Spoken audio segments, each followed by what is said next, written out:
All right, we're back. We're ready to rumble. Do tell me if the music is good. Let me just check that real quick, actually. All right. I can't hear anything at all. That's back. Oh, there it is. We're ready to rumble. Do tell me if the music is good. Let me just check that real quick. Where's that playing from? Oh. There we go.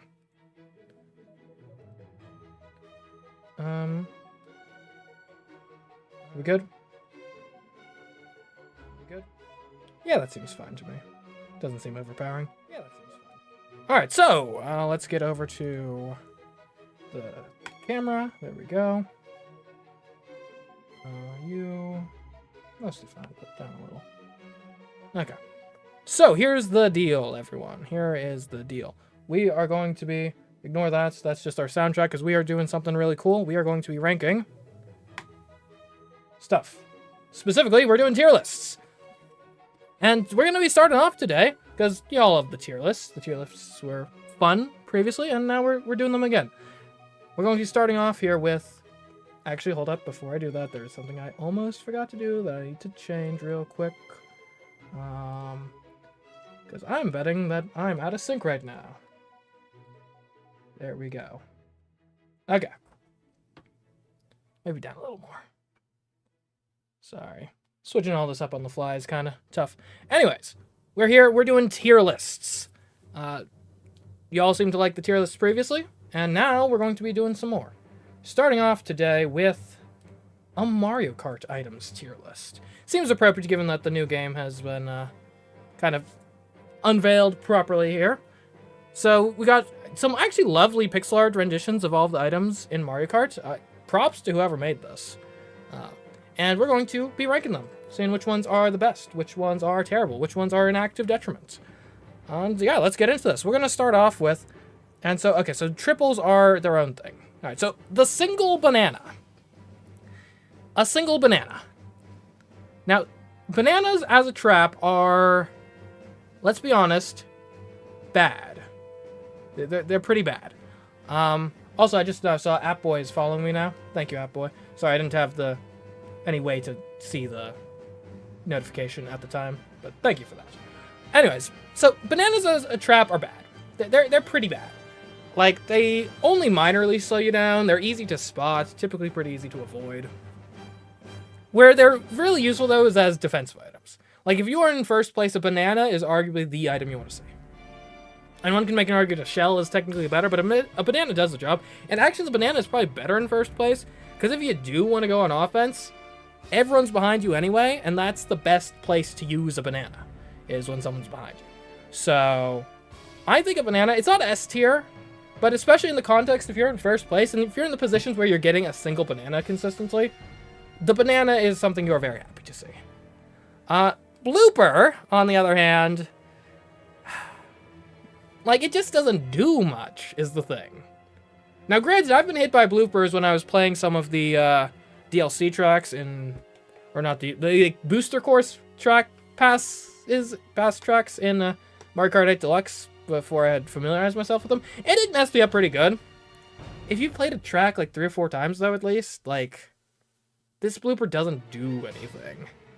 And it's compounded by the fact that if the blooper doesn't do anything, you get it pretty far back in the pack, and everyone else's items at that position actually, like, harms you. So, I mean, is it a C tier item? Like, it's a D tier item. And already I'm thinking we're going to have to add an F tier, like seeing some of the other items that are coming up. So we're going to add a row.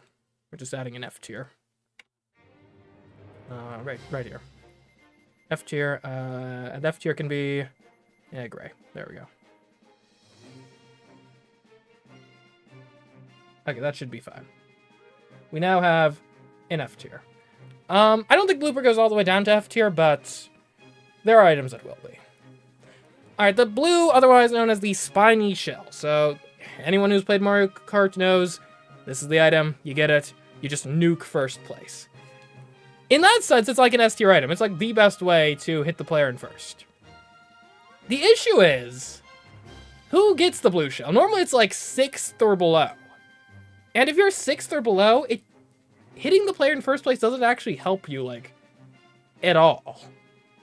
So, I mean, I guess in a certain sense, like, if you have any ambitions to eventually claw your way back up and win the race, you do want to keep first place from getting a massive lead. But in the moment, it doesn't really help much. It's sort of a collective action problem.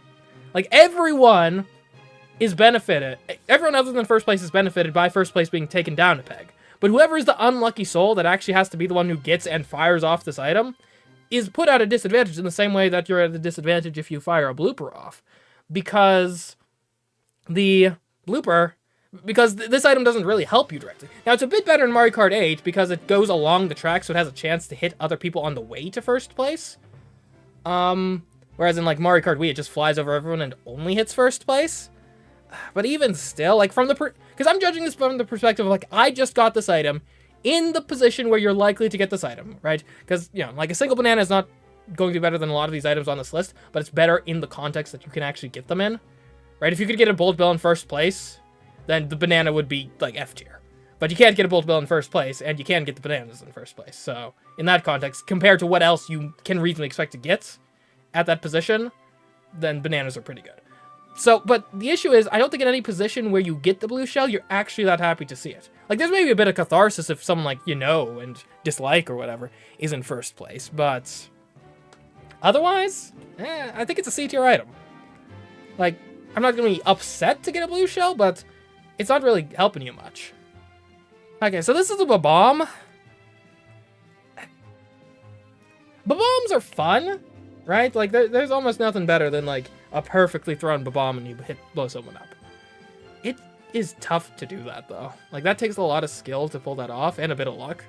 A lot of times you throw the Bob-omb, usually it does nothing. Or you throw the Bob-omb in front of you, like 10% of the times you get your miracle, I hit them perfectly Bob-omb throw. Then I'd say, like, 70% of the time it does absolutely nothing. And then the other 20% of the times you somehow hit yourself with it. Like, I think it's better as a defensive item. Especially because whoever hits it, like, really gets hit. And I guess I'd rather have a Bob-omb than a blue shell. But not by much. So I think Bob-omb is... It's either low B or high C tier. I'm looking at the other items on this list, it's got to be C tier. Like, it's just not good. Now, the Boo I don't actually have a ton of experience with, because most of my Mario Kart 8 gameplay is on Wii U, not on Switch, so I didn't play much with this. As I understand it, so the Boo makes you invisible/invulnerable for a time, and steals an item from someone else. So I guess it's, like, variable as to how useful that is.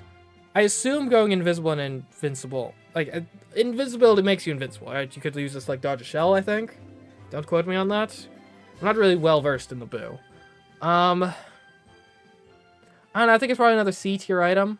Like, it could get you something decent, but I don't think it's actually that good in and of itself. Boomerang. So the boomerang flower, you get 3 uses.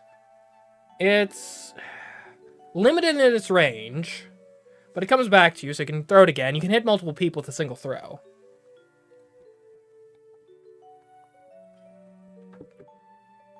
Depending on your perspective, this is either a better green shell or a worse green shell. I don't think it's a particularly good offensive item. It's kind of tough to use. But when it works pretty well. So I think we can put this right here.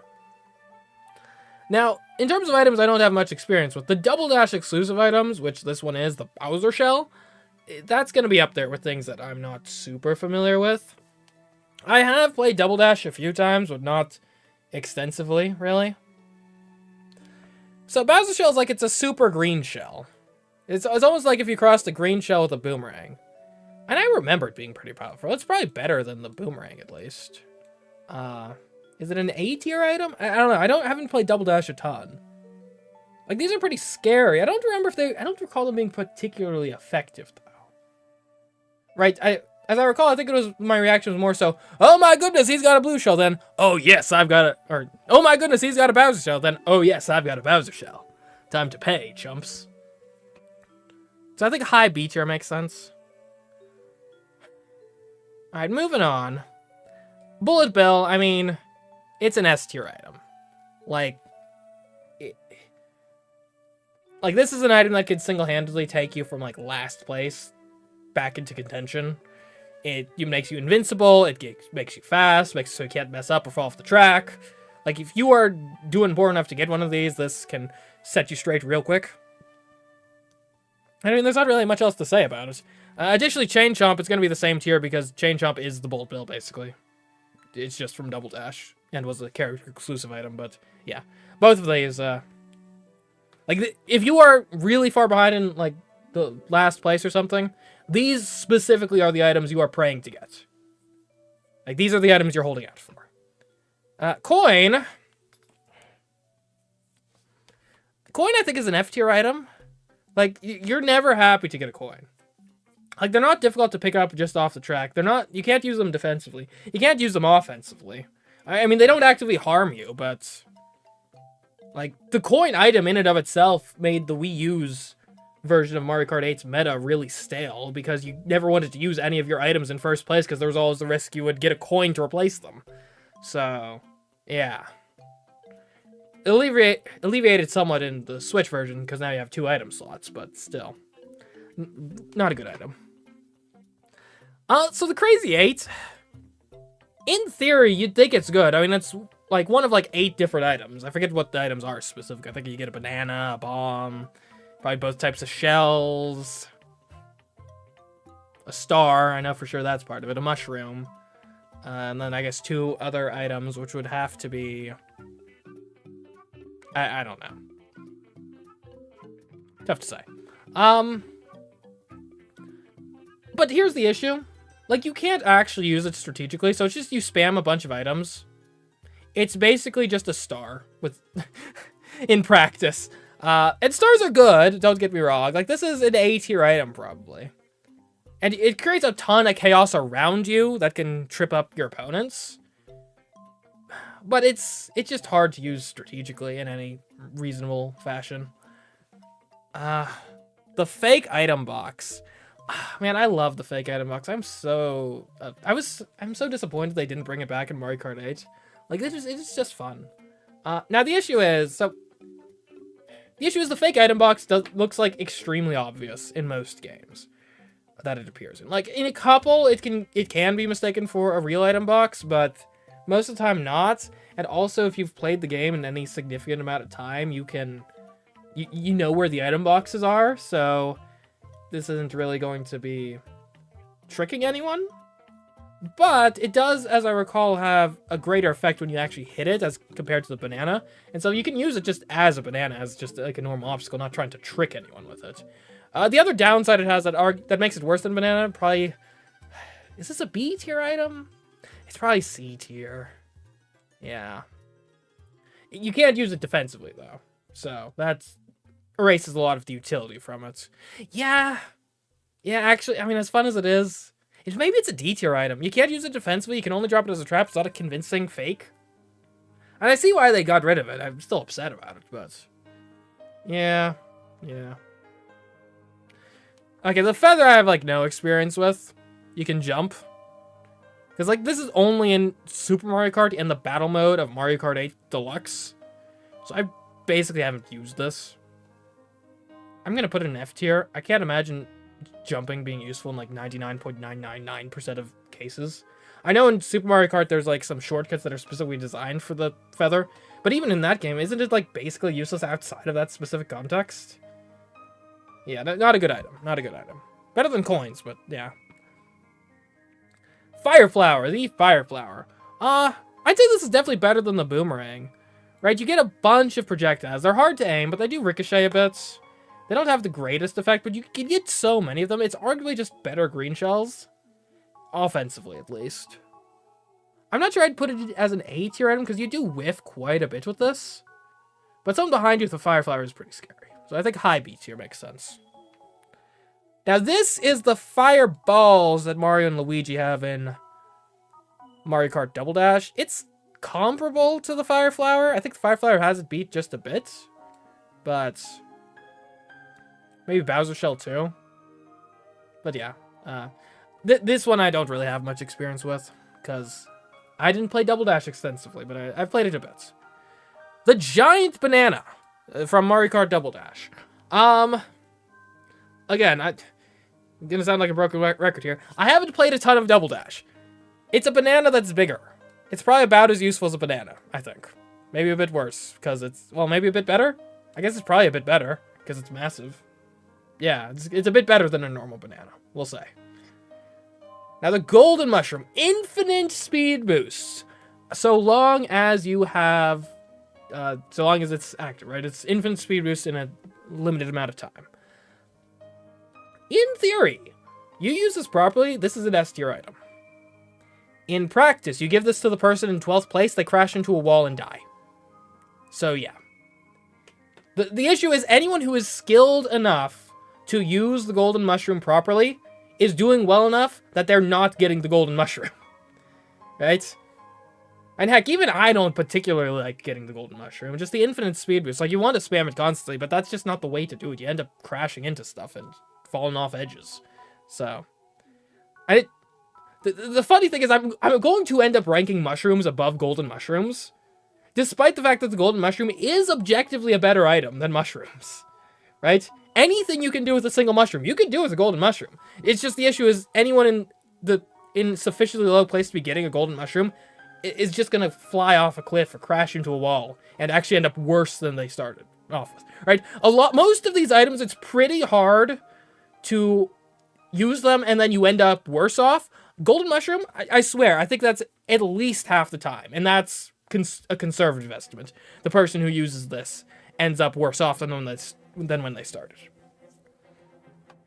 Green shell. I mean, it's got to be close to banana tier because you use these for the same purpose. A single green shell, you're using that for defense when you're in first, second, third place.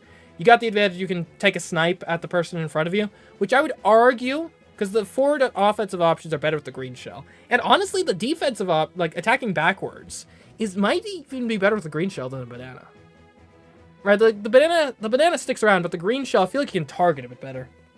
And really just take someone off guard with that. So I'm going to put it slightly above the bananas. It's got basically the same defensive utility, but I think its offensive utility is significantly better. So the hearts. This is like another Double Dash item. I think Peach and Daisy get this. I don't recall what they do, honestly. I think they make you invincible for a moment. Let me check that. Hearts. Double Dash. Okay, what does the heart do? Heart shield.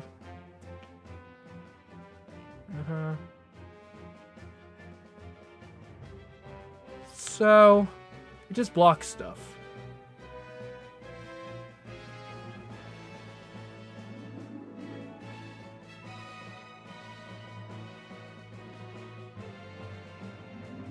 Ooh, and you steal the items that it blocks?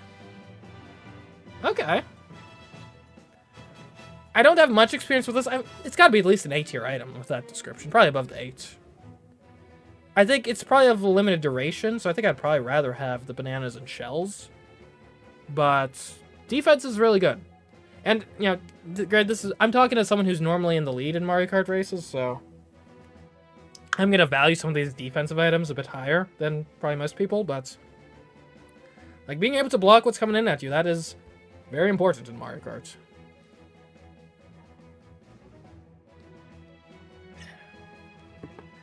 Okay, so lightning is weird. Lightning hits everyone ahead of you and shrinks them, which slows their speed down considerably. And then they get unshrunk at a rate that is inversely proportional to their placement in the race. So whoever's in first is going to be shrunk for the longest. Whoever's in like 12th or 11th is going to be shrunk for the least amount of time. So the issue though with this item, right? I hate getting hit by this in first place. Also, it removes your item, so it's like really good. The problem though is if you're getting this, the person, since the duration of the shrinkage scales based on your placements, the people directly ahead of you, which is, you know, who you want to be attacking the most in Mario Kart, are going to be shrunk for barely any time at all. So I think that makes it probably a high C tier item. I do think it's really effective. And like I said, if you're in first place, you hate seeing this come up. But for it's a blue shell problem again. Like, it's really annoying for the higher positions. But for the person who actually used the item, like, it's a minor inconvenience to the people you actually want to be targeting. So the lucky 7 is the 8, but it has one less item, so it's going under the 8. Yeah, that makes sense to me. Okay, so the large mushroom, it's kind of like a star. It lets you crush people in your path. It makes it so things like the lightning turn you normal size instead of small. I think it makes off-roading better, so you can use it to take shortcuts. I mean, it's generally a pretty good item, pretty good utility item. That's probably an A-tier item. Is it better than bananas? I don't think it's better than the bananas.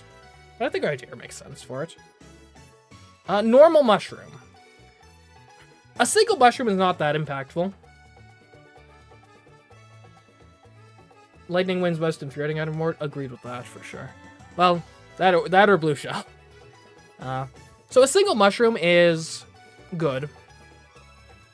Or a single mushroom on its own doesn't necessarily affect things that much. What a single mushroom allows you to do on certain tracks, you could take some really crazy shortcuts. And there are certain shortcuts that taking them can easily move you up 3, 4, 5 places. You need to know when to use it. The other benefit of a mushroom is it's a pseudo-defensive item. Right, it's not going to block you getting hit by a shell, but if you have a mushroom in your pocket, you get hit by the shell, and then boom, you use a mushroom, immediately you're back up to speed. Which is, and the acceleration, especially if you have a low acceleration vehicle, is a big part of why getting hit is bad. So if you can take that out and just go to full speed immediately, then you're going to be in a much better position. And for that reason, would I rather have mushrooms or I think I'd rather have mushrooms than bananas. But not than green shells. Yeah. Piranha Plant is okay. It's like a speed boosting item, but it doesn't give you enough of a speed boost to take shortcuts, as I recall. You can eat people that are directly in front of you, which is fun, but in practice it's kind of tough to get that close to people. I don't hate it. I think it's a solid B tier item, maybe a little bit above the boomerang. Because at least with the piranha, you're consistently getting speed boost. It's almost a better golden mushroom in a certain sense, because it gives you a lot of speed boosts, but they're actually manageable. So yeah, I think I'd rather have the piranha over a over a boomerang, but rather have fireballs over the piranha. That sounds right. Pow Block doesn't do much. It's sort of like lightning, except if you shake the controller, all of its effects can be mitigated entirely. So yeah, it's pretty bad. Yeah, I think coins are still worse, but the Pow Block, it doesn't do much. It's just kind of a mild nuisance, honestly. Red shell, a red shell. I mean, it's got to be an S tier item. It homes in, destroys the person immediately in front of you. This is an item you'll love to see it when you're in 12th. You'll love to see it when you're in 6th. You'll love to see it when you're in 2nd. You'll love to see it when you're in 1st. There is not a placement I would be at and be disappointed to get a red shell. And even better, you can actually get it in like all those placements. I think even 1st has a chance to... Did the music stop, by the way? I think the music stopped. Oh no, we're still going. Okay.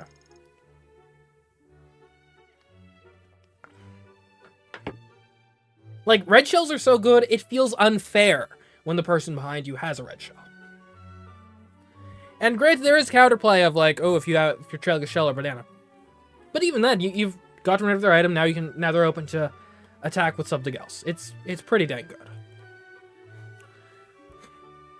So, the star, it makes you invisible, gives you speed boost. Makes off-roading good. Or, not good, but... takes away the off-roading penalty, so you can take shortcuts and stuff. So it's basically the giant mushroom, but better. And I would say...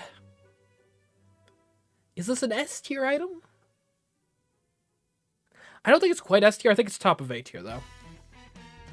Use it at the right time, you avoid getting hit by stuff. Use it at the right time, you can crash into people. Use it at the right time, you can take a shortcut. Like, there's a lot of utility to the star.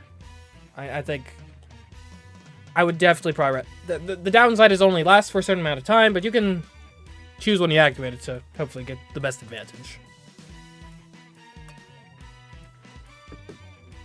The Super Horn.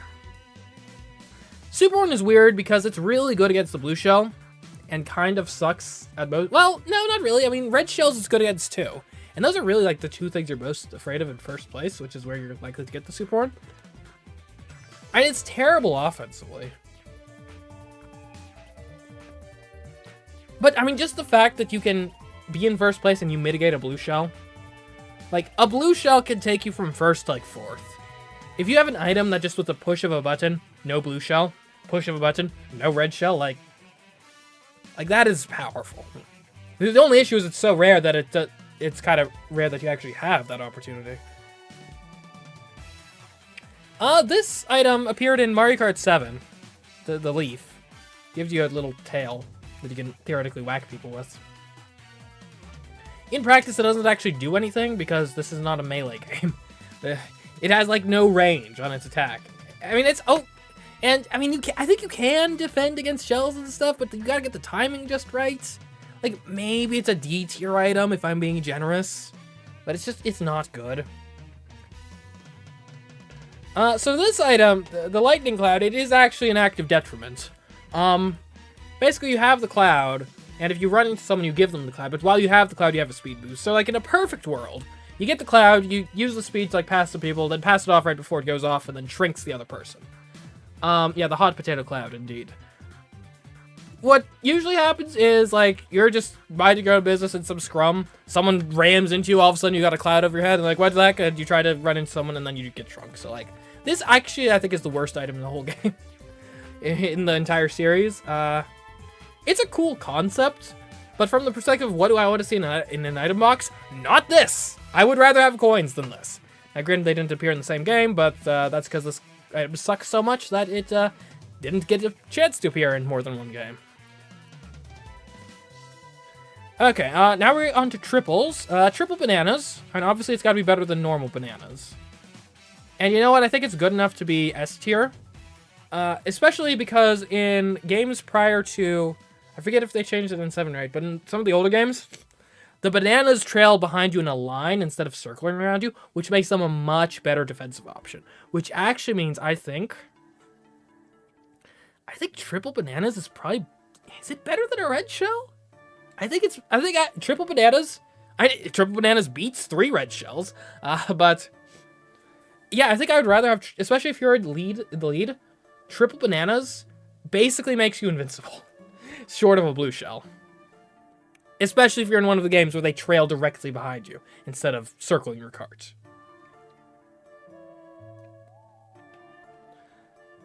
So yeah.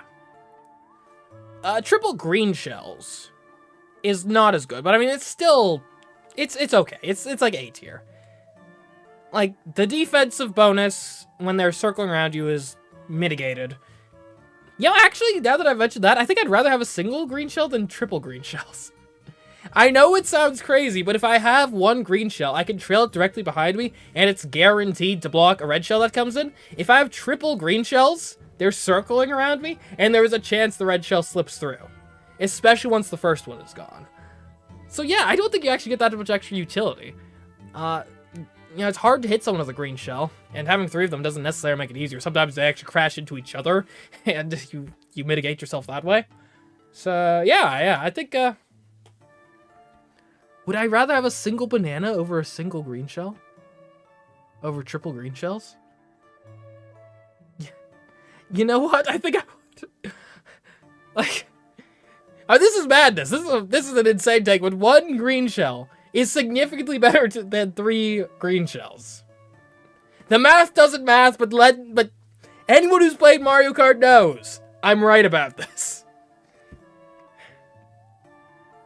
Now, triple mushrooms, so that is just objectively better than 1 mushroom. It doesn't have the same problem as the golden mushroom where you're going to kill yourself with it, but it's just a mushroom with extra uses, which is good. I might even say it's better than the star. I'm not sure I put it up in S tier, but a star I mean, it lasts a bit, but here's the thing. You have 3 mushrooms. That's potentially 3 shortcuts you can take. And there are some tracks that have a lot of shortcuts you can use in quick succession. Not to mention there is the pseudo-defensive bonus where you can, get hit, boom, you're immediately back to top speed.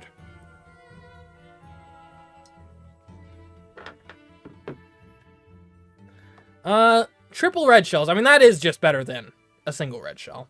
In fact, I think triple red shells, it's better than a bullet. Now, granted, like, you gotta keep in mind the context. You're getting bullet bills in, like, 6th place and below. You're getting triple red shells all the way up to, like, it's certainly 3rd place, maybe even 2nd place.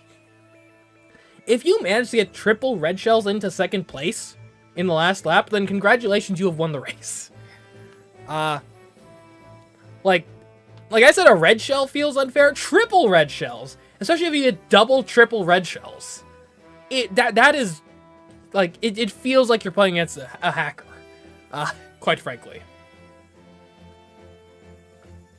Like, they home in, and the thing is, there's no defense that can get past it. Even if they have 2 defensive items, you hit the first one, destroy their first defensive item, destroy their second defensive item, and then still get them. And if they don't, even better, you knock out the guy in front of you, knock out the guy in front of him, knock out the guy in front of him, and now you've moved up 3 positions from a single item. Well, 3 items that take up a single slot. Like, it's unfair. And then we have eggs. This is another double dash item, right? What did the eggs do in double dash? Does anybody know? Eggs, double dash. No, not eggs doubled in price. Eggs double dash.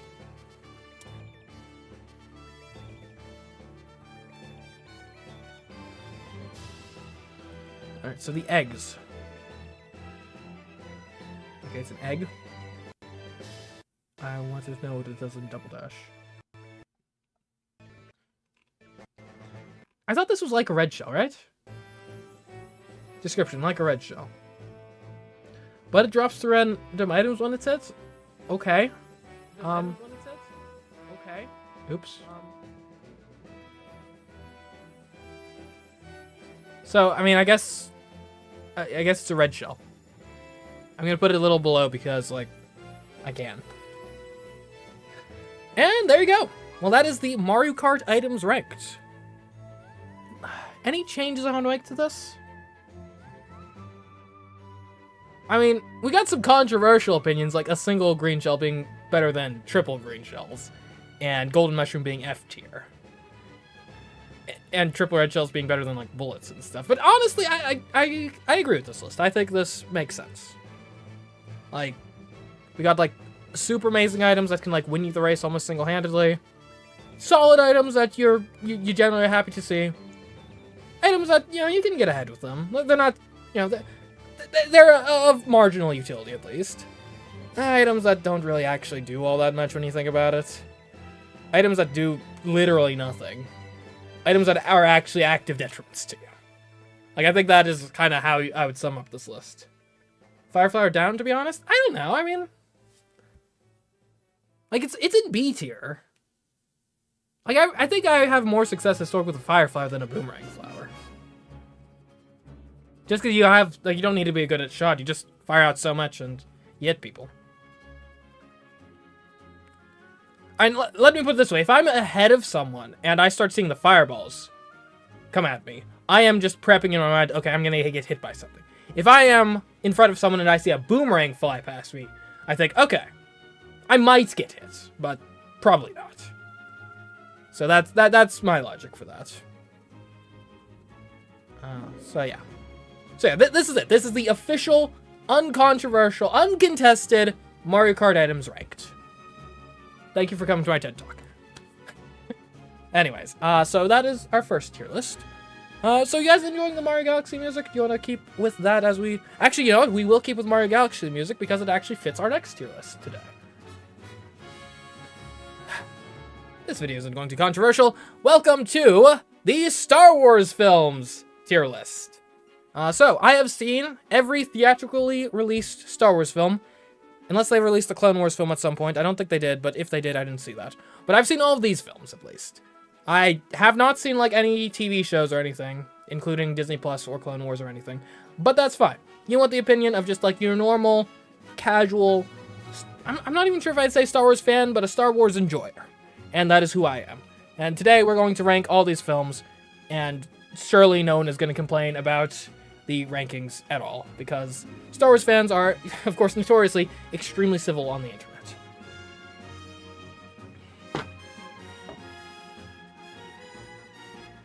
Okay, so.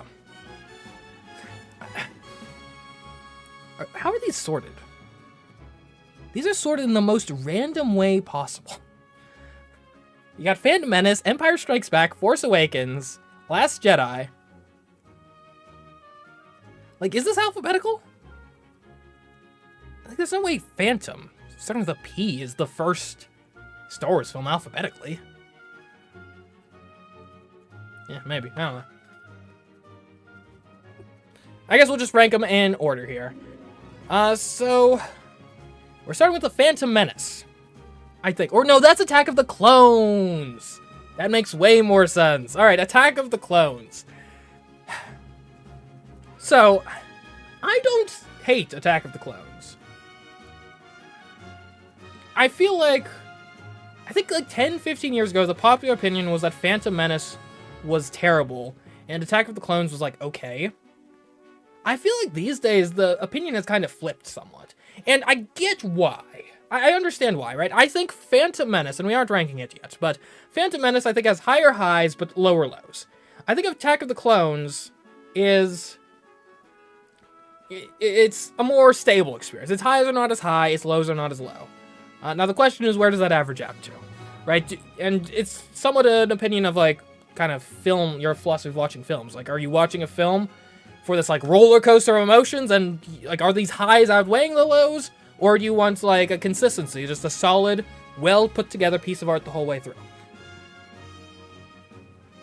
I think... Attack of the Clones, I don't think it's a great film. I do think a lot... Here... Far be it from me to defend, like, George Lucas's writing, because it is kind of terrible sometimes, but...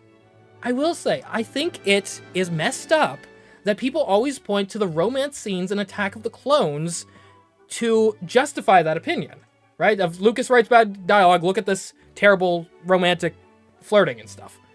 Like, guys, that's the point. Anakin in this film, he's basically lived as a monk for the last several years, and he's trying to flirt with a literal former princess, right? Of course he's, like, awkward and saying these ridiculously cheesy lines that are terrible. Like, obviously. You think you would have done any better? So I actually kind of think the scenes themselves aren't great, but I think it's, like, the point is not for Anakin to be some ladies' man that's wooing Padme with his amazing advances. The point is he's a kind of awkward, almost creepy kid who's trying to hit on a girl way out of his league and failing miserably. Now, granted, you can then say, like, yeah, but they actually get together at the end of the film somehow, and that kind of undercuts my point somewhat, but, like, I kind of feel like it was... I don't think it's that his flirting was good. I think it's Padme was like, oh, look at how cute his flirting is. or something. Oh, he's trying. Or maybe it's more about, like, the rescue scenes at the end, or what have you. You know, the big battles, and, like, oh, he took a Sith Lord down. You know? Like, I don't think he was winning her over by, like, slicing up some fruit and forcing it over. Like, I think it was more like, oh, wow, you went toe-to-toe with Count Dooku. How impressive. Now, all that being said, it's not an A-tier film. I think for now, we'll put it at the B tier. It could fall to C. I don't see it. Are we going to add an F tier? We might add an F tier, but we'll see. For now, it's a B tier film. Like, we're ranking the Star Wars films against each other. Right now, it's a B tier film, subject to fall, potentially.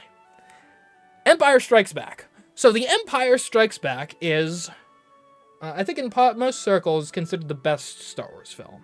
And I am most circles, probably. Like, it's part of the original trilogy. And one thing that I really am growing to appreciate as I age is the original trilogy. It's not technically the most impressive Star Wars films by a long shot, but the aesthetic... Like, there's just a certain charm to the aesthetic going on in the original trilogy. This sort of grungy 80s sci-fi. Like, it's just nice, you know? And I'm not saying, like, the prequels should have looked like that. You know, they've got their own thing going on of, like, it's a civilization at its height. Of course, everything's all clean and proper and whatnot.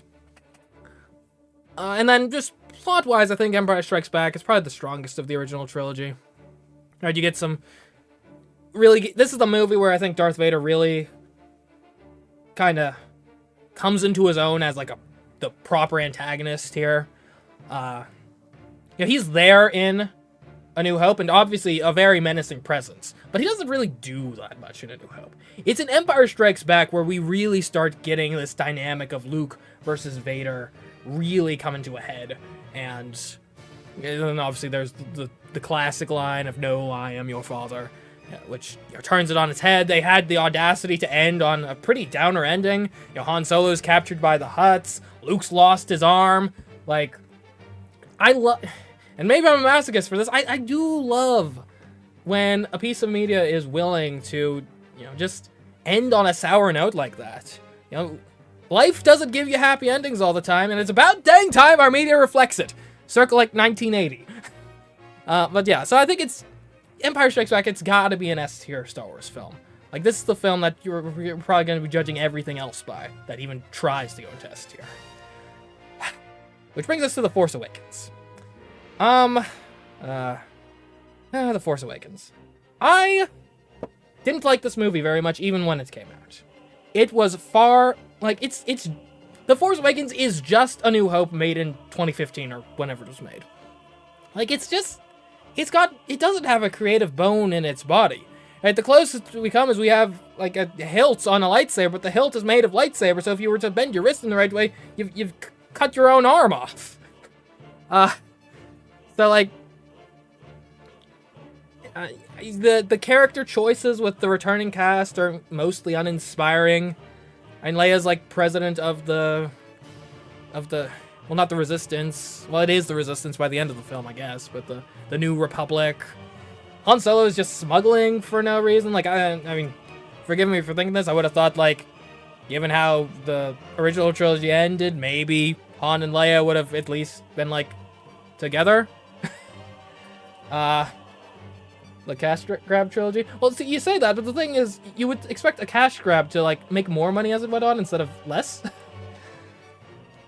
Like there's, like, I'm racking my brain. There's almost nothing about this film that is actually creatively inspiring, right? Rey is just Luke, except a girl. Starkiller Base is just the Death Star, except, well, no, they literally even say, in the movie, they say it's another Death Star. That is a line in the film. The world building sucks. Like, we went from we defeated the Empire in the Return of the Jedi, and then we get to the new trilogy, and you expect, like, oh, there's probably going to be a new, like, Republic or some sort of government system. No, we just have the First Order. They somehow took over. With no explanation whatsoever. And the issues go on, and it only gets made worse in retrospect by the other films in its trilogy, which just weren't even, I guess, interested. Like, the few interesting questions it posed, like, oh, who's this Snoke fella? Ooh, was Rey really just some no one on the planet? All the other films in its sequel trilogy just either answer these questions in the least satisfying way, or dismiss them entirely as things we're just not getting into. I mean, Luke is just on some random planet, which is, like... I actually don't take as much issue with that as most people do, but, like, there's the argument that that's a kind of character assassination of him. I mean, of all of the issues I have with this film, that's actually pretty far down the list. Like, it's just not good. Like, honestly, I think, and this might be,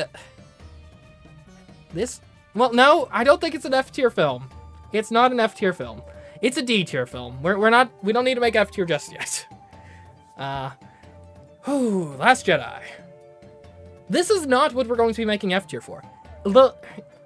This might be a controversial opinion. I think I have one of the weirdest opinion on the sequel trilogy, which is I think The Force Awakens was a tragedy. It was a travesty. But The Last Jedi was actually okay. Like, and here's the issue with judging anything in the sequel trilogy. It all fights, like, the sequel trilogy is the sequel trilogy as a trilogy is worse than the sum of its parts as films. Every film in the sequel trilogy is better than the sequel trilogy as a whole because all the films are fighting against each other to try to leave a mark on the trilogy. I think The Last Jedi is actually kind of interesting, right? I think it's...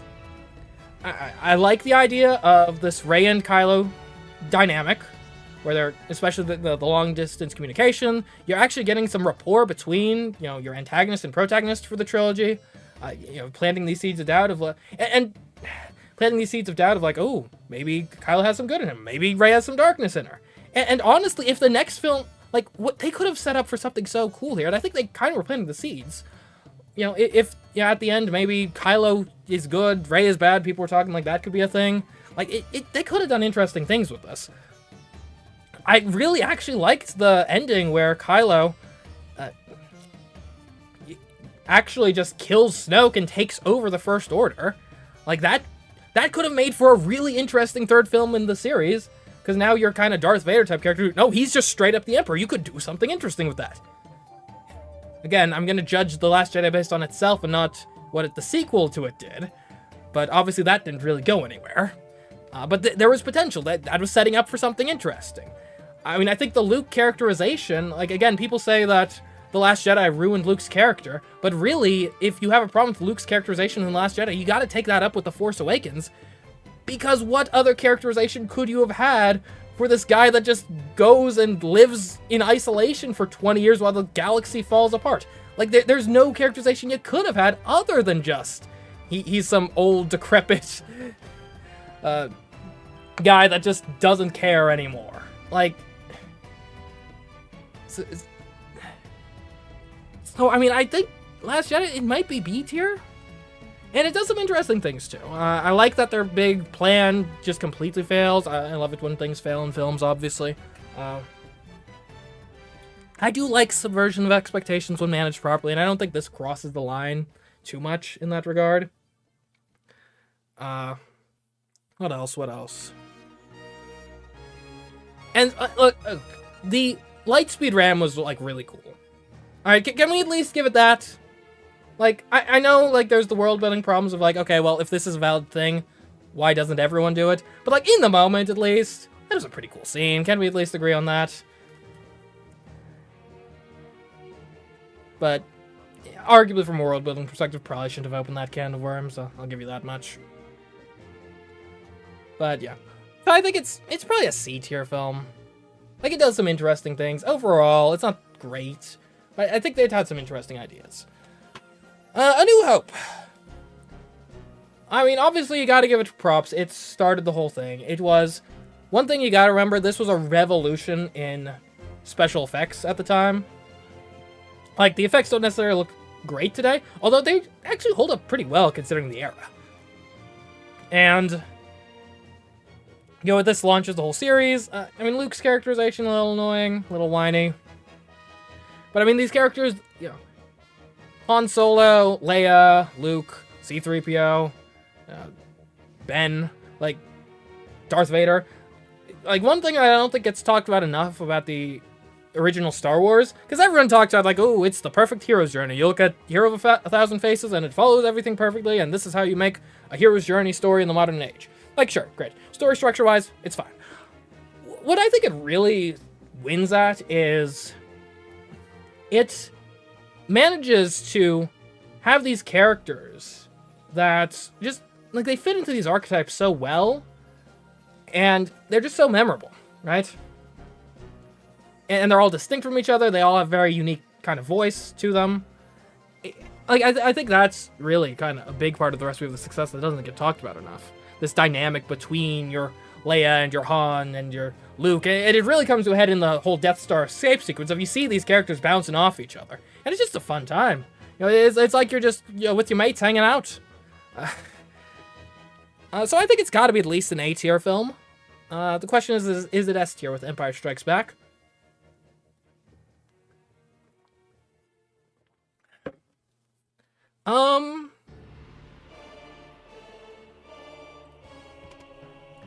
I think you gotta give it the S tier. I don't think you put it above Empire Strikes Back, but launch the series, huge advancements in, special effects, really good foundation, a world and aesthetic that just draws you in. And while the original this film's world building isn't actually really all that significant, like, it just gives you enough hints everywhere that you just imagine this grander universe, right? Like, the Mos Eisley Cantina, I think, is a great representation of this, that scene. We just see, like, not anything in detail. It's not like you're reading, like, some Brandon Sanderson novel, and it's like, and here is our chapter about how the magic system works, or whatever, and this is how this culture does things. But you just see the disparate, like, alien races just hanging out in this cantina setting, in this bar, hanging out, dealing with one another, and it implies a larger world that I think is just fun to kind of get absorbed in, which is why we still have these Disney Plus Star Wars shows to this day, of just, like, the world implied in this film is so compelling that you just want to imagine all the other stories that could be going on in it. And, even in 2025, that is still a draw that keeps people coming back again and again and again. The Phantom Menace would be a much better film if Jar Jar Binks was not included. Honestly, Jar Jar Binks is not included. This is one of the better Star Wars films. Like, Darth Maul is actually a really cool antagonist. The Duel of the Fates sequence is arguably the best lightsaber fight in the entire series. People do say the pod racing scene is good. Like, it looks cool. I'm not actually that much of a fan of the pod racing scene, personally. People rag on the politics of it, but quite frankly, I think it's... like, it's not necessarily... like, like, why are you complaining about the politics of it? Like, it's I don't know. I guess it's a bit of a departure from just the kind of, gung-ho, going on an adventure sort of tone in the original trilogy, but I appreciate a good bit of politics in it.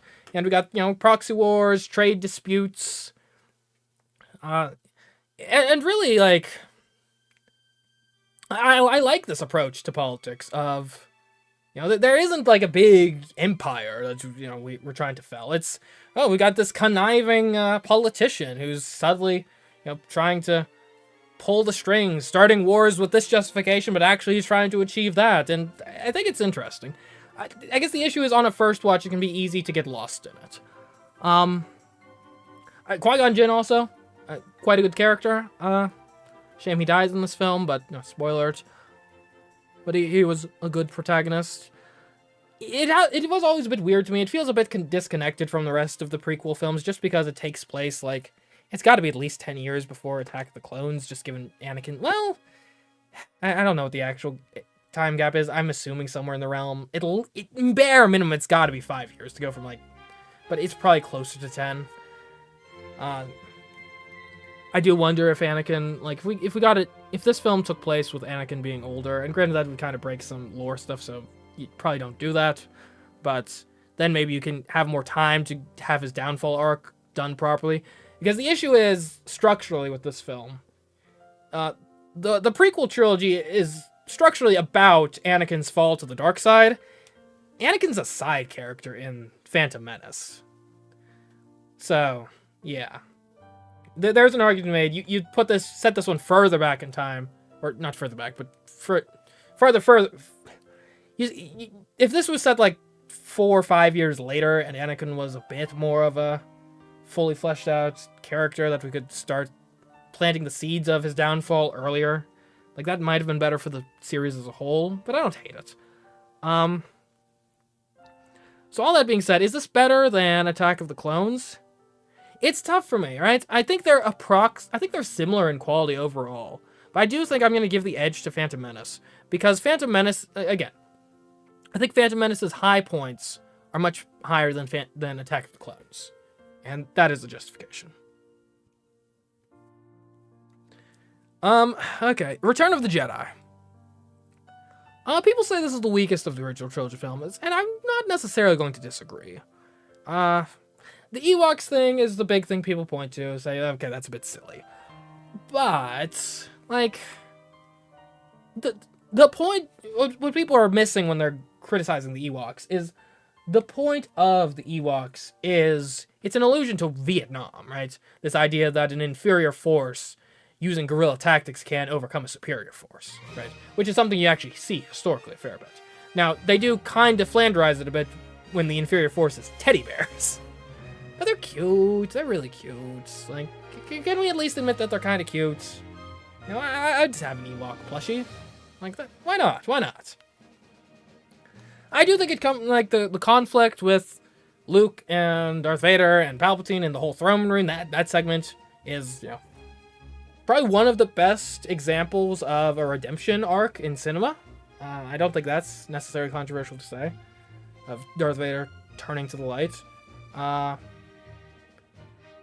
Aside from that, I'm trying to remember what even happens in the rest of this film. Oh, right, you start with the Jabba's palace sequence, which is okay. Yeah, that sequence is okay. It's fine. Yeah, I think an A tier actually probably makes sense. Like, I don't think it lives up to the hype of the first two films, but it's decent and gives a decent conclusion. I do have to dock points. A Death Star, again, really? Come on. Okay, moving on. Now for a really good film about it. Rogue One, I actually like a lot. I do like a tragic ending in my Star Wars films, if you can't tell.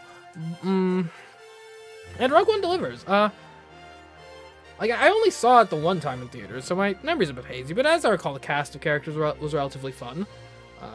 Their mission was decent.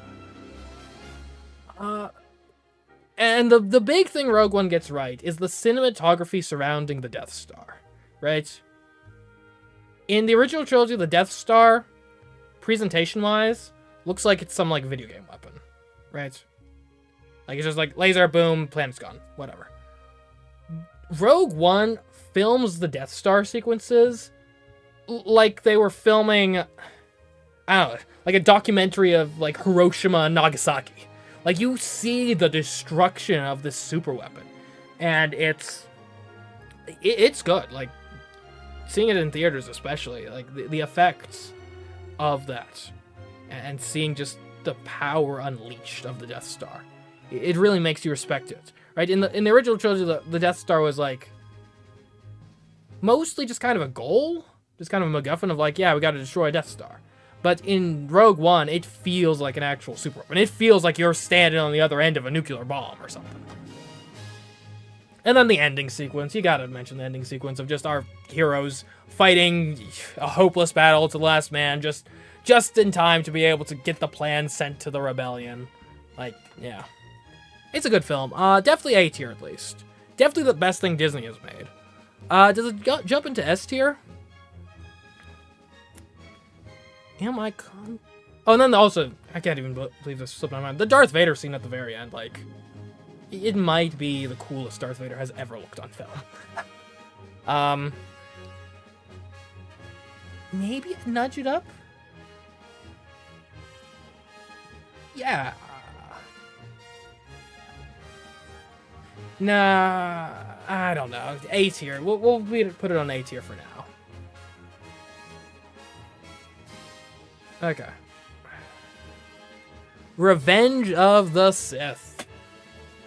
So this is the best prequel film. You have all your plot lines coming to a head. You got, if Duel of the Fates was not your pick for the best fight in Star Wars films, then it's got to be. Well, actually, you got some options in this film. Obi-Wan versus Grievous is good. Anakin versus Obi-Wan, and heck, even Anakin and Obi-Wan versus Count Dooku. Like, there's a lot of fun action scenes for you to take here. But then also you got the kind of Shakespearean tragedy of Anakin falling to the dark side, right? Seeing the hypocrisy of the Jedi Order, and deciding, well, if these guys are compromising their principles for the sake of power, then why should I side with them in the first place, right? If principles is what they're selling and they're selling out on those, then I'll just go with the guy that is straight up with, no, we are here for power. And yeah. You also have some tension here from, obviously, the pregnancy. And this puts him at odds with kind of the Jedi Code and the Order. So, I mean, yeah, it's the best prequel film for sure. The question is, does this break into A tier? Like, I think like it. Both Return of the Jedi and Revenge of the Sith do a fairly good job at wrapping up their respective films. I don't know. Like, I think it's actually probably above Return of the Jedi for me. As much as I loathe to admit it. I'm not sure if that makes me a fake Star Wars fan, but this might actually be the opinion. And it's got to be above Rogue One, too, I think, now that those are in direct comparison. I don't think you put it above A New Hope. I do think some of the critiques are valid of, like, you don't necessarily see the conflict in... Or I guess put it this way, some people say that Anakin falls to the dark side too easily. You don't see enough of his kind of steps towards falling on screen. I think there's validity to that. But yeah. I mean, it's the best action film in the series. It's... ends on a downer note. You know, I love some tragedy in my films. And not to mention, I mean, you get to see Ewan McGregor's Obi-Wan at arguably his best. So, that's always a plus, too. Solo, a Star Wars story. It is a film that exists. It has some scenes in it. It has some action. Some of the action is kind of fun. It explains a lot about Han Solo's past, much of which didn't really warrant an explanation. It has a teaser at the end with Darth Maul that never actually ends up going anywhere. I don't know, like, it's okay. It's alright. It's maybe a C-tier film. It's maybe a little better than the last... Well, it's maybe a little worse than The Last Jedi. The Last Jedi was doing more interesting things.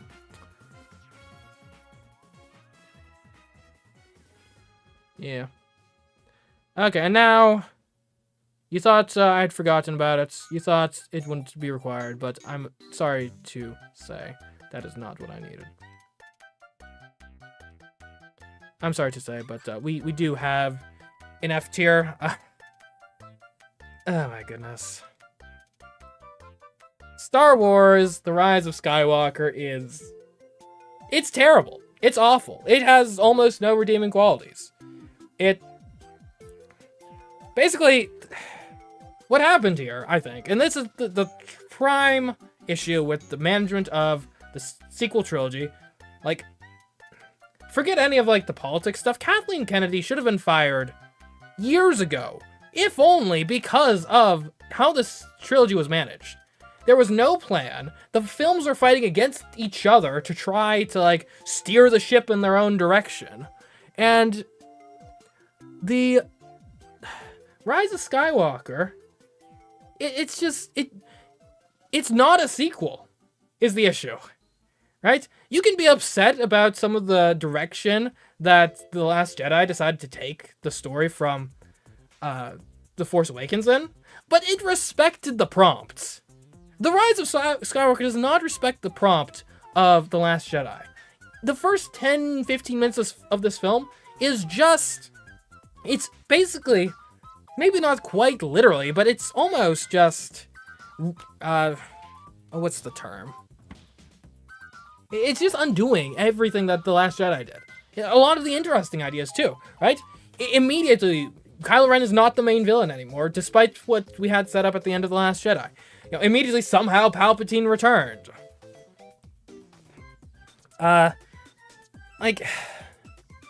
And then they had the bad luck that the one surviving character, or the one surviving character from the last film ended up being the one actor that died. They didn't really have control over, that died in real life. Rest in peace, but obviously they didn't have control over that. Just kind of a unfortunate coincidence there. I do think Rise of Skywalker probably would have been at least a bit better if Carrie Fisher had been alive. I assume they probably were planning on using her more extensively, given that she was the last of the kind of original trilogy trio that was still alive in the canon at that point. But yeah, I mean, like, it's a train wreck. The story it tells isn't even really all that compelling. Like, we threw away what The Last Jedi set up, and it didn't really have anything that interesting. And Rey is a Palpatine, great, but also a Skywalker, which is just kind of a weird message of, like, okay, if you find, like, you can just adopt yourself into any family you want. Okay, sure. And Kylo and Rey's romance, I guess, is... It's probably one of the better parts of the film. It's alright.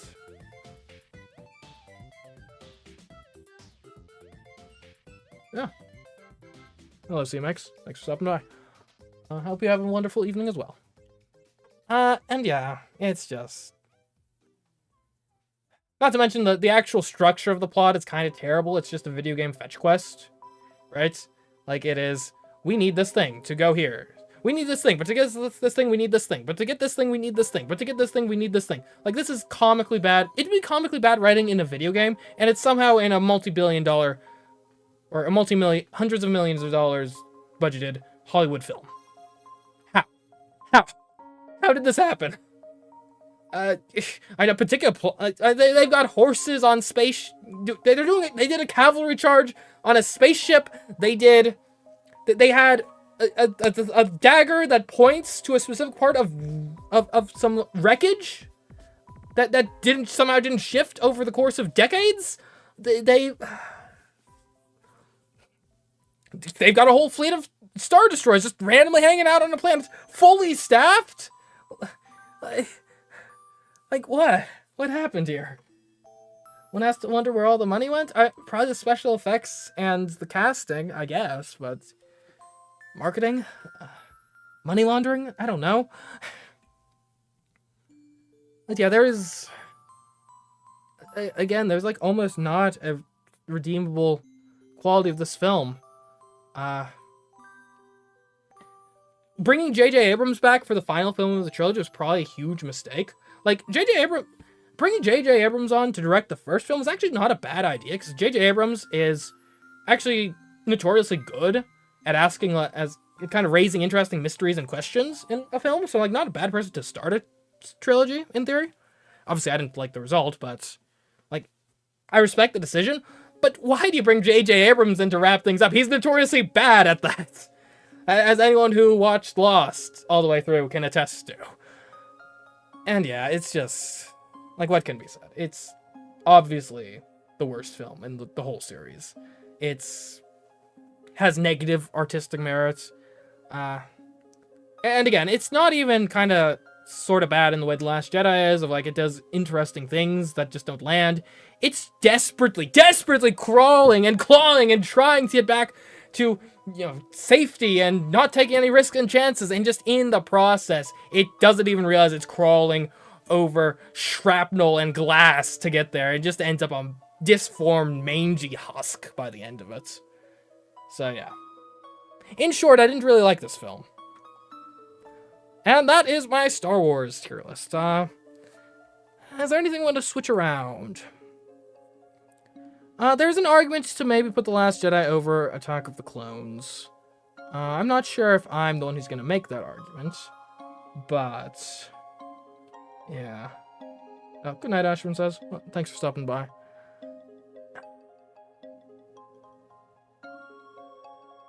Nah, I think I'm keeping Attack of the Clones above The Last Jedi. Yeah, that makes sense to me. Yeah, I think this makes sense. So basically, Disney ruined Star Wars except for somehow Rogue One. That is the summary. Thanks for watching. And I guess we'll do another one of these soon.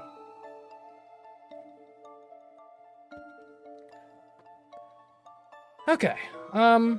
So it's probably time to switch off of Mario Galaxy music. We're no longer going to be talking about space. As much as I like Mario Galaxy music. Let's see. What would make sense? What music could I play for this last bit? You do that. Maybe this? I don't have that downloaded. How about this? I do think I will need to lower the volume, but...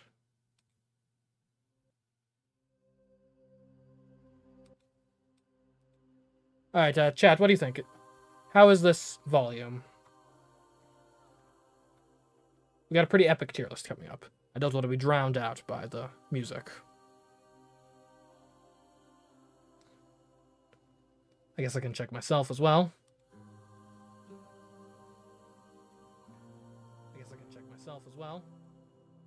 I don't seem to be oh, hold on. I don't seem to be getting drowned out, at least. Because I do think last time, because I'm using the Steam music player now, last time it was a bit overpowering.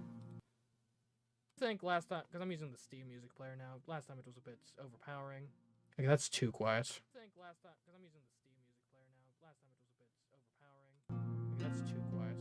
Can't hear any music.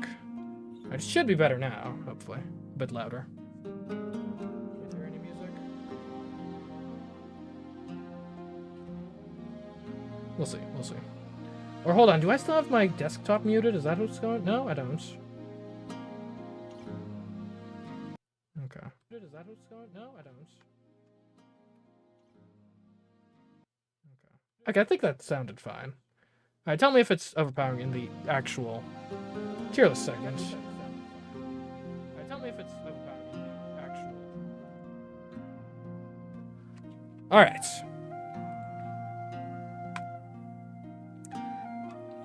Time for an epic tier list. We're going to be ranking pizza toppings. So we got a lot of kind of standard-ish pizza toppings. There was a lot of different tier lists that I could have chosen for this, but some of them had, like, ridiculous pizza toppings that I never would have even imagined to try. This one seemed to me to be a sweet spot where it was like, yeah, it's a decent sized tier list with a lot of options that, like, at least all of these I think I've actually had on a pizza before, more or less. So, yeah, let's go. All right, so we're starting off with, I think this is an Alfredo sauce. So this would be like you're using Alfredo instead of marinara. So, you know, classic white pizza sort of deal. Oh, hold on, white might be different than Alfredo, but I think they're kind of go together. I mean, I like it. It's gonna give your pizza a different taste, a different flavor, a different genre, but I think that's at least an A-tier topping. I don't think it's in every sort of pizza thing, but in Alfredo sauce, like, sign me up, baby. All right, this is going to be, well, it's under A, right? So this is anchovies, I think. It's got to be anchovies. Okay, so I have said that I had most of these on pizzas. I've never actually had anchovies on a pizza. Quite frankly, do people put anchovies on pizza? Like, I know it's like a thing that I always hear about in, like, media. I'm not sure if I've ever actually seen an anchovy pizza in the wild. I think perhaps, like, via natural selection, we've just, like, eliminated the anchovy enjoyers from the population, because it just, like, who knows, maybe back in the 90s, anchovies on pizza were all the rage, but, like, circa 2025, I don't see this. This is just something I don't see happen. So, like, I'm sure I probably could order an anchovy pizza. Well, let me see. Let's see. If I go to Domino's website, is there an like, I assume there's got to be an option to order anchovies. Maybe I just don't know any anchovy enjoyers. Let's see. Let's start an order for delivery. All right, I'll start an order for. Okay, look, I just want to look at your menu. Like, I'm gonna.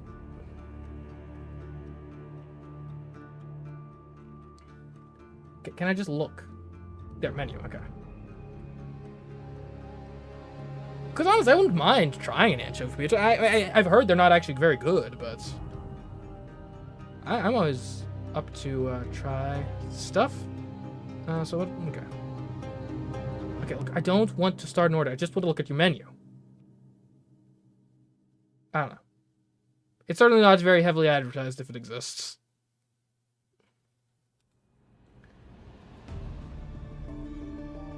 Might as well offer anchovies that have a long shelf life. Fair. Yeah, I don't know. I mean, if there are any anchovy enjoyers in the chat, like, I don't have an issue with you. I just don't really see this happening. Alright, so this is artichoke. I think I have had an artichoke on a pizza, like, once. It was a long time ago, though. So, like, I don't really remember what it's like. I mean, I can't imagine it to be, like, I'm tasting it in my mind's tongue right now. Like, I can't imagine that's bad. I don't think it would do much for me, but I think it would be fine. Alright, bacon on a pizza. Now, bacon. Bacon is a pretty, well, I was going to say bacon is a good pizza topping. I don't think it's actually very good. on a pizza. And it's not that it's not good on a pizza, it's just, I feel like bacon is better almost anywhere else. Right? Like, I'd rather have bacon on a salad. I'd rather have bacon on a burger. I'd, rather have bacon with a side of pancakes, or what have you. I'd rather wrap a roast in bacon and eat it. I'd rather wrap some, like, chicken breasts in bacon and eat it.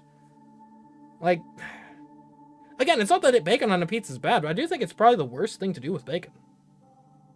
Like, it's going to be crunchy, which is fine.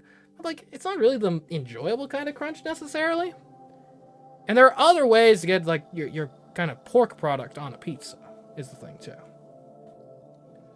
So, yeah, I think it's B tier. Like, especially on a meat pizza that has, like, all the meats they have on the restaurant on it. Like, a little sprinkling of bacon, it's a nice, that's a certain je ne sais quoi to the pizza. But, like, let me put it this way. If I'm going over to your place for a party and you're ordering pizzas, and you've ordered, like, the cheese pizza that, like, no one can complain about, because, like, it's a cheese pizza, what the heck are you going to complain about? And then your pizza that you actually put toppings on is a bacon pizza, just straight up, just bacon. Like, we're going to have a conversation like, hey, you alright, man? What's going on? Because there's a, bacon as, like, the main course on the pizza. As the main draw. Bacon. You sure? Anyway. So this is a banana pepper. I'd say I like a banana pepper on a pizza. I like banana peppers in a salad. I like banana peppers just in general. I need to buy more banana peppers, actually. Anyway, what I will say, banana peppers, and we haven't got to rankings yet, banana peppers are sort of like, it's like jalapeno light. It adds a little bit of extra kick, a little crunch, a little spice to a pizza, without overpowering it and becoming a spicy pizza. So I think it's good. It's high B tier. I'm not sure I'd put it all the way up in A tier, but, like, banana peppers on a pizza, it's a similar thing with bacon, right? Nice little bit. Just add a certain little kick to the pizza. But again, if I go to your place for a party, and the pizza you bought is banana pepper pizza, just straight up, like, what are we doing here? What are we doing here? Okay, this is basil. I don't think I've ever intentionally ordered a pizza with, like, basil as a topping.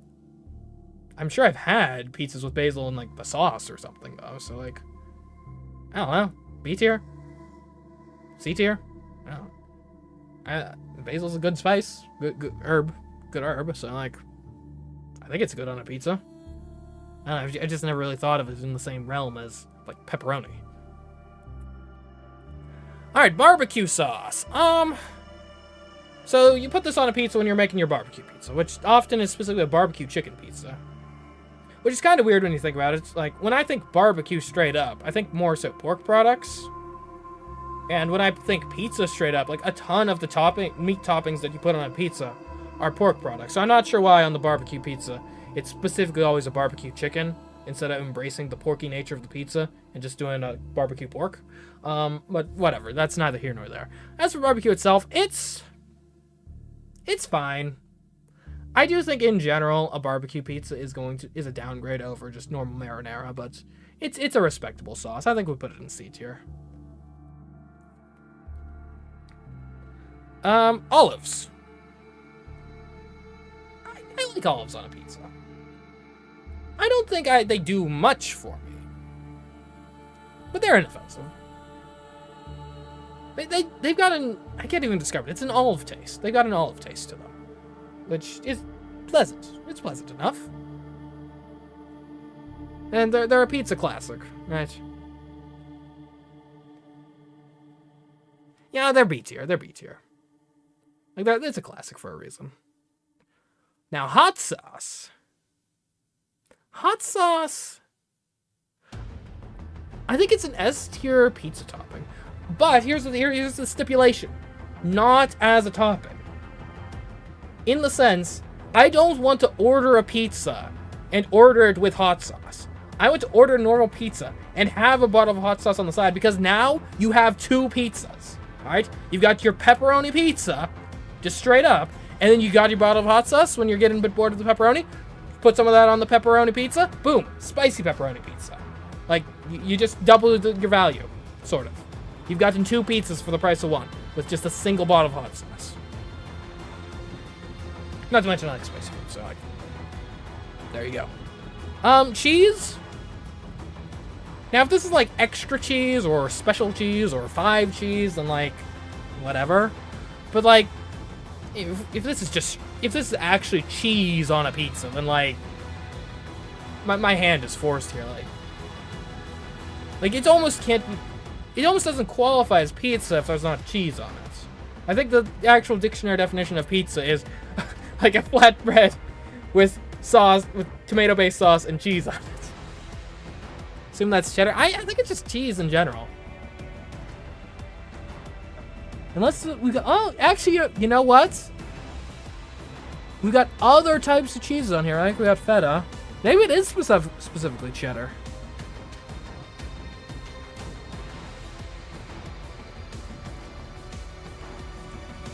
I don't know. I'm gonna just keep assuming it's normal cheese.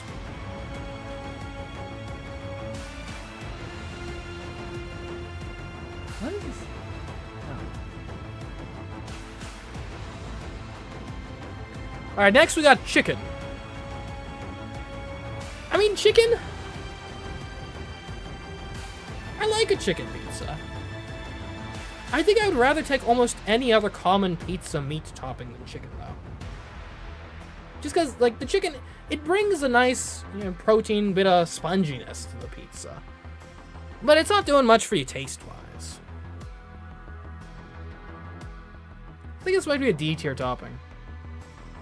Like, it's not bad. I'm not offended by it, but if you're gonna give me a meat pizza, give me something else. Like, there's a reason the chicken pizza is always either, like, the barbecue sauce pizza, or the hot sauce pizza or something, the buffalo pizza.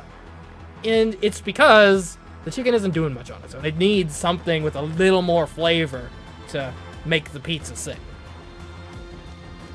Feta cheese, I hate feta cheese. I'm not even sure if I've had it on a pizza, but I know I would hate it. It's like, yeah, it's just the flavor profile. It's this weird, like, salty, pungent taste, and yeah. Like, I'm not a picky eater, but feta cheese is something that, like, keep it away from me, please. Garlic. Yeah, garlic on a pizza. Yeah. Especially garlic butter. Now, I know this is just straight up garlic right now, but like a garlic butter on a pizza. Like that. We'll put it in A tier. I'm not putting it all the way in S tier. It doesn't necessarily make the pizza, but, like, yeah, some garlic on a pizza. Try it if you haven't. And in general, garlic is just a nice thing. I put garlic in most of my cooking. Green peppers. It's kind of in the chicken boats. Like, I'm not offended by green peppers on a pizza. They don't add much aside from just crunch, just because they don't really have much flavor aside to themselves.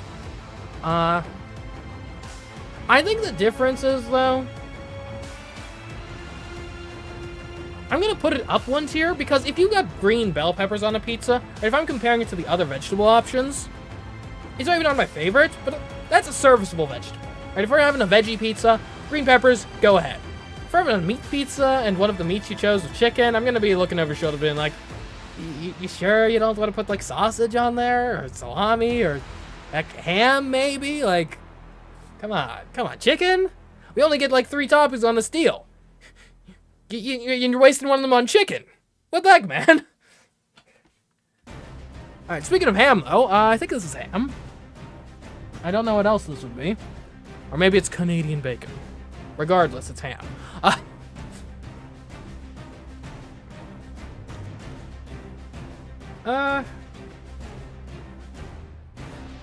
So, ham. Bell peppers are pizza ruiner for you? Interesting. I just don't understand how that could be the case. They, like, don't have a taste. Like, they do, but they don't. So ham on a pizza. It's better than chicken. But I think it's probably the second worst meat. Like, I don't know, I want something with a little more not even texture, but just some depth of flavor to it. And the ham just doesn't really offer that. It's too in your face with its specific type of flavor. There's no nuance to it. There's no spice. There's no pizzazz. So I think it's slightly better than chicken.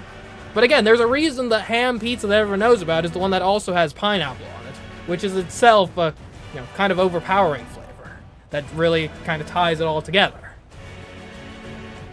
Now, there's a reason, again, if we're ordering pizzas for a party, single topping pizzas, and you're on the phone with the pizza guy and you're saying, oh yeah, we're gonna have 2 large ham pizzas, I'm snatching that phone from you and saying, like, actually no, sorry, my friend, he's an immigrant, he's still learning the English language, we actually want pepperoni pizzas. like,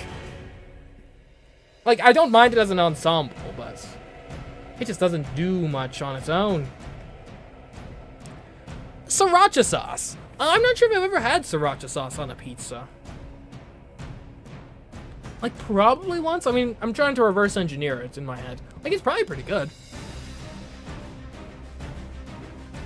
I don't know, maybe like a B tier? I think you can use it in the same sort of way as the hot sauce. As like a... You know what? I have had sriracha on a pizza, because I know back in the day my parents had sriracha on hand all the time. And I know for certain when I had like some leftover pizza, at least sometimes I would put the sriracha sauce on there. And so yeah, it's another hot sauce option. You love having hot sauce options, helps make your pizzas just pop a little more, give you a little more variety. Jalapenos. Jalapeno pizza. I like a jalapeno pizza. The issue is I have to be in the mood for a jalapeno pizza. Like, a jalapeno is such an overpowering spicy ingredient that it is its own genre of pizza. Like most of these toppings, if there's someone in my friend group that is so picky that they're like, ew, olives, I'm not eating that, then like, dude, grow up.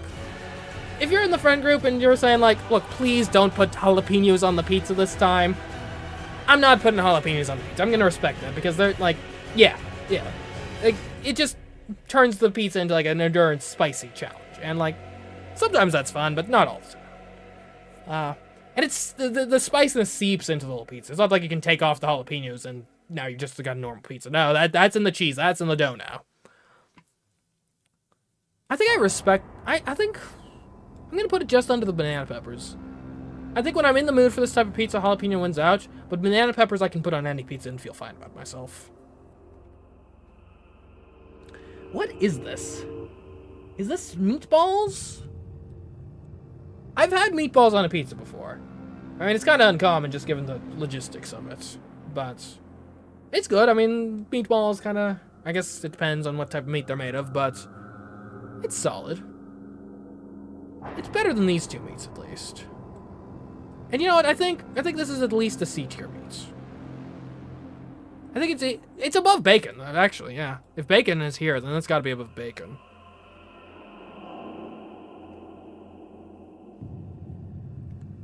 And I think in most cases, I'm putting that in over a jalapeno. I'm putting it in over banana peppers. But I might more often want to pick an olive than a meatball. I think that makes sense to me. Yeah. Okay, now we got mushrooms.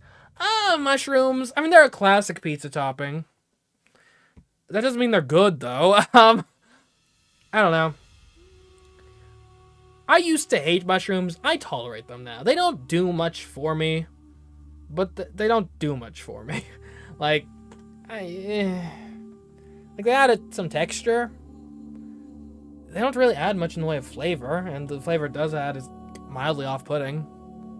But I mean, it adds some interest to the pizza, at least. And they're not bad in an ensemble of like a, I've got to put it under the meats. Right, these I would voluntarily put on a pizza. Mushrooms, if I'm putting that on a pizza, it's either because I was too lazy to do a custom pizza and just ordered your Supreme, or I've got like friends I'm considering. Like, I've never put the mushrooms on intentionally for my own enjoyment. Yeah.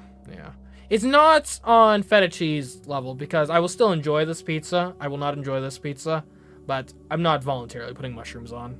Like, I don't need to put on airs and act all class. And like, actually, I don't personally enjoy the mushrooms very much, but they're a very cultured ingredient. No. Like, I'll eat the pizza with mushrooms, but I'm not the one who's gonna be asking for them when we're deciding what pizzas to order. Okay, red peppers. They had a certain... They're a very unique topping. Nothing quite does what these do. They had a crunchiness. They had... I don't think tanginess is the right word, but a sharpness to the pizza that nothing else quite does. I think this is a topping where on most of the pizzas I order, I don't think I want this. But when I want this, it's the only thing that's going to do the job. So I think this is maybe a top of C tier item. And it works really well on a chicken and barbecue combo too, so there's that as well. Alright, pepperoni. Like, I mean, notes on the hat, I have not tried it tier. It's got to be an S tier pizza topping. Like, this is... I know, like, the plain pizza, like, the default pizza is just a plain cheese pizza. But aside from that, the default pizza is a pepperoni pizza. And it's like that for a reason. Like, I don't know, cured pork products on a pizza. They've got the saltiness, they got the meat. You know, if you cook the pizza right, they crunch up all nice.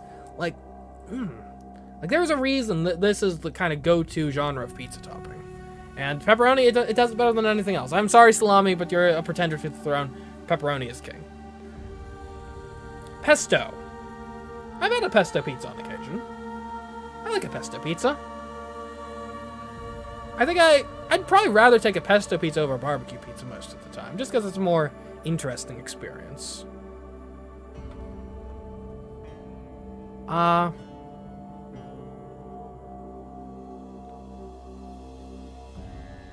Yeah, and I think that's about right, actually. Yeah. Pineapple. Pineapple on pizza. If you're the type of person that gets inflamed on the internet easily, please look away. It's an A tier topping. Like, what are you guys talking about, you haters? It's unusual. I'll give you that. There's nothing that quite does what it does. But that's a good thing, right? Like, it adds a bit of juiciness, some tanginess, some sweetness.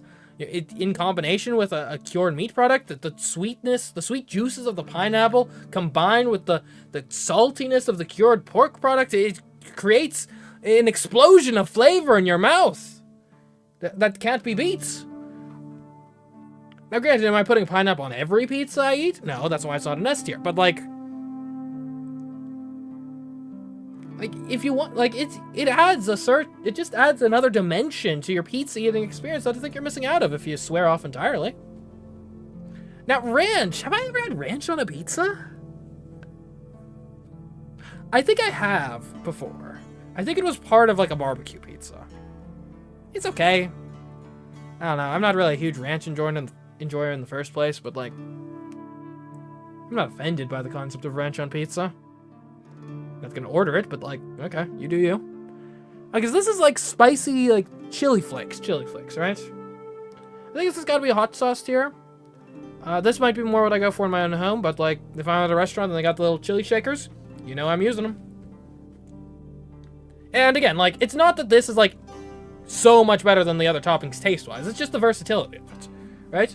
If I'm sitting down, I've ordered my pizza, it comes to me, right? I eat a slice normally. Yeah, now maybe want to just spice it up a bit, quite literally, and boom, chili shakes. And there we go. Now I've got a spicy version of the same pizza. Like, the utility can't be beat. Well, except for by cheese, which is a foundational part of pizza, and pepperoni, which is like the pizza topping, so. Alright, this... I was gonna say this is sausage, but this is clearly sausage, right? Which means this is salami. Yeah. Yeah, and that makes more sense alphabetically, too. Yeah. Wait, does it? Yeah. Yes, yeah. I think salami is good on a pizza. It's at least B tier. I'd have it over olives, for sure. But, like, here's the issue with salami. It does a lot of the same thing as pepperoni, but pepperoni's just better at it. So, like, I guess here's the thing. I can't think of a scenario where pepperoni is an option and I opt for salami instead. Like, pepperoni always wins the head-to-head matchup, which wouldn't be such of a problem if it wasn't for the fact that pepperoni is universally available literally everywhere, right? There's not, like, it's almost mandated by law. If you're a pizzeria, you have to have pepperoni. Like, in the weird, bizarre world where, like, I go to a pizza shop and they're out of pepperoni, and then, like, salami will work. But, like, I kind of want the pepperoni, then, you know? Okay. So next we got sausage. Sausage? I like sausage on a pizza. I think salami might be better, but sausage has the advantage that it's not a direct competitor with pepperoni. They offer two very different experiences. Like, I quite like a sausage and olive pizza, actually. That's a pretty good combo. I think it ties together a multiple meats pizza very, very nicely. It just adds this meaty dimension to a pizza without being too overpowering. So you can just straight up add sausage to a lot of different types of pizzas. Like, I'd just add sausage to like a supreme or a veggie pizza, and that could be nice if you're not vegan or something. So yeah, I think bottom of A tier makes sense for sausage. It deserves to be up there. Tomatoes on a pizza? A tomato sauce, sure. Tomatoes themselves, I don't know, they just kind of get weird texture-wise on a pizza. Like, they get all stringy and stuff, and I don't know. Like, I'm not against the idea, but it doesn't really do anything for me. Yeah, maybe I'm putting it under... Maybe just above chicken? I think at least tomatoes add the nice little acidity to the pizza that chicken doesn't, but yeah. Okay, spinach. You know what? Spinach, it's an S tier topping. It's a leafy green, but it shrivels up nicely on these pizzas. It adds this dimension of just, you know, leafy greenness, a little bitterness. It also lets you trick yourself into thinking the pizza's way healthier than it actually is, because, ooh, it has spinach on it. but I like adding spinach on a pizza, and it's not really all that overpowering. You just put this on any pizza, and it's fine. Like, you don't need specifically a spinach pizza, or even a spinach pizza. A spinach Alfredo pizza? Good stuff there. It might be the best veggie-based pizza, actually, which is weird, because, like, you wouldn't expect that, but yeah. And this is... What is this? Does anyone know what this is? I'll open the image in a new tab, and maybe I can see what it is. So this is... tomatoes again. I guess dried tomatoes, specifically? I'm not sure if I've ever had this on a pizza, intentionally. Sun-dried tomatoes. Oh, you know, now that you mention that, I think I know what we're talking about. Okay. I think that's fine. I think that's, there. But better than barbecue sauce, worse than pesto. Obviously. Alright, now looking over my list here again. I think it makes sense. Is there anything I would swap around? And hot sauce might be a bit high. But I don't know. Again, the versatility of it, right? You got a bottle of hot sauce with you? Every pizza. It's 2 different flavors of pizza. Like, good for party settings too, right? Buy 1 pizza, get 2 flavors. Everyone's happy. Garlic is maybe a bit high. Like, I think I'll drop that to the bottom of A tier. Because, like, just straight garlic, like, garlic butter and stuff is really good, but just straight garlic as a topping itself isn't as good as sausage and pineapple, I don't think. Though I do like garlic, to be clear. As for the rest of this, yeah, I think this all checks out. I think I'll slide, green bell peppers over artichokes, actually. And yeah, no complaints here. So yeah, if, any of you want to, send me a pizza, now you know. Now you know how to order it. Maybe that... Instead of accepting bits, I should accept pizzas. Man, that could... And that'd be terrible. I don't know. I could have to give an address out, and that's arguably not good from a security perspective. Yeah, okay, forget it. Forget the idea. We're not giving me pizzas. Don't even think about it.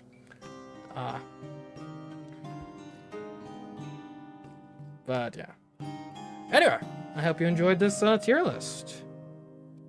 And okay, so that was all the tier lists I had prepared for today's stream. So, and I guess we're still a little early. That's fine. We'll just start our next segment a bit early. I need to go get some water and stuff anyway. So, yeah, don't you go anywhere. Next, we, what are we doing next? Good question, good question. Next up is... Ah, yes, 1001 Nights. Hope you're looking forward to that. I most certainly am.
All right, we are back.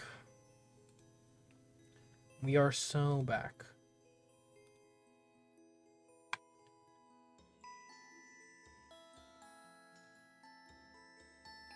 Hold up. Yeah, there we are. Hello. Alright. Yeah. Sorry I had to step away, but got some water. Got a throat lozenge or cough dropper, whatever they're called. As it turns out, doing like a 10 to 12 hour stream is kind of a bit of a test of endurance, especially on the old vocal cords. Yeah. And then I think there's actually going to be a fair amount of reading in this game, so here we go. Although I was thinking, though, while I was taking that cough dropper, throat lozenge, or whatever it's called, I'm not a scientist, but in theory, as those dissolve, shouldn't they, as they dissolve, shouldn't the rate at which they dissolve decrease? Right? Because, like, as it dissolves, it shrinks, so it has a smaller surface area. So less of it is exposed to like your mouth and saliva and stuff. So in theory, the smaller it is, the slower the rate of dissolving, right?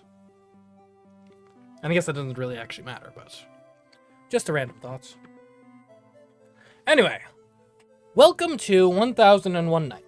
Specifically, this is the 1001 Nights demo. Now, I will say before we get into this, I was contacted by the developer about this game. That is how I'm aware it exists. But I haven't, like, this is not, like, a deal or anything. They're just like, hey, here's our game. Check it out if you want. And I saw the description and was like, you know what? That seems like the type of game I would like to check out.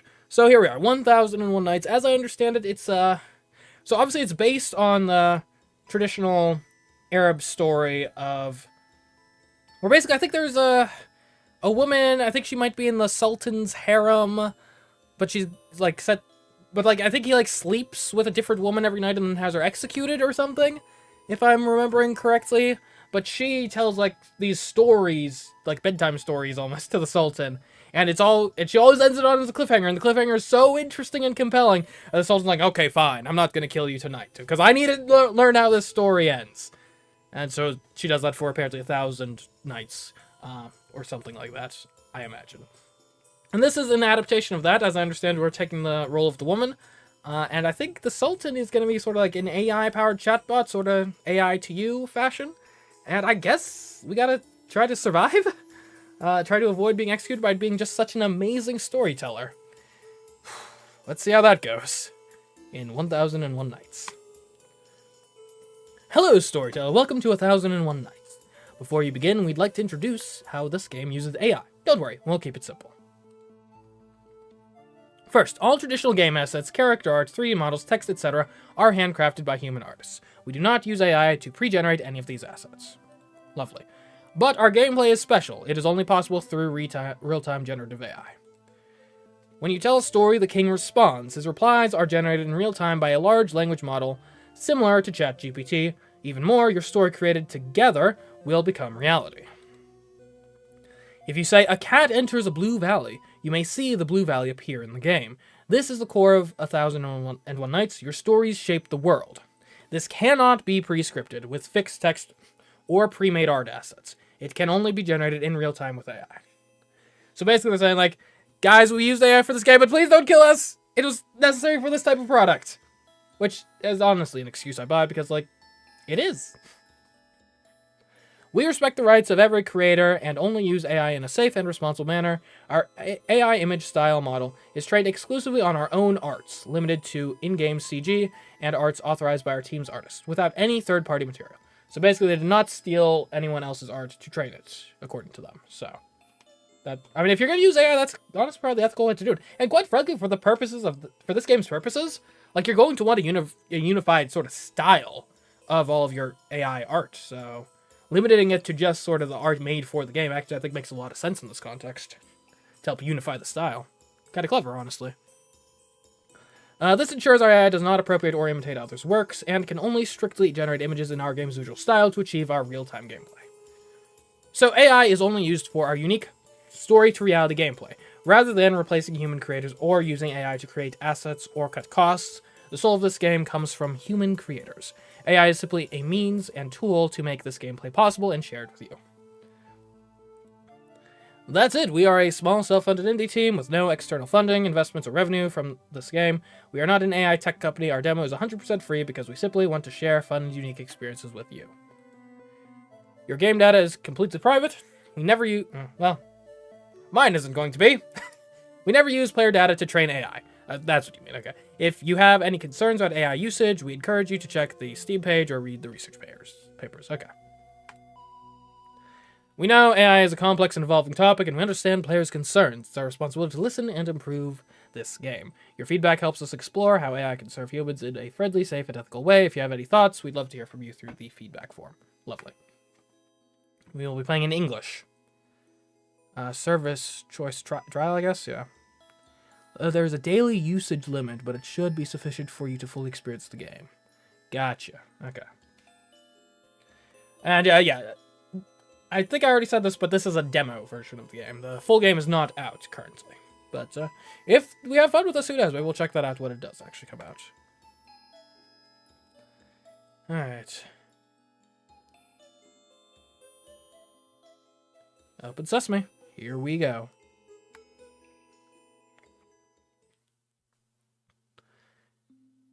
Strange, is it not, that of the myriads who before us passed the door of darkness through, not one returns to tell us of the road, which to discover we must travel to. Rubiat Omar Khayyam. For the record, if I completely butcher any Arabic names, or Arab names, I think Arabic is language, Arab is the adjective. Sorry, I'm trying my best. I'm not from that region of the world. This story begins on that day a decade ago.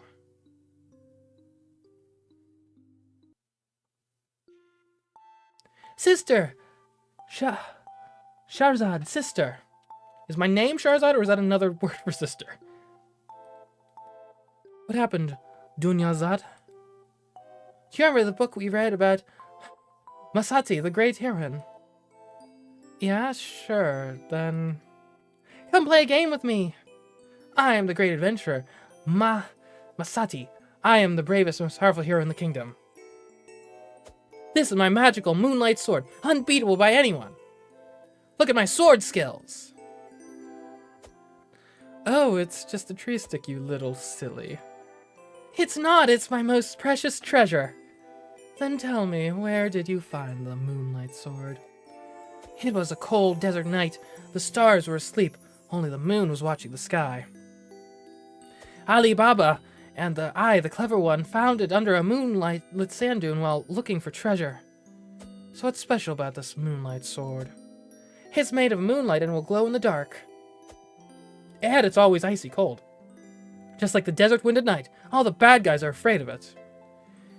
She always has such an imagination. I should tell her a story about the moonlight sword. Actually, this moonlight sword has a secret. Really, sis? Let me know. So here's the secret. I could continue to write the story about the moonlight sword to the sister. For example, the sword is made of ice. It whispers to its owner, or... Okay, try to be creative. So what is the secret of the sword? Okay, let's add a fun twist to it. Let's say something that really turns the story on its head. Ooh! The sword is cursed, so that any wielder of it is doomed to die within a year of first acquiring it.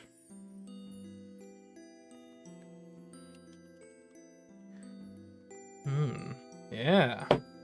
Sorry, I had to murder a creature. How about that? Listen to this. The sword is cursed so that any wielder of it is doomed to die within a year of first acquiring it. Let me think. How do you think about it? Oh no, that's a spooky secret. But Masati is very clever and has found a way to break the curse, I think.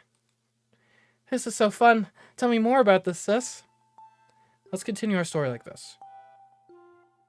Okay, so... you found a way to break the curse. Okay. It is true that the curse can be broken, but only if one were to sail deep into the Mediterranean and find an island lost to time. Well, we'll leave. Not last time. Lost to time.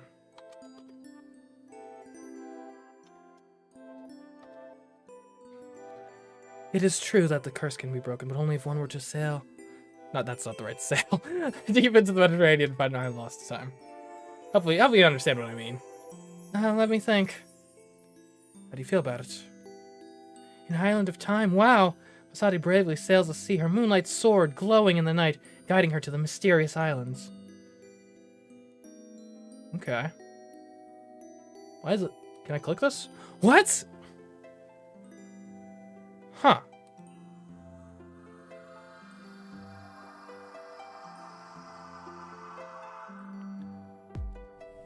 What's this? Sis, what are you looking at? You can't see the sword? Huh, sis, what are you talking about? My moonlight sword is right here, look! She really can't see it. It's just my hallucination, right? Then let me try to cut the stick. Ha! Ooh, it worked. Ah, my sword is broken. What happened? Was it really a sword, not my illusion? I really didn't do anything. I don't know why this happened. Sis, you bully. I'm sorry, truly sorry. Would you like Big Sister to tell you more stories, sweetie? Look, I protect you with my moonlight sword. Oh. It is real, but it can only be used once. What's wrong, sister? Are we still going to play together? Of course. Next time, let's go on a desert adventure together. I'll be with you using the sword to defeat all the bad guys. But sis, why do I suddenly feel so cold? As if I'm really standing in the desert at night. Why can't my Dunyazad see all this? I feel cold too, like as if the world of the story has become real. Okay. Okay. So you tell some tales, bring the items from it into the real world? I will never forget that day that dreadful news arrived. The queen had been executed. The king claimed she had betrayed the kingdom. From that day on, everything changed. Every woman's soul is possessed by a demon, King Shahriyar proclaimed in a fit of rage. He declared that for the safety of the empire, he would take their lives before the demons could wreak havoc. And so his ritual began. For 3 years now, as dusk falls, the palace gates open to welcome a new bride, and with each dawn those same gates open, but only cries and wails emerge. 1,000 nights, 1,000 lives lost. The streets no longer ring with laughter and joy, only hushed whispers and terrified glances remain. Every girl now lives in fear, wondering who will be next. Game, didn't you state your name? Shahzad. The name matches and the portrait is spot on. When you enter the palace later, don't wander around. Keep your hands and feet in check. The king is in the innermost bedroom. You're the minister's daughter, aren't you? Your father's greatest fear is that the king will remember he has a daughter.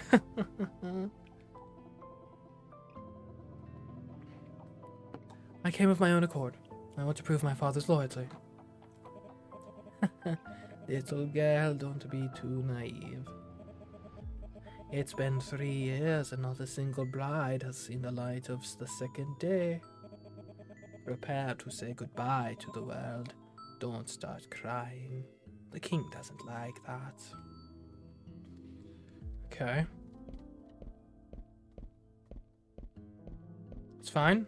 I have storytelling skills. What's this? It's just you, Shahzad. Did those girls also look into this mirror? You must be the last one. You have to end this brutal ritual. We'll try our best. Someone's coming. This is the 1001st. So there are so many beautiful women in the world. Shut your mouth quickly, you'll die with it tomorrow. No, they were sent by the king to the best, most wonderful paradise. Don't you dare slander his majesty. Yes, yes, the smell of blood on the road by the gate never dissipates, and you still believe that? Fools like you will never understand his majesty's will.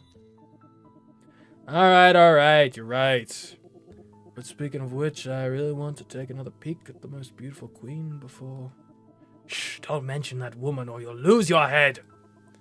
So disgusting. Pigs, all of them. This one seems pretty composed, not like the one a few days ago who cried so miserably. Here she comes. Shut up, you old hags. Hope she lasts a bit longer. I'll last plenty long. It's my specialty.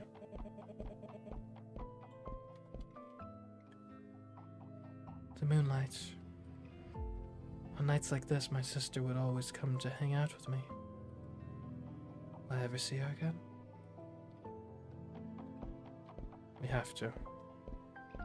Oh, hello? Where are you going? Is that a black cat? How could a cat showed up in a palace? Yeah, maybe it's a pet. Seems plausible, at least. Did you see a shadowy figure? Nah, I didn't. Last I'd like that, how would you even become His Majesty's guards? Nonsense, it must be imagination. Hey, yo! Who are you? We don't need to try to pull rank here. Shahrazad. Shahrazad. Oh, Jafar's daughter. Finally, it's your turn. With a pity, she is a beauty. But you won't be around tomorrow. Majesty's in the room. He summons you in. I'm ready.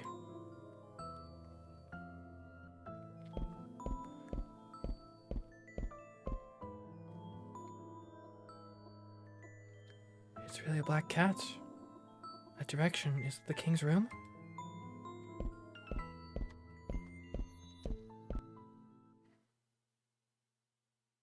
Alright. Life or death stakes here. Your Majesty, I'm here.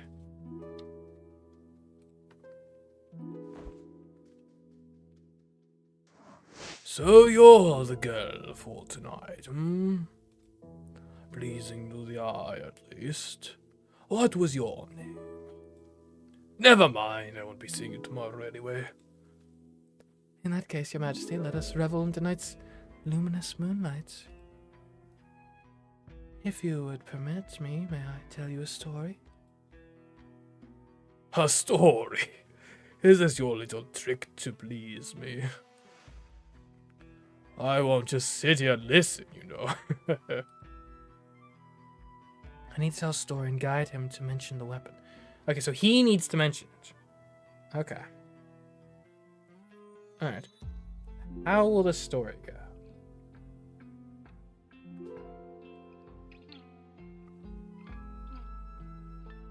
We want to be subtle about it. Tell me, my liege, have you heard the story of the gardener of the grapes? It is quite the fascinating tale, much beloved by children in the village where I grew up. Not my liege, my liege! Is that how you spell liege? Is it the other way? Yeah, I think.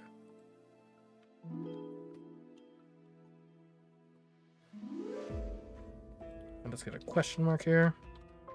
There we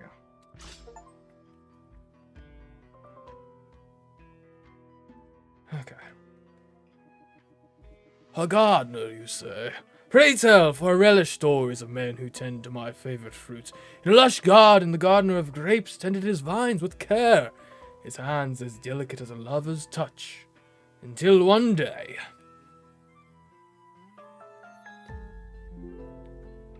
A serpent emerged from a rose bush he was tending. He sought to chase it from the garden, but when he raised his hand against it, it transformed into a beautiful woman.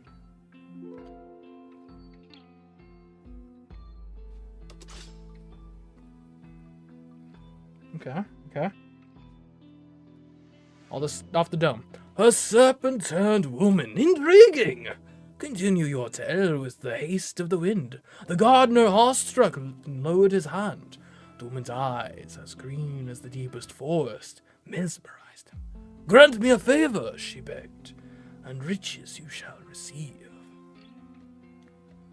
Okay. The gardener asked what the favor the woman demanded was. She said,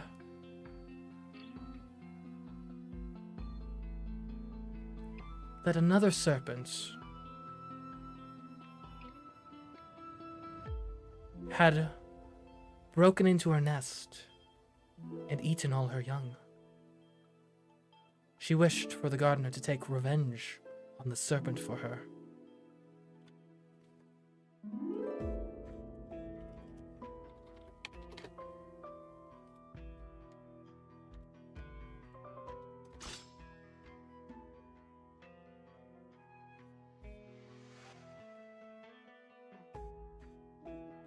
Revenge the dish best served cold, as they say. This tale sharpens my interest. The gardener, though peaceful by nature, agreed to her request. He fetched his trusty sickle, ready to slice through the scales of the intruder. Sickle doesn't count as a weapon?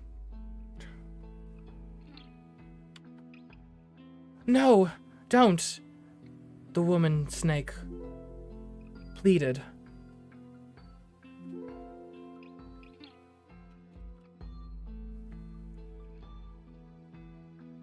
The serpent is too dangerous to be attacked in melee. You must attack at range.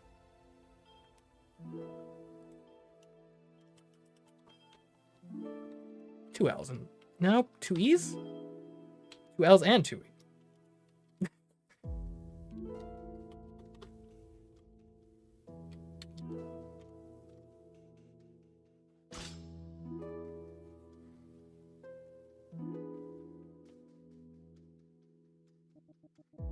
Range, you say? Cowardice is not a virtue in my court. Yet I shall hear your tale. The gardener heeded her advice. For the sake of caution, he crafted a sling and loaded it with stones. From afar he aimed true, striking the serpent where it slithered. Okay, sling is also not... Okay, the sling is not a weapon either. Okay.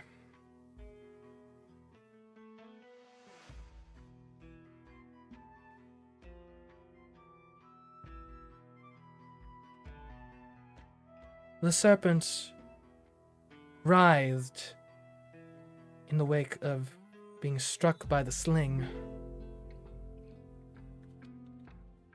Oops. The gardener turned back to the woman serpent.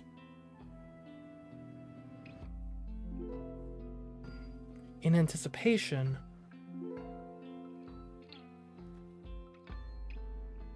of claiming his reward, only to feel a sharp pain in his back.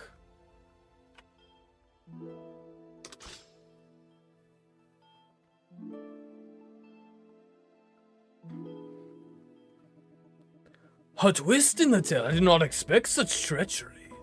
The gardener, in his moment of triumph, was betrayed. The woman serpent's fangs sunk deep into his flesh.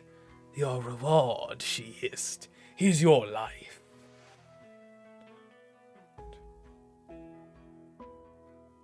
Okay, we need a weapon mentioned. We need a weapon.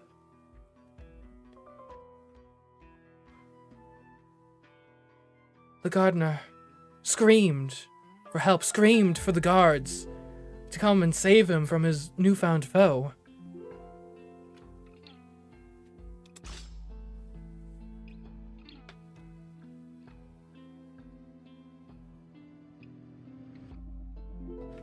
His cries shall fall on deaf ears, for such is the fate of the naive. But the gods, deaf to his pleas, did not come. The gardener's screams echoed through the garden, a symphony of despair to the serpentine seductress's ears.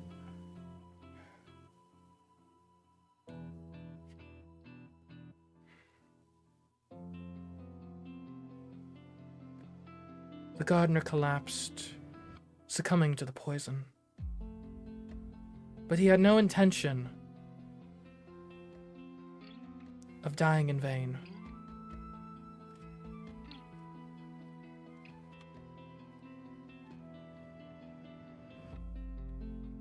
He reached his hand into his pocket and found the cold touch of metal.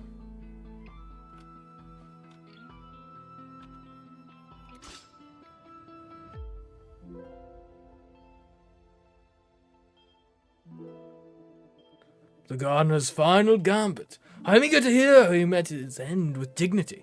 With his last strength, he brandished a hidden dagger, stabbing the serpent woman with a swift strike. They both fell entwined in a dance of death, as the vines of the garden wept for them both. There we go. There's the dagger. Here we go. Click that weapon.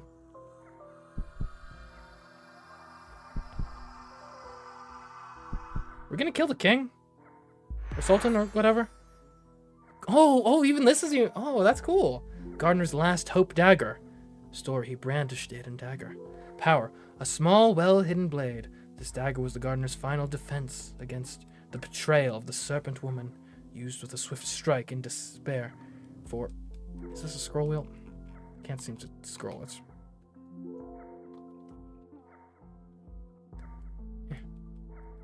How do I scroll? Any ideas? Page down? Okay, well.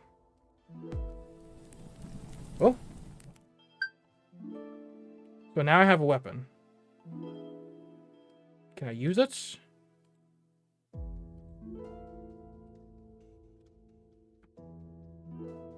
What happens if I click death? Nothing. Can I get help? King will continue your stories. Okay. You can click to sneak a peek at the weapon rack behind him for hints. It's okay not to peek. So maybe just continue the story.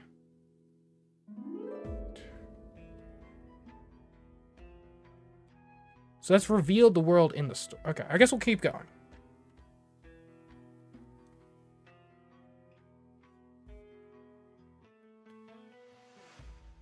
They are found the next morning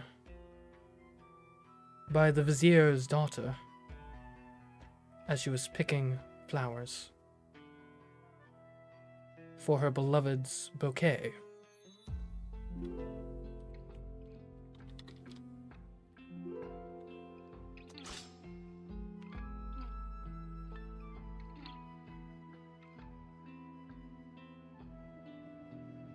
Ah, tragic discovery. The vizier's daughter, unaware of the violence that had unfolded. The daughter gasped at the sight, her hands reflexively letting go of the flowers. The beauty of the garden now marred by the corpses of the gardener and the serpents. A grim reminder of the dangers that lurk beneath the surface. Maybe I need more weapons. I see. Okay, let's get... Oh, yeah, we need to fill our bar.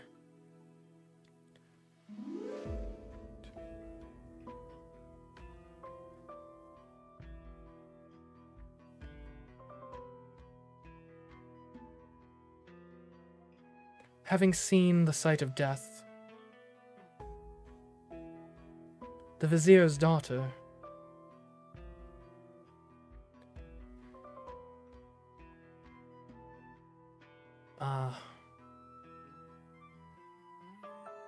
requested of her father that she be allowed to take self-defense and martial arts courses so that she may feel safe in her own home. Okay, a few corrections here. I need a... Vizier?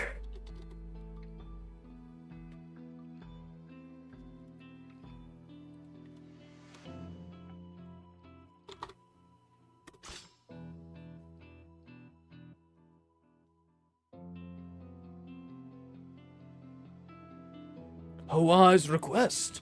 A woman of my court should be able to defend herself. The vizier, moved by his daughter's courage, agreed. From that day forth she trained in the ways of combat, her limbs becoming as deadly as the serpent's fangs, her spirit unyielding as the gardener's final stand.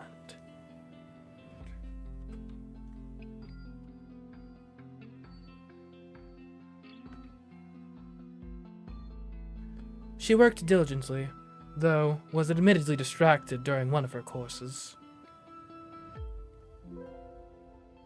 as she found the huntsman teaching her archery quite dashing indeed.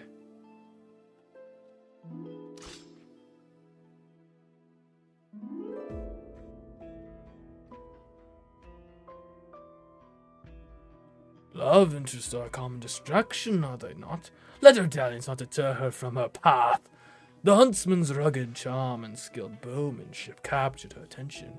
Yet despite the flutter in her heart, she focused her gaze and pulled back the bowstring with newfound resolve, determined to master the art of protection.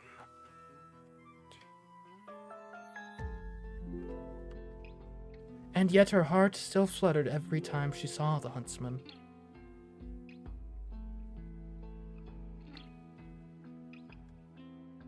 She asked him to join her for a meal, but he refused.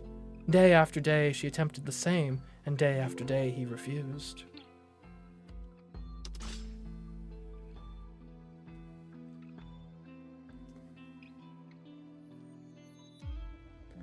The huntsman shows remarkable discipline, or perhaps he's aware of his station. Let the girl's persistence be a lesson to her. The vizier's daughter, undeterred by the huntsman's rejections, continued her invitations with unwavering enthusiasm. One day she vowed, "You shall break your silence and share a meal with me." The huntsman smirked at this grandiose statement. He suggested a contest.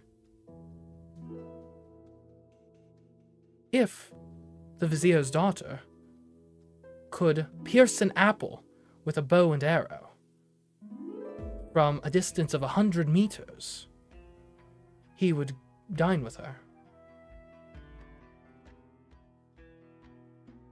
What the Why did I pick Vizier? Let's forget bow. We'll just say an arrow.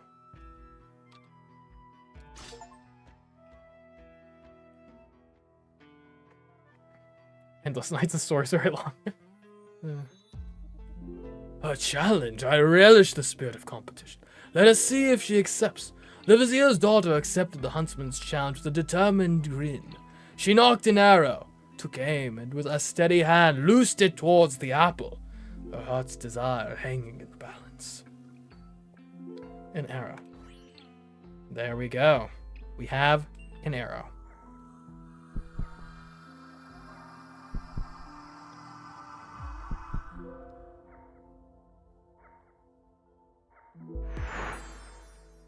Heart's desire arrow. She knocked an arrow. Forged with the vizier's daughter's determination and enchanted by her unwavering spirit, this arrow is fletched for precision and adorned with aspirations. I don't get why I can't scroll this. I feel like I'm missing something. Whatever. Why do you keep talking random weapons? Be serious, don't bore me.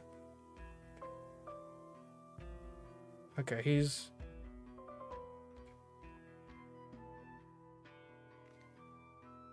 kind of angry.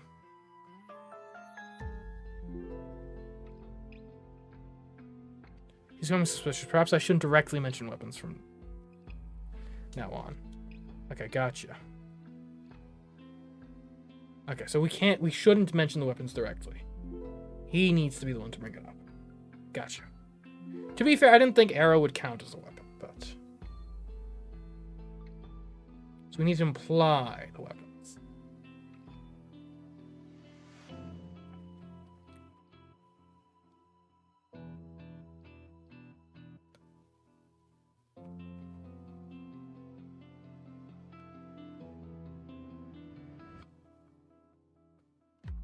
The vizier's daughter missed the apple, but only just.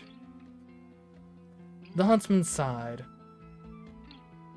and decided to take mercy on her and dine with her on the morrow regardless. With the visitors. Vizier.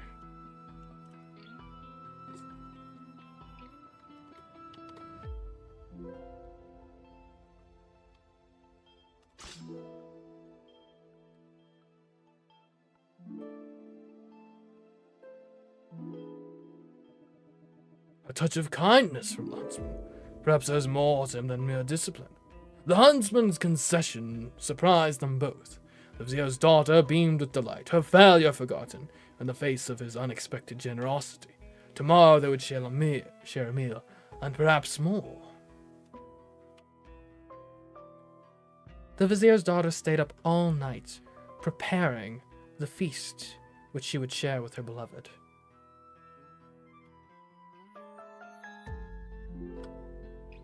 Not...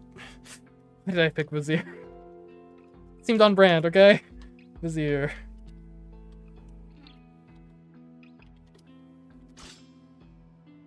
I don't even really know what a Vizier is. Such devotion! Let us hope the huntsman appreciates her efforts.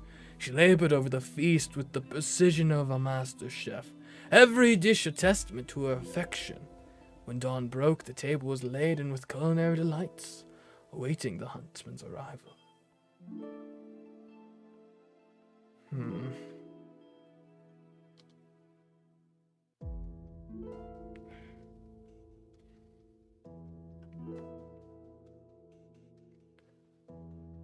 When the huntsman arrived, the first dish he took note of was a cake, which the vizier's daughter had shaped into one of his most trusty tools of his trade.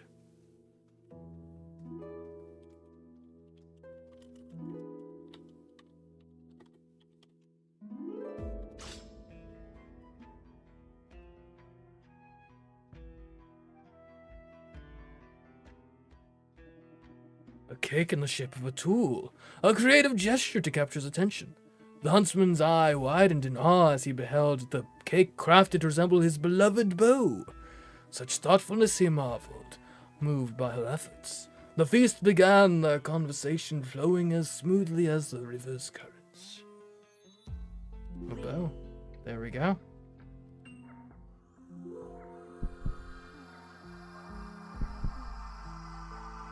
I'm really enjoying this game so far. This is fun.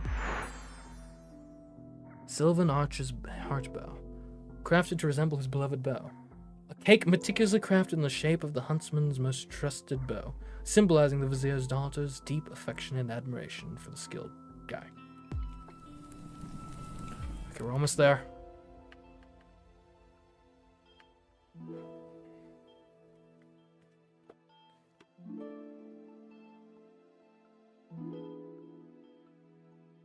The vizier's daughter gave the huntsman a peck on the cheek before insisting that he be the one to slice open the cake.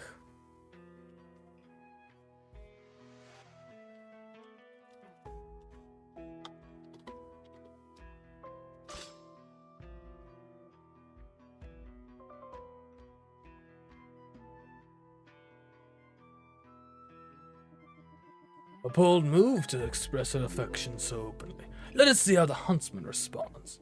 The huntsman blushed at her forwardness, yet he took up the knife with a smile. As he cut into the cake, the vizier's heart swelled with hope. Or the vizier's daughter's heart swelled with hope, for she knew this was more than just a meal. It was the beginning of something more. Indeed it is.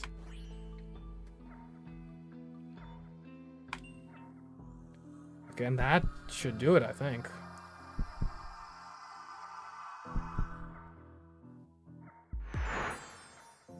Heart's desire dagger. Yet he took up the knife with a smile. A cake knife adorned with intricate designs symbolizing the vizier's daughter's affection and a sharp secret ready to slice through more than just dessert.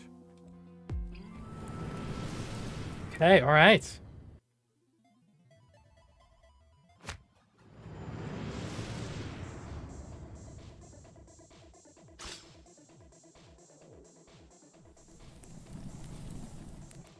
Oh, and we're in the world.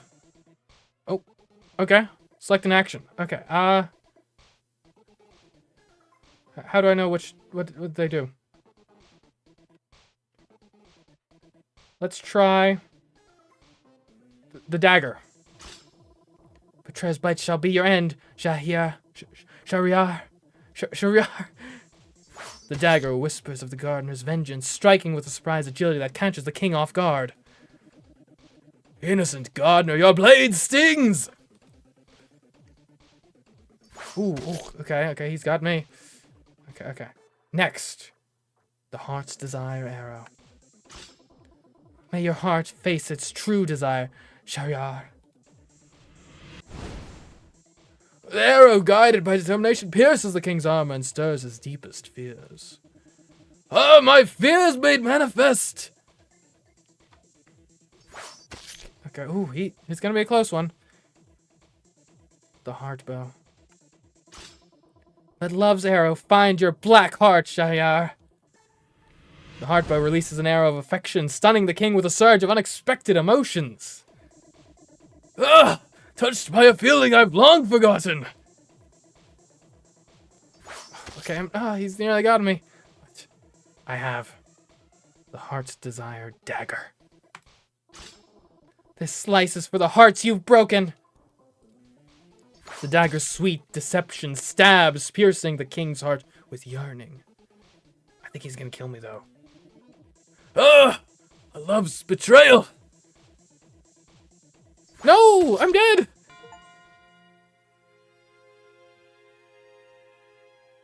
Shahrazad loses her life in the morning, but the story could be changed. What did I do wrong? Do I need stronger weapons? I need stronger weapons, I guess. I need, like, trebuchets and cannons! Okay. Let's restart. Let's try again.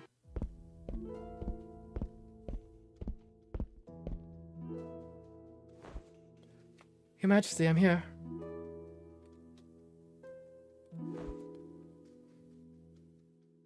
So you're the girl for tonight, huh? Pleasing to the eye, at least. What is your name? Never mind, I won't be seeing you tomorrow anyway. In that case, Your Majesty, let us revel in tonight's luminous moonlight. If you'd permit me, may I tell you a story? A story? Is this your little trick to please me? I won't just sit here and listen, you know. I need to tell a story and guide him to mention the weapon. Alright, bigger weapons, stronger weapons. Pikes. Swords. Axes.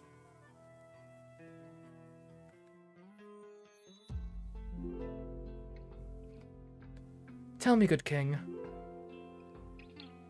Have you heard of the tale of the heroism of the siege of Malta?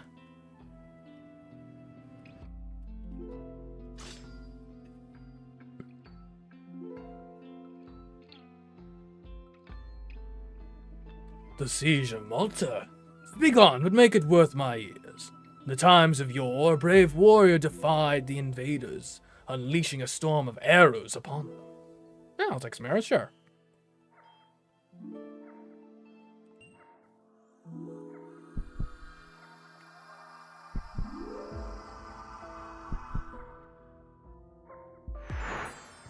Malta's vengeance arrows.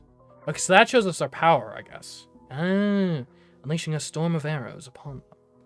Quiver of arrows, each enchanted to rain destruction upon the invaders, shot with precision by the brave warriors of Malta's siege. Okay.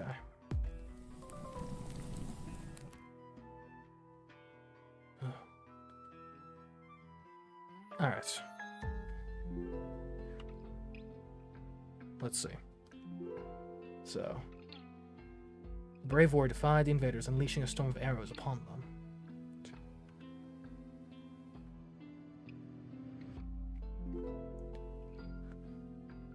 So great was his flurry that the enemy commander took notice of him.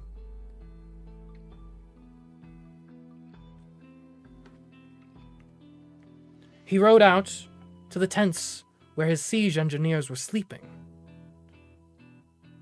and declared a bounty upon the head of the hero. Whomever were to hit him with the stones of their engines of war and slay him would be made a duke in the realm.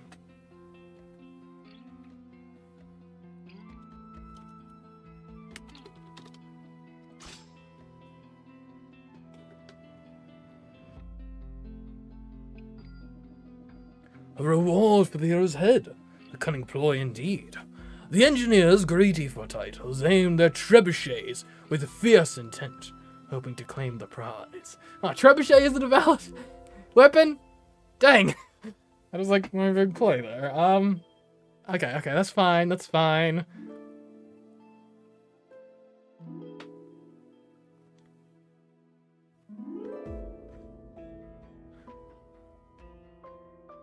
They fired smoldering stones upon Malta, each missing the hero of legend.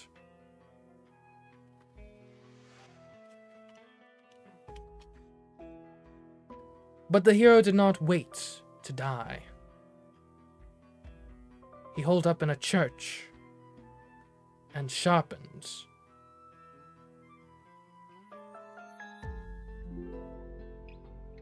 his mightiest blade.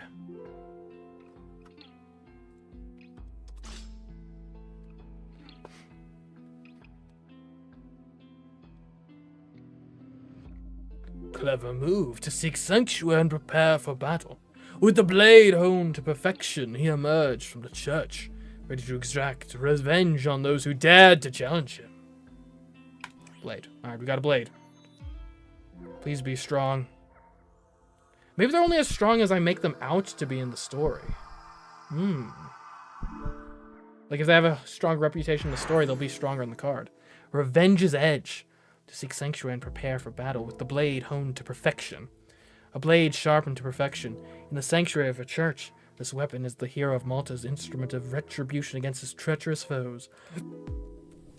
Why do you keep talking about random weapons? Be serious, don't bore me. Okay.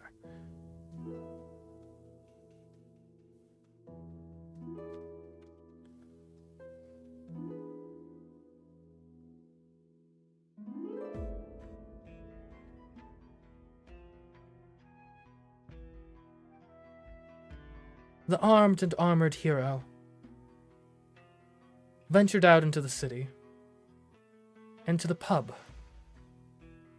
There, he decided to have one last drink before the battle that could very well be his last. Little did he know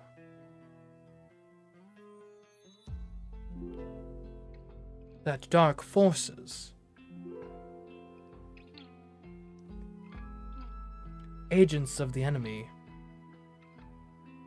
in the guise of friends, were amongst him. Probably among would be better than amongst. Okay, well.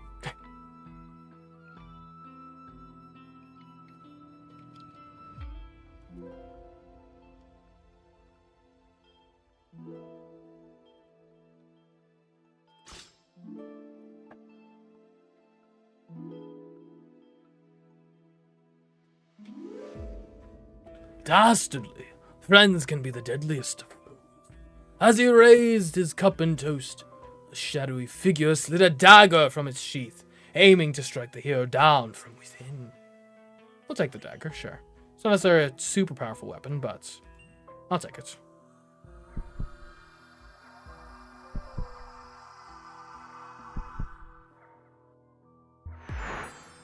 Okay, yeah, only 6 for a dagger. Shadows caress dagger. A shadowy figure slid a dagger from its sheath. A sleek and slender blade, as dark as the midnight, perfect for assassination in the dim light of a crowded pub, meant to take the life of a hero unseen. Okay.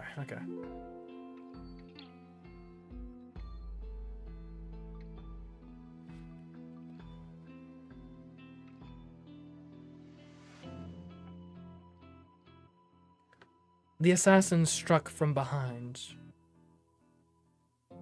However, in that moment, the hero was not wearing his cloak.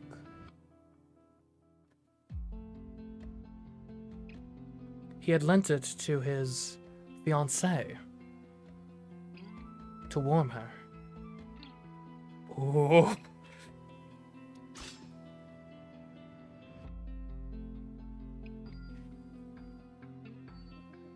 A twist of fate! The cloak a lucky charm! It seems the dagger meant for his back instead found the folds of the cloak, and the hero, altered by the clash, spun and met his attack with a swift counterstroke. So we've got 7, 9, and 6. So we needed... He had like 26 health last time. So we need... So that's going to put us at 16. This puts us at 22. So another dagger I think would be sufficient. I mean, I kind of want to see where the story's going, but we'll take a dagger. We'll take it. We have a lot of daggers here.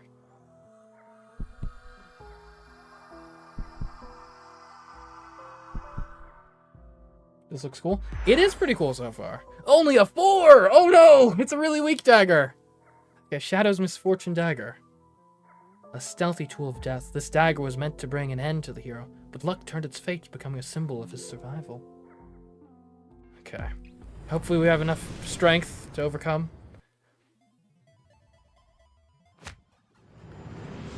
I was assuming the dagger would be at least 6 strength, but I think 4 still gets us there.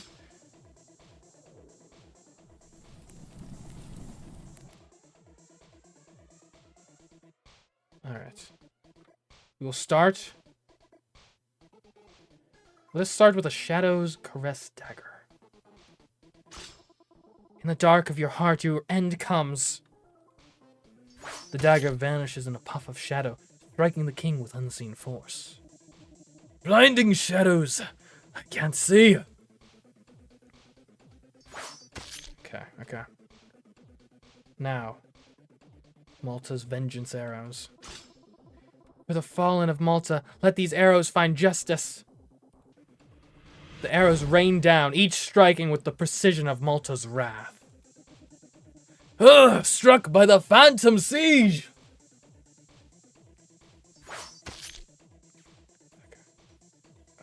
Do we have 9? 4, I think we just have enough. Revenge's Edge. Actually, we'll do the Shadow Misfortune Dagger first. Let luck favor the just, not the cruel. The dagger strikes, reversing fortune and causing a service's curse upon the king. Blind luck turns against me!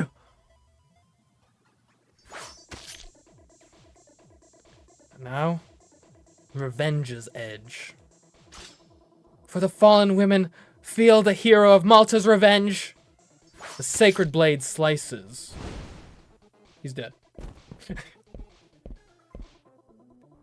What's the feeling of fear, your majesty? When you punish them. Now your reckoning has come. Shahrazad. You! How dare you! Gods! Kill this mad woman at once! I'll return to pieces! Look around you. Do you think you're still living in luxury in your palace? This is now the world of stories. Your guards can no longer hear your cries. Feel our despair. You'll pay for your bloody crimes. You can't escape, naive fool! You won't even escape my palace! I'll make you wish you were dead! Your absurd ritual ends here. Your reign began with a story, and it will end with one. Do you hear that? Your story is over, Shayar. You can't! Shahrazad, your sister, your damn father, your whole family! I'll chop them all into bloody mincemeat! You damned woman, I'll...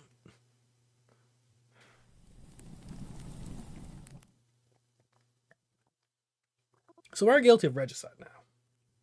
It's over now. I need to get out of here. What's happening?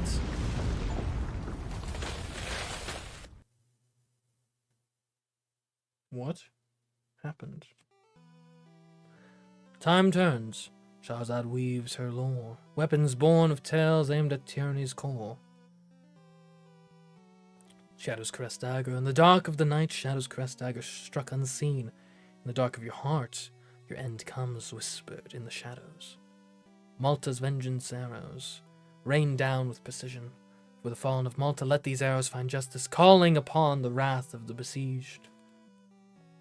Shadow's misfortune dagger turned luck against the king. Let luck favor the just, not the cruel, as fate twisted on its edge. Revenge's edge, sacred and sharp, dealt justice with each strike. For the fallen women feel the hero of Malta's revenge, echoing in the halls of the just. So ended the king, felled by his own darkness and the justice of the very people he oppressed. A fool who brought his own undoing with his treachery. The people call her the shadow of retribution. Far and wide they seek the maiden's trace. Her legend spreads, yet none can find her face.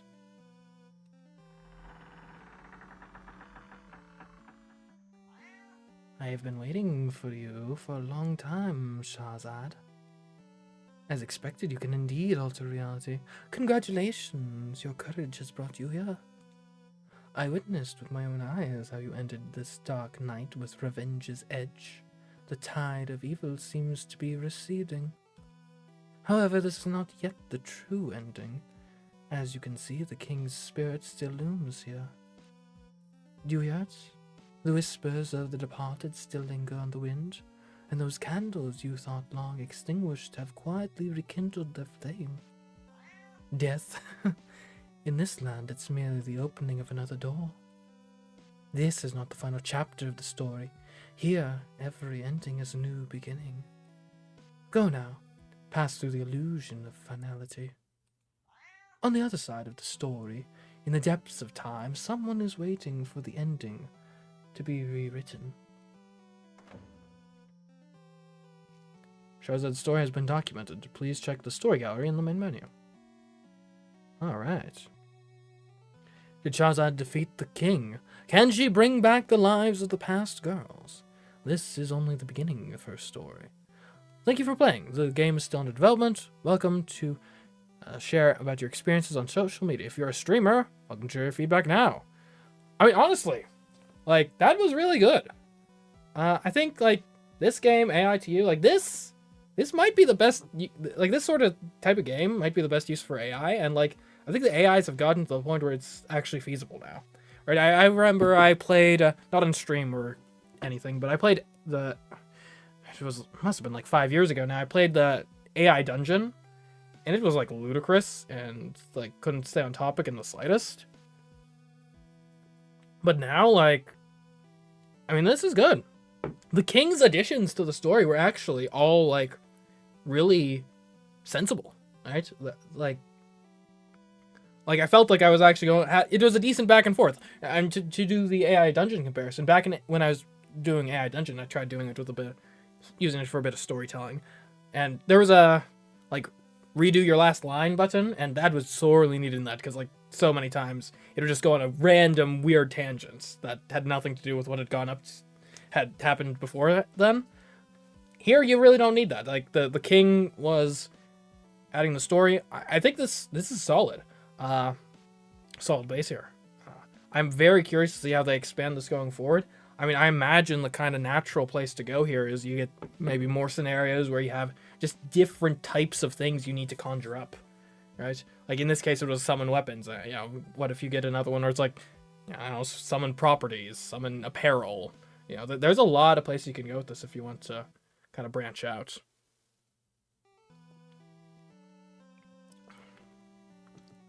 But yeah, I do think if I were to give a critique right now, I do think, and this could be intentional, I do, like I said, this could be intentional, right? You're maybe wanting to have like an air of mystery and wonder, but right now it is very opaque as to what specifically makes a given weapon stronger or weaker, right? And you don't need to, like, open up the hood and be like, well, this is the exact math we're doing to determine all that. But, like, I think a line or two somewhere in the, like, tutorial segment of, like, just sort of hinting at it, saying, like, if a weapon, and I don't know how it works specifically, but whether saying, like, you know, bigger, stronger weapons are going to be better, i.e. a sword is going to be better than a dagger, for example, or saying, like, Or if it's more the case of, like, whatever the reputation of the weapon is in the story, it carries over power-wise. So, for example, a weapon akin to Excalibur is going to be stronger than just, like, a random sword in a blacksmithing shop, right? I don't know how it works, but some sort of hint in that regard, I think, would allow for more strategy with regards to how you're going about setting up the story. Though, again, that's not necessarily a complaint or criticism, right? It's a valid intention of, like, no, we want to keep that vague so that the player is sort of discovering how things work and just kind of playing it by ear and just kind of feeling it out. So, yeah, I mean, we'll definitely keep an eye on this game. This is definitely one where I think when this actually releases fully, I think we want to check this out. It's very fun, and you know, I got a mind for storytelling and whatnot, so it was fun, kind of having that back and forth, almost like a, yeah, like almost like improv, sort of, I guess. I think, you know, more scenarios, more objectives and stuff. Different kind of tones of character you're going up against, if it's not always the king necessarily. Imagine, like, what if there's, like, a scenario where you're going up against, like, a court jester or something, and, like, you're trying to, like, roast each other, the hardest or something. I don't know. But, yeah.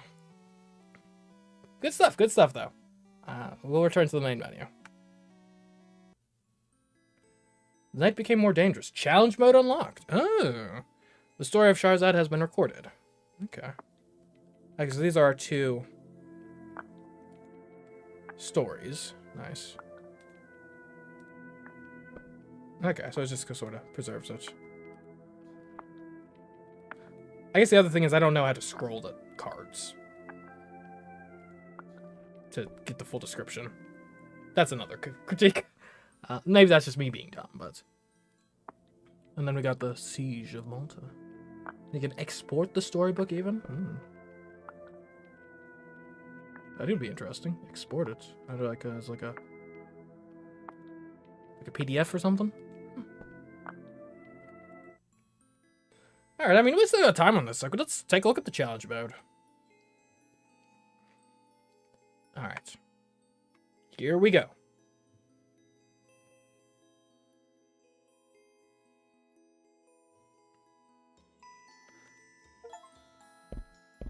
Alright.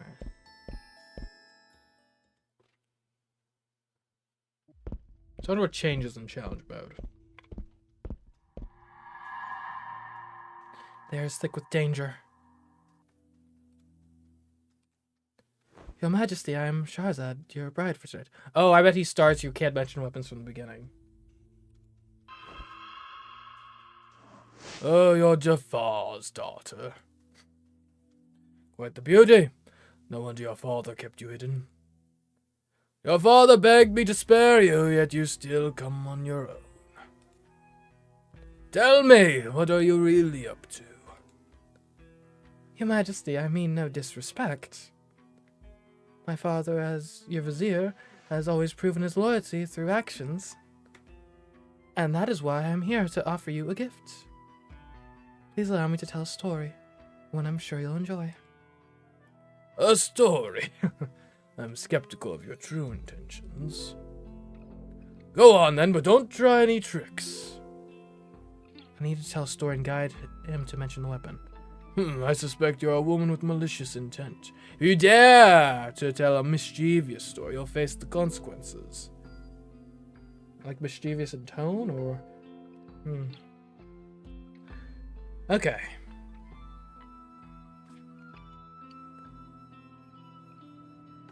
My dearest king, allow me to tell you the tale of the voyage of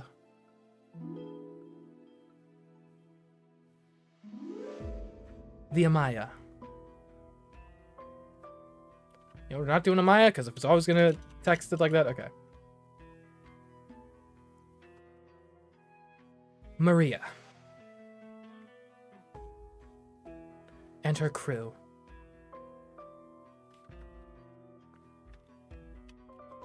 It all started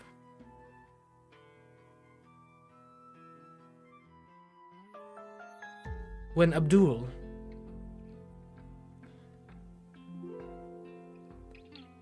a merchant's son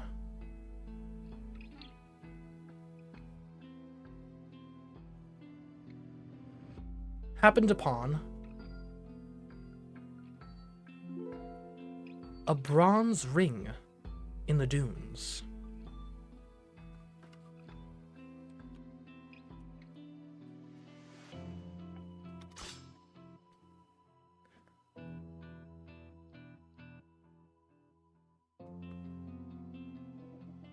A bronze ring, you say? Proceed, but ensure this tale's not one of your feeble attempts to mock my power with common trinkets. Abdul, the merchant's son, may have found a ring, but little did he know the ring would unleash a tempest of tyranny in his life.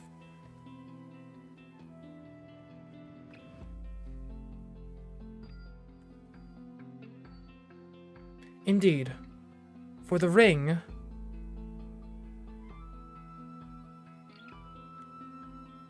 held a strange power within it.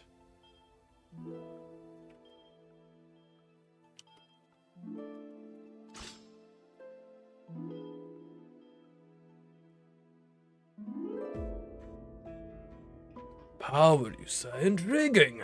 But what manner of power? Speak, and do not keep me in suspense. This ring, with its enigmatic power, must have woven a web of treachery and despair, as all great treasures do in my court.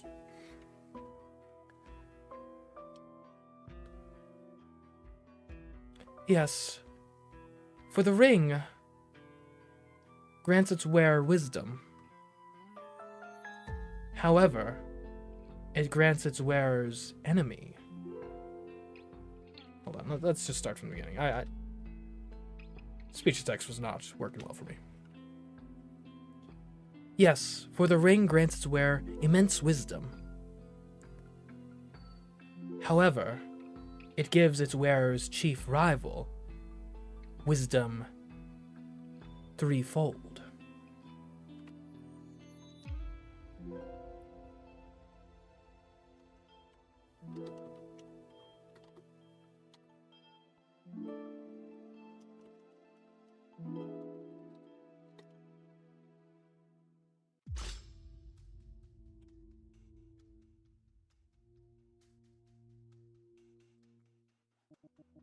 Wisdom, eh? A dangerous commodity in the wrong. And threefold for a rival. That sounds like a recipe for disaster. This Abdul fellow must have been foolish indeed to let such a rival live, for I would have crushed him under the weight of my own triple wisdom. Alas, Abdul tried. Or Abdul, what the heck? Alas, Abdul tried such a thing, but soon found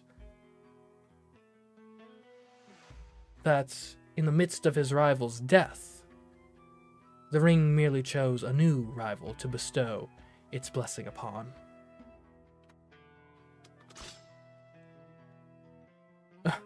No, Abdul became Abdul. Ah, the fickle nature of such artifacts. They always seem to find a way to create chaos, do they not? No matter the scheme, the ring would perpetuate the cycle of jealousy and strife, a never-ending dance of cunning and deceit.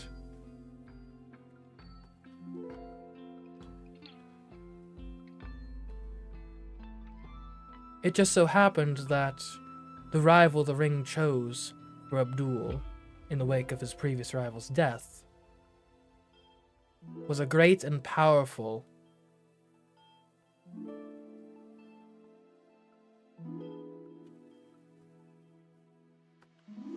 trying to think of like Arab Islamic sort of governmental structures in the Middle Ages. Sultan.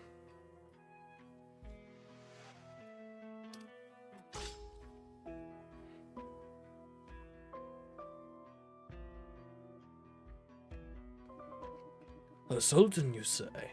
Now the plot thickens. This ring plays a dangerous game, pitting a mere merchant's son against the sultan's might. The sultan, no doubt, would be a formidable foe, one who would crush Abdul beneath his sandaled feet, had he known the truth of the ring's power.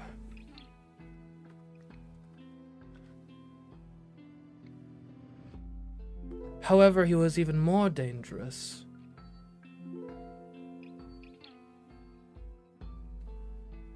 In his ignorance.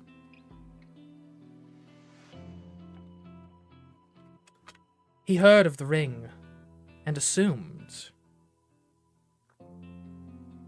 that if he were to wear it, its blessing upon him would increase even further. He sent out his greatest messengers and spies to find Abdul.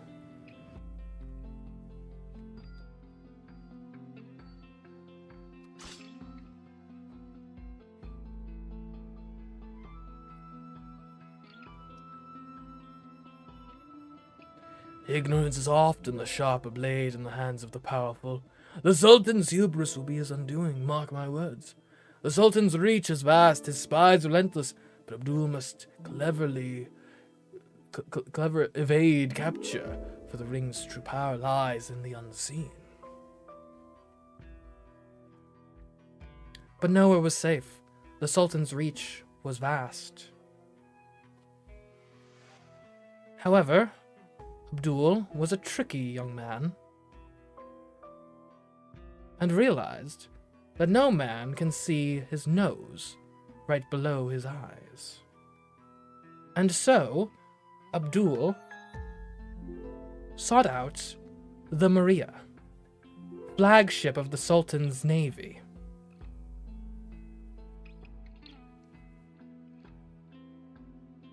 And volunteered as a sailor aboard it.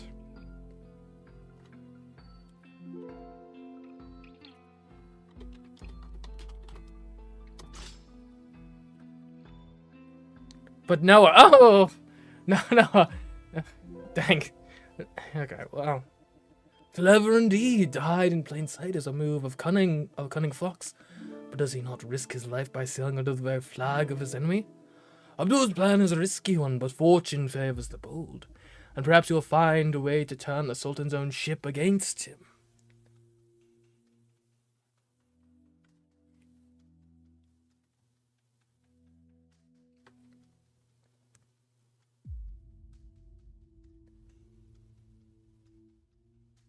He boarded the ship at the port in Cairo and worked diligently as it sailed the Mediterranean towards the Isle of Crete.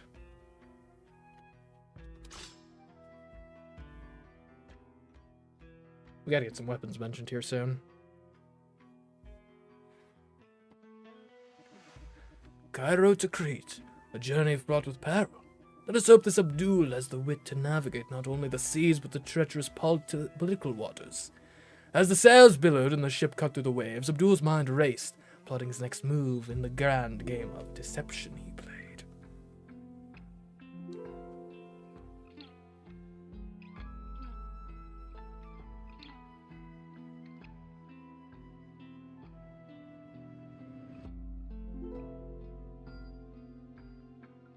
One night, as Abdul struggled to sleep, he heard murmurings coming from the bunk beneath his.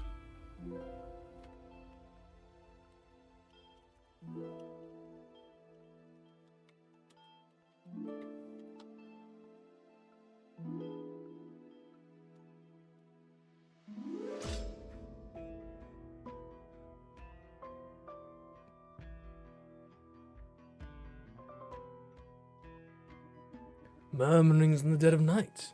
This does not bode well for a cunning sailor. What secrets does this ship hold? In the dark of night, Abdul's ears perked, straining to catch the whispers that danced on the wind, a harbinger of danger or an opportunity waiting to be seized.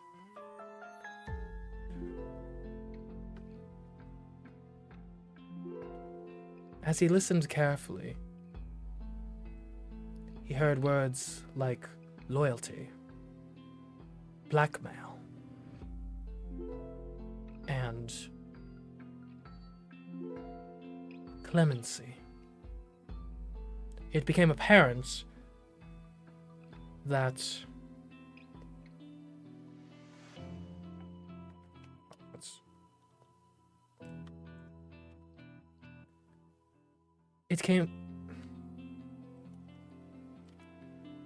it became apparent that beneath him was the sound of one of the Sultan's agents, one of his spies in the shadows, cajoling a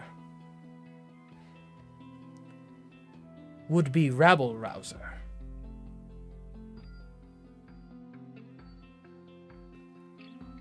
Into a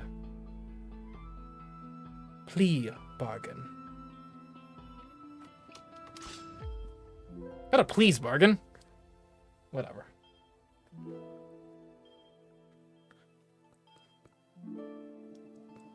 Spies and cajoling in the night. This is the stuff of palace intrigue. Abdul must be cautious, for such deals are as fragile as they are deadly. The ship's dark underbelly, a stage for secret negotiations. Abdul realizes the game has grown more complex, with his own fate hanging in the balance of a spy's whispered words.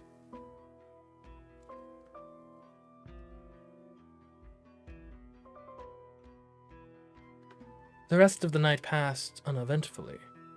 However, Abdul hatched a devious plan. He planted the ring on the bunk of the victim of that cajoling.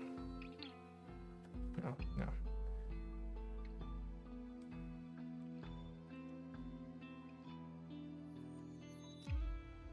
Beneath his, hoping the agent of the Sultan would find the ring and assume it belonged to Abdul's bunkmate. I don't think that's what I tried to type.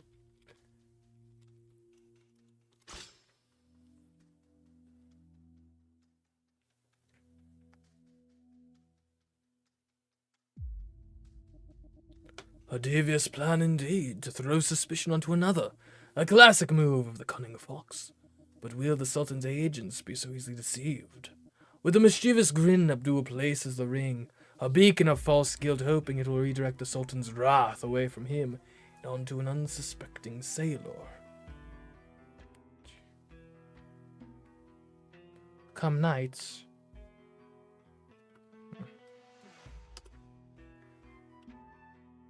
the agent of the Sultan again interrogated Abdul's bunkmate. However, this time he found the ring his master had been searching for. Anger flashed in his eyes.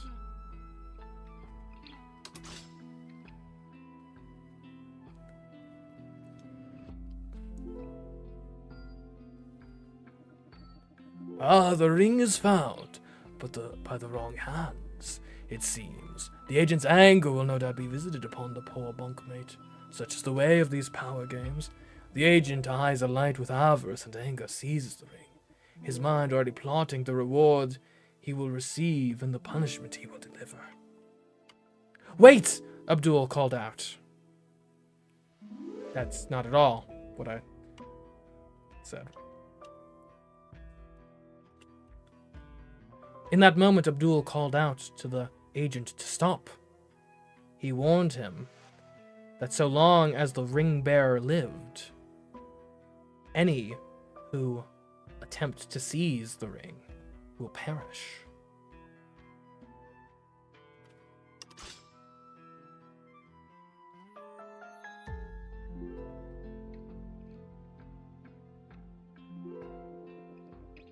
Clever, Abdul, trying to manipulate the situation with fear.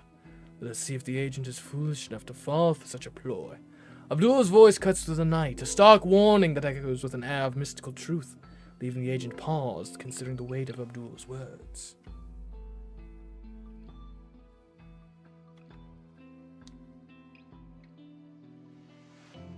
Do not kill, or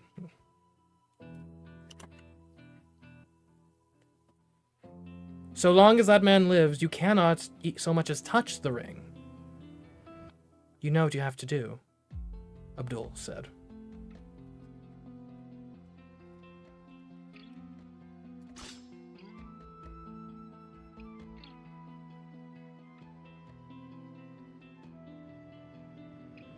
Bold words from a mere sailor, as Abdul has stones the size of boulders to confront the Sultan's agent so directly.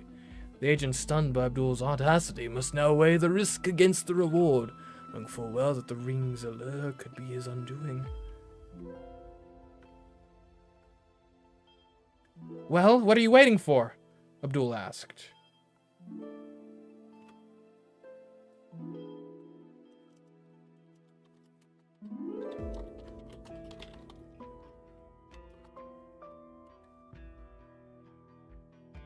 Kill this man, and I'll help you cover up the body.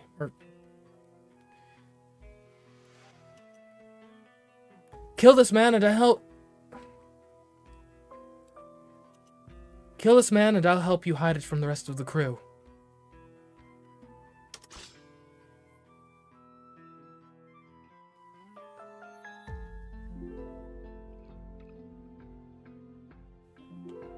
Audacious. Dare an agent to commit murder and cover it up. Abdul plays a dangerous game, baiting the agent into further sin. The agent, caught in between Abdul's web of words, must decide between obedience to his master's desires and the risk of exposing his own treachery to the crew.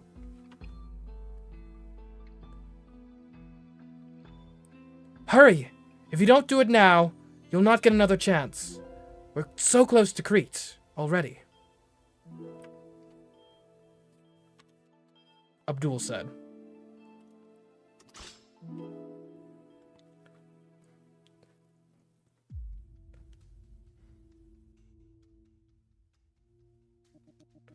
Abdul is pressing the agent, using the urgency of the approach to Crete to force his hand. The agent must act, and quickly, or risk losing everything. With Crete looming on the horizon, Abdul's words are like a goad prodding the agent into action. His fate and the fate of the ring hanging in the balance. Yes, I know! The agent sighs. Not agent, sheesh.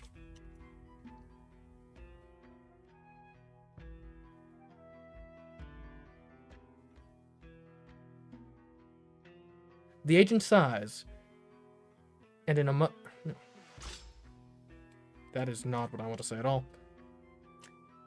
The agent sighs, and in a moment, blood scatters across the underdeck. We'll just say deck. It should be splatters, not scatters.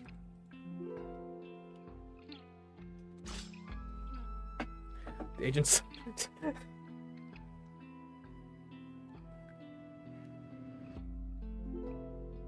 Dang homophones.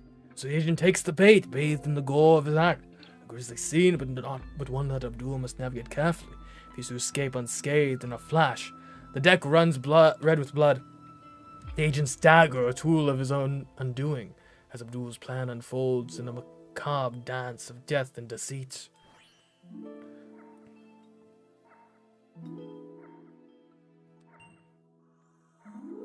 Okay.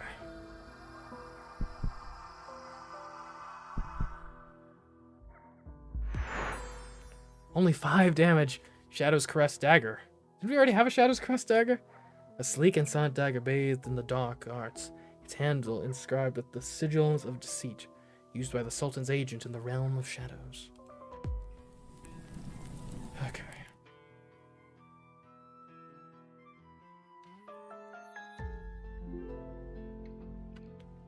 The agent reaches for the ring. But Abdul pleads for him to stop.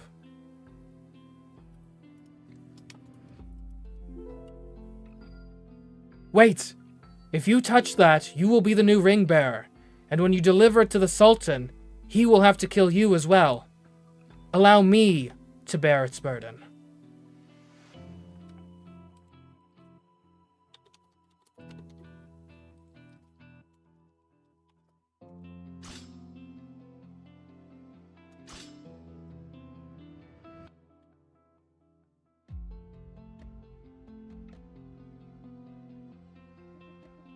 Abdul's plea is a masterstroke of manipulation, to offer to bear the burden while planting the seed of fear in the agent's heart. The agent's hand hovers, his mind racing with the implications of Abdul's words, the ring a cursed beacon that could lead him to his own demise. Very well, the agent said.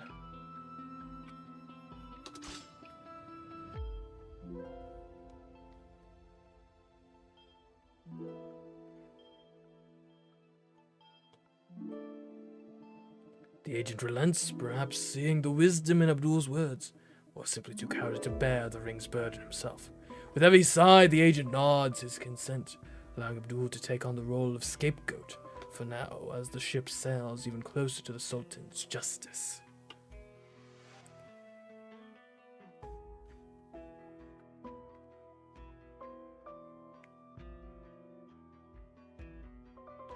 Okay, where are we taking this next? Where are we taking this? We need to find a setting where there's going to be more weapons. Not daggers in the darkness, real battlefield weapons.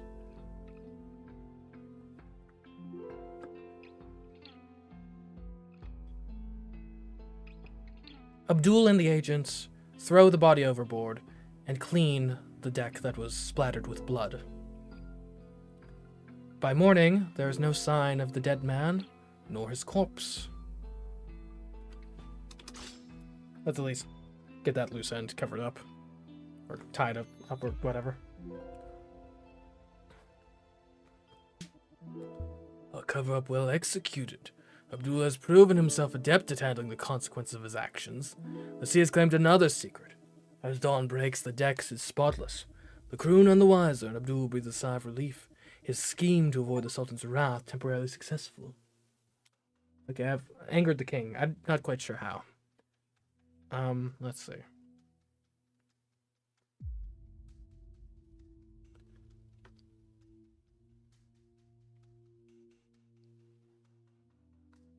As they near Crete... No.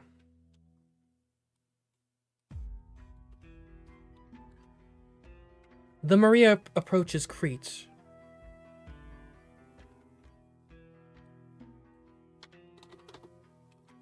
However, she is greeted by the sound of cannon fire. Oh, I can't say cannon fire.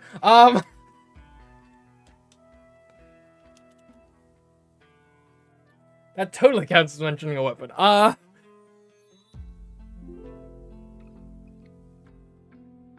torrential bombardment.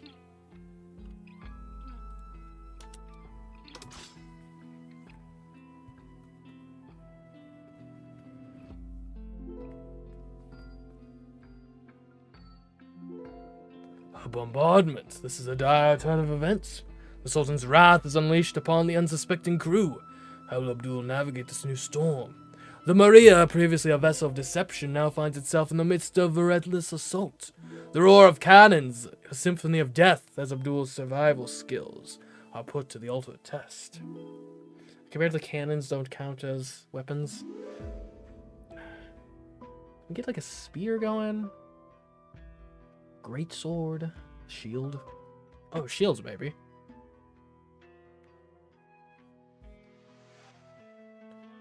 Abdul and the agent rush around the deck, attempting to put up the ship's meager defenses.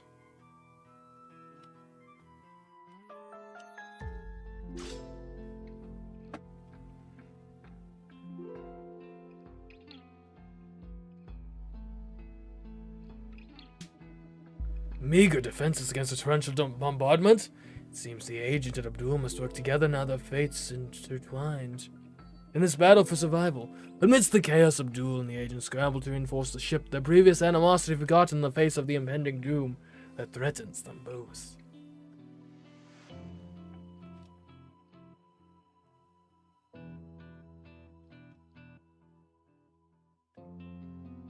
In the chaos of the moment, the captain barks an order to retrieve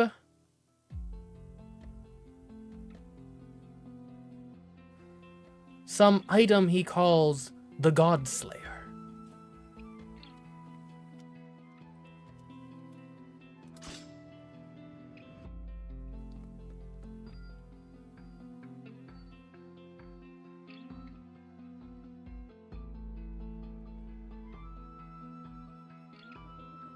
The captain calls for the Godslayer. What kind of weapon could this be? It sounds like a device of great power, one that could turn the tide of this battle. As the captain's voice booms over the noise of battle, Abdul's curiosity is piqued, and he wonders if this mysterious Godslayer could be the key to their salvation, or harbinger of further destruction. Consumed by curiosity, he follows a member of the crew who heeded the captain's order below deck.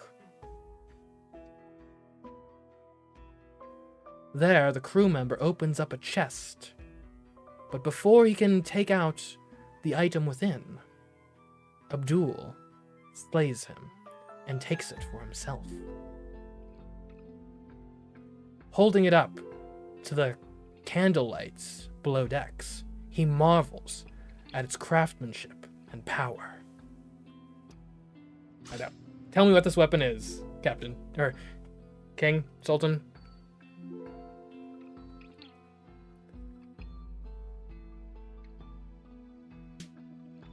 Uh-oh.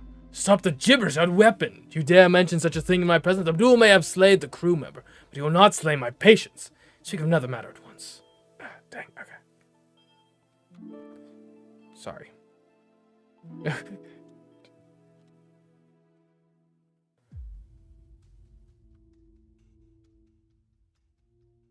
He grabbed the item called Godslayer from the chest and returned above deck.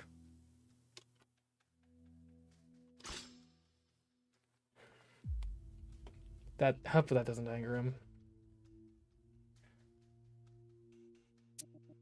Okay, that angered him. I warned you at entering that weapon. Do not test my temper, Shahzad. Abdul's actions are of no consequence to me. Speak of something else, or feel the weight of my wrath. Okay. Oh, we're not doing really well on this one. Maybe we need a pivot.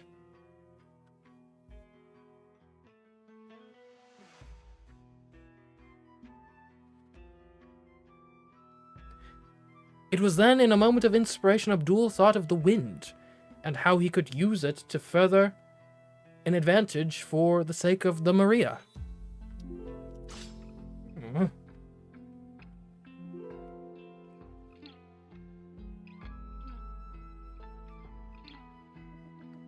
The wind, you say? A sailor's truest ally.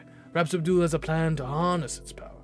Could this be the turning point in their struggle? With the wind on his mind, Abdul's eyes glint with a newfound resolve, ready to use the element to his advantage and save the Maria from certain destruction.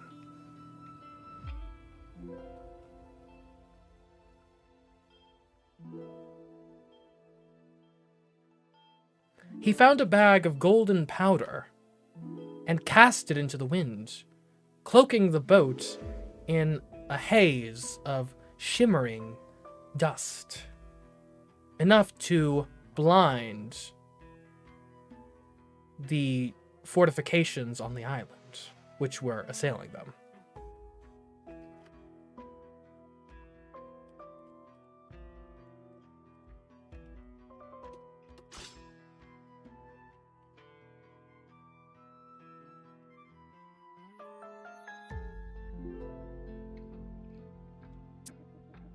Uh-oh. Why does his patience run out? Bag of golden powder to blind the enemy. Ingenious! Abdul's resourcefulness may yet save the day. Let's see if this ploy will turn the tides of battle. With a swift motion, Abdul throws the golden powder into the air, creating a blinding shimmer that dances in the sunlight, hoping to throw the attackers off their aim and give the... Whoops. Okay, we'll try that again. Hard mode, one more time. Yeah, I kind of got stuck there. Let's all go on a boat. Most weapons that are applicable on boats don't count as weapons, as it turns out. The air is thick with danger.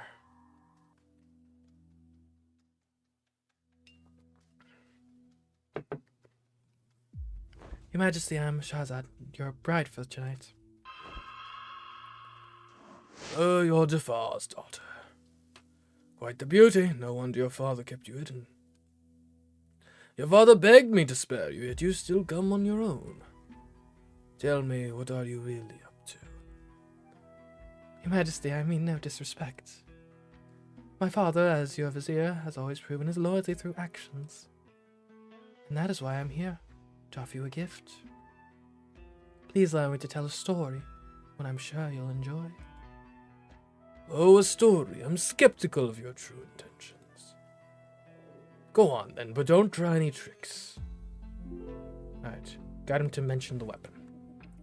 I suspect you are a woman with malicious intent. If you dare to tell a mischievous story, you'll face the consequences. Okay.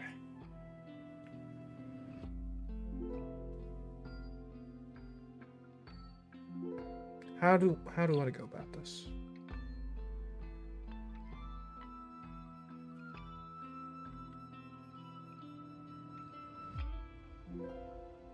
My liege, have you heard of the tale of the messenger of the Silk Road? It is quite the thrilling journey, I must say.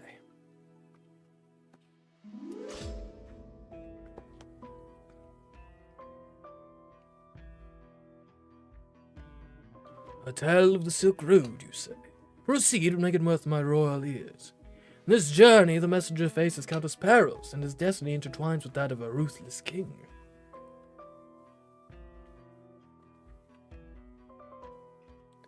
Indeed, it all started one day when he was tending to his horses and received a most suspicious correspondence.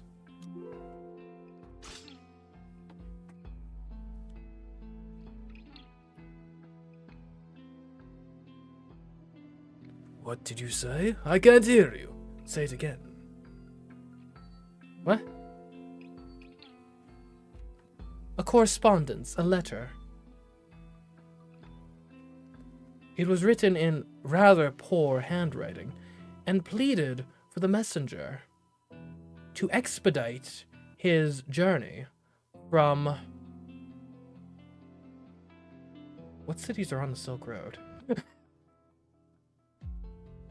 Let's see, we're thinking Persia, we're thinking India, China.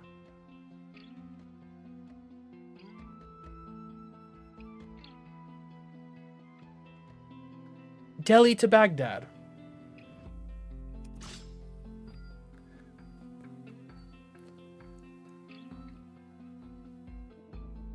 A letter from the accursed Delhi to the fabled Baghdad. Intriguing. Continue your yarn, but do not dawdle.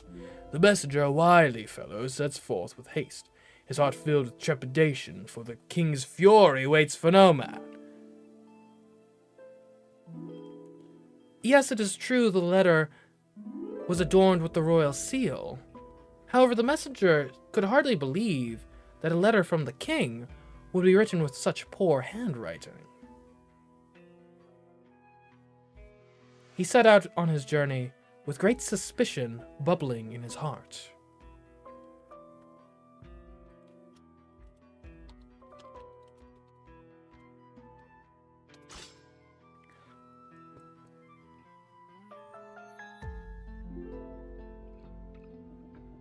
Suspicion? The fool, does he not know that a king's command is law, no matter the hand it's written in? With each step the messenger's doubt grew, unaware that destiny had laid a treacherous path fraught with dangers and many merciless winds.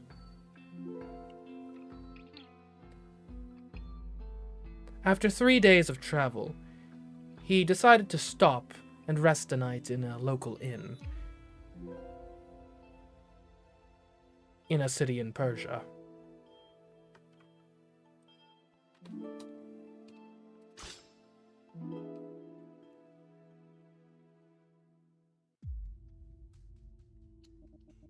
A night in a Persian inn, you say?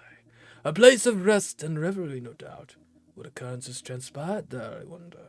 In that humble establishment, the messenger's fate took a sudden turn, as a band of rogues plotted his demise, all the while the king's letter burning, a hole in his pouch.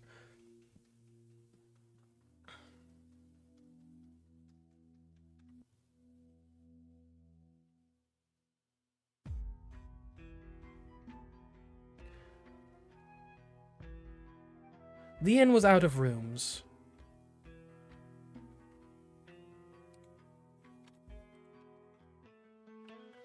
However, as the messenger was about to leave,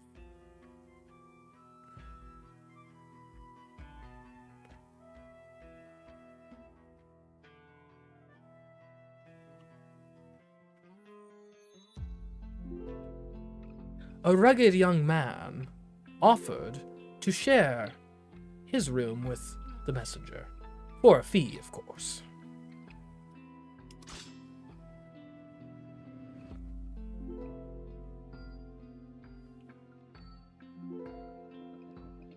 A fee, the audacity! What choice did the poor wretch have? Pray tell what became of this youth's generosity. With coins exchanged and caution thrown to the wind, the messenger accepted, unaware that this youth was no mere traveler, but a conniving assassin.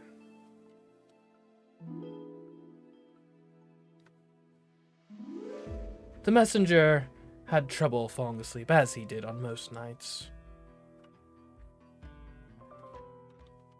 Sharing a room with a stranger made his anxiety all the more troublesome.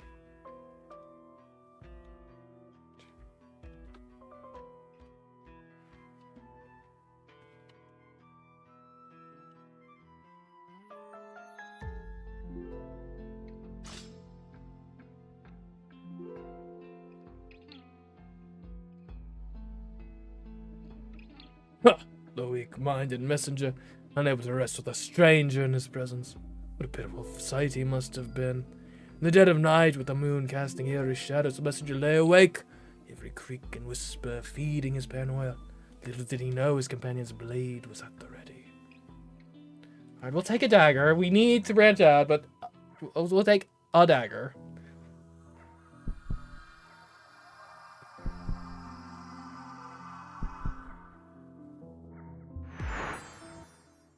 Shadow's Caress.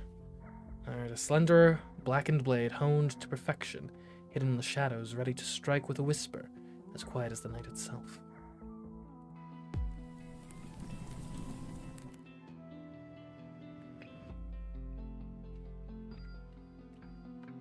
The assassin, thinking his quarry was asleep, made his move.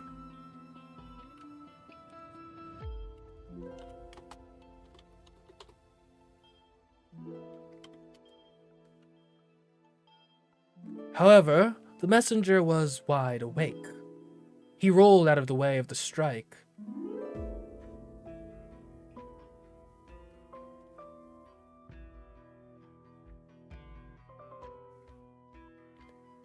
And grabbed at an item on the mantle, which he had seen early in the night, hoping it might save him from a gruesome end.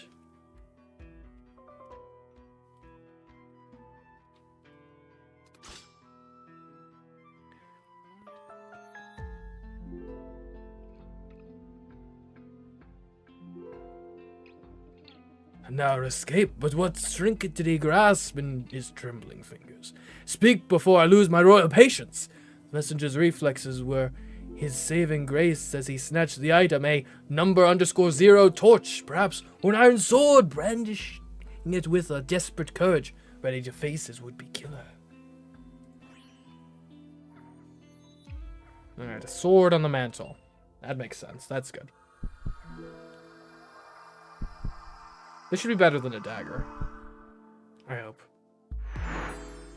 It's worse? Oh! Oh no! We have 11 damage in total. We need some, like, mythic quality weapons. Iron Sword of the Inn. A trusty iron sword found on the mantle of a Persian inn that became a tool of desperate survival for the messenger against an unknown assassin. And I guess it's a mantle sword, so it's not going to be good. But, like, Okay, we need to really talk up these other weapons. The messenger ran his would-be assassin through, then quickly fled the inn before his homicide was discovered. However, before leaving, he rifled through the assassin's belongings and found a shimmering map signed by Zeus, of all people.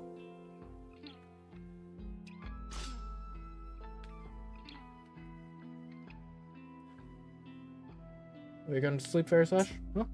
Hope these are good bedtime stories. Zeus, preposterous! You dare to bring the gods of old into my presence? Stop this nonsense at once. A map signed by a deity is a fool's fancy. My apologies. The map was actually signed by Alexander the Great.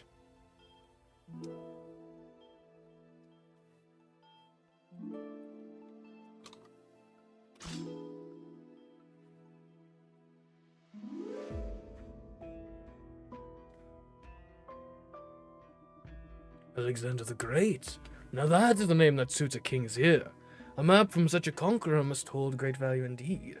The messenger, now a fugitive, clutches the map, his eyes wide with a mix of fear and greed, knowing it may lead to treasures that could change his fate or bring it to a swift end.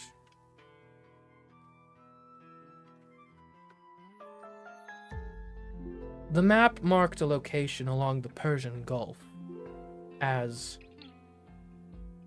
the resting place of great Alexander's strength.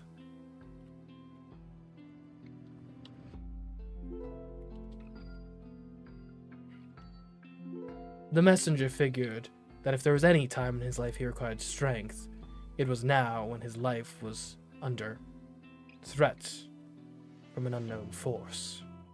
And so he set off towards the Persian Gulf and Alexander's strength, whatever it may be.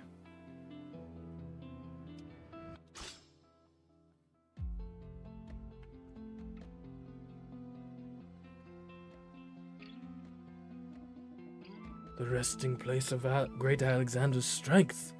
Cryptic location that beckons the foolishly bold. Let's see if this messenger's curiosity leads to his glory or his grave.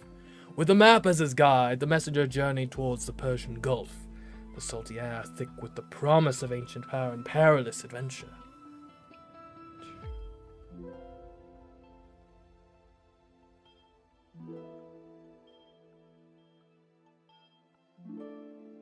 He tried following the map to the best of his abilities, however he was not familiar with the Greek it was written in.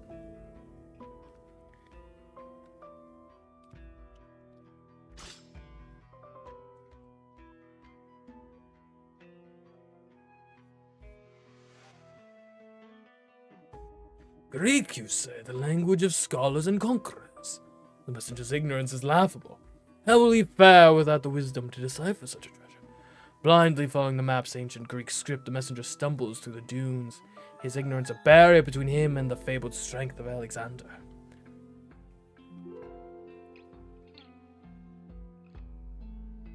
In a small village, where he stops to draw water from a well, he happens upon a young lady with relatively fair skin for the region.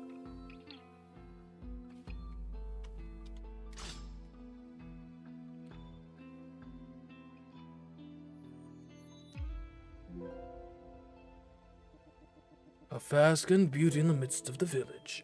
How intriguing. Perhaps she holds the key to the messenger's quest. Or is she another obstacle in his path?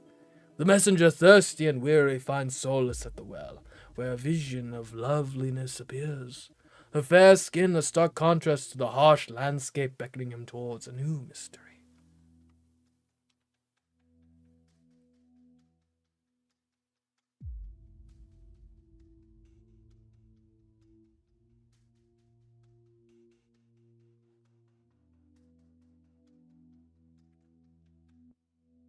What has you looking so somber? The woman asks.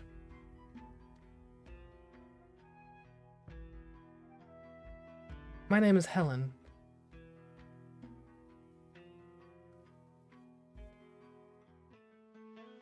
From West Asia Minor. Care for a chat?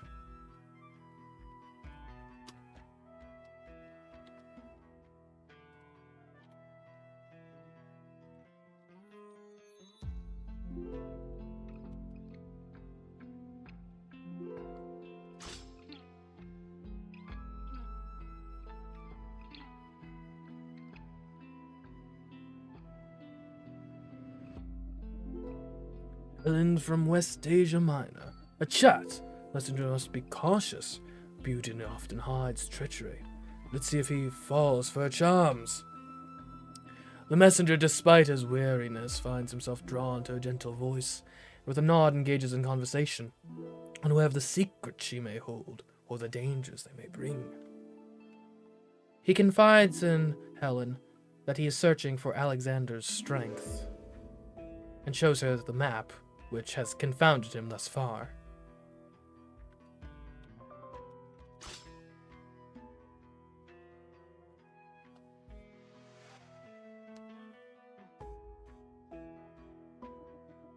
Fool, does he not know that trust is a luxury he cannot afford? To show the map to a stranger, no less. Let's see if this Helen is a savior or a snake in the grass. With a mixture of hope and stupidity, the messenger reveals his quest to Helen. The map's intricate lines dancing before her eyes as her face betrays neither malice nor sympathy.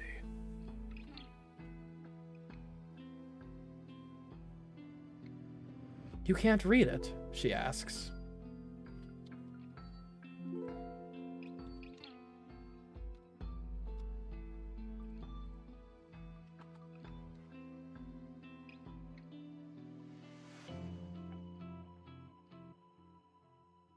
I could decipher it easily. Greek is my mother tongue, after all.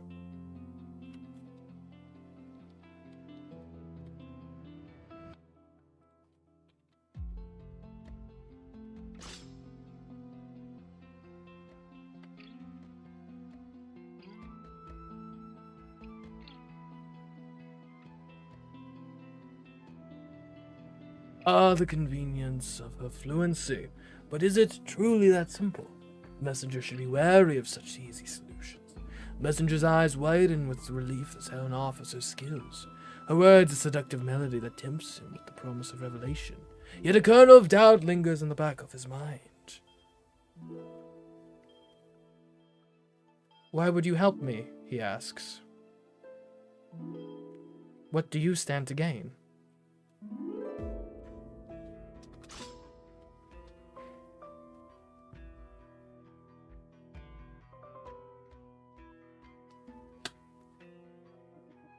A sensible question at last.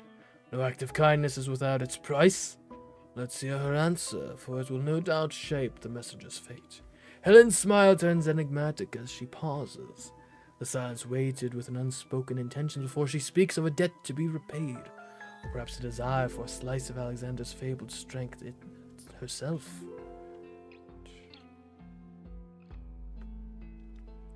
The two agree to search together for it, and set out back towards the Persian Gulf. In short order, they find themselves at the steps of an ancient Greek temple.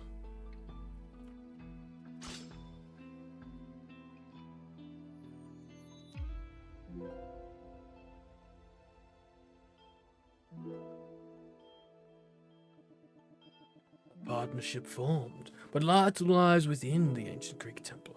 The messenger's fate is entwined with this Helen, for better or for worse. With the map's secrets now shared, the duo approaches the temple's weathered steps, the weight of history pressing upon them as they edge closer to the heart of Alexander's mystery.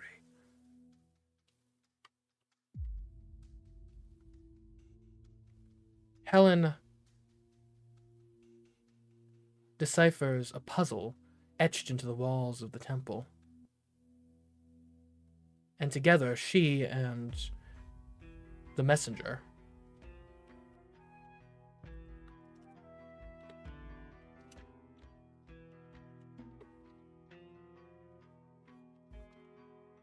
step on the tiles therein in a certain pattern, which opens up a secret passage at the back of the temple.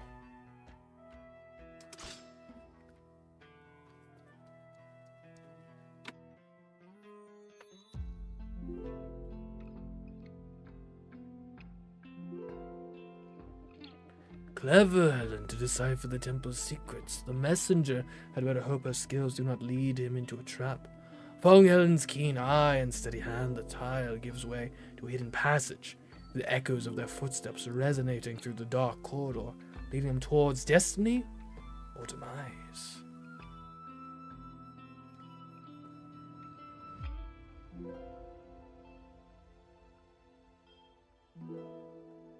At the end of the passage, they find a chamber bathed in the light of the sun. In the center of the chamber is a pool, and in the center of the pool stands a fabulous marble statue of none other than the great King Alexander himself.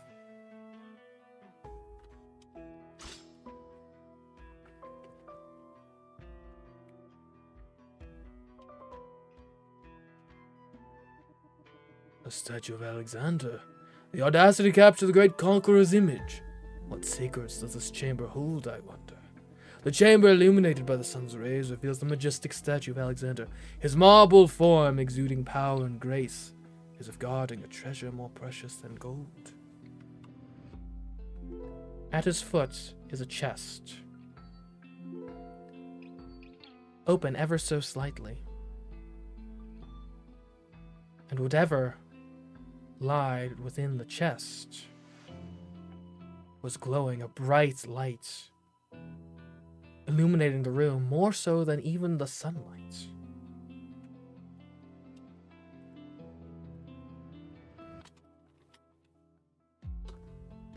Alexander's strength. Alexander's strength, the two muttered in unison.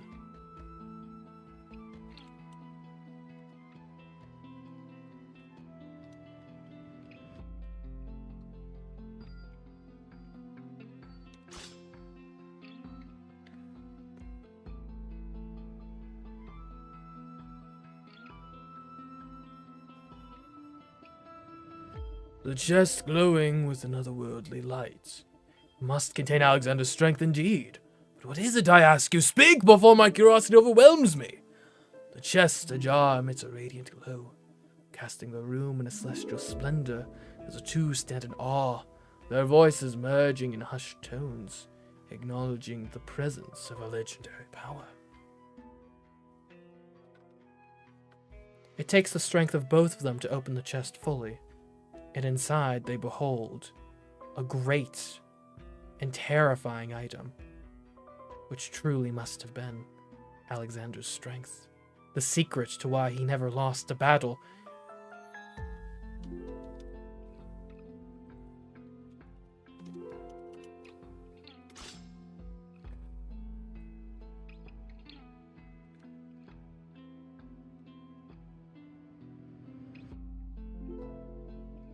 The secret to Alexander's invincibility. I am breathless with anticipation. Reveal it at once. Let's see if this treasure lives up to its fabled reputation. The collective heave, the chest yields its secrets, revealing an item of such magnitude and terror that it resize imagifies Alexander's legacy. Tool of war that may have decided the outcome of battles and secured his place in history.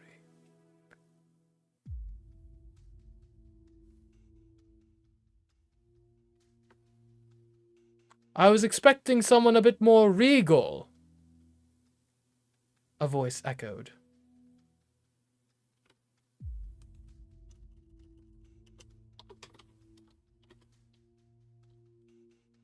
A mysterious voice. Miss.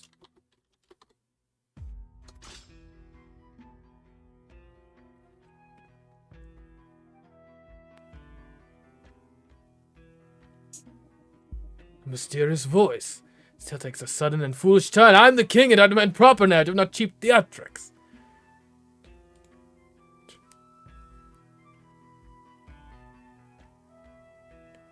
The pair turn around and witness Alexander himself in the flesh.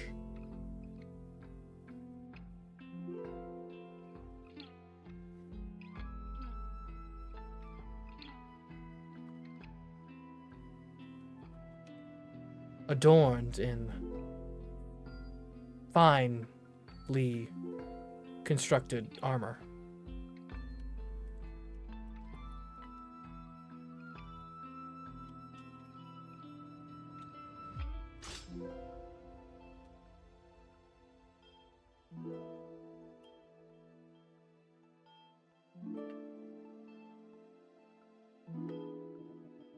Alexander in the flesh? Preposterous!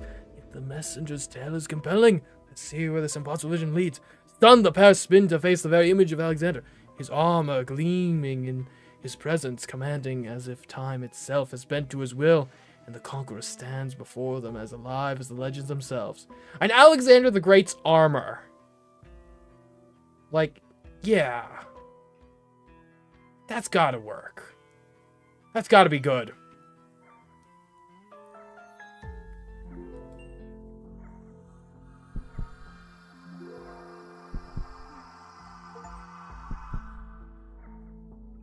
That's a good achievement.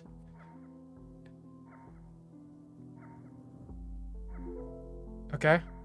And? Don't bug out on me, game. Come on. Please. What is it?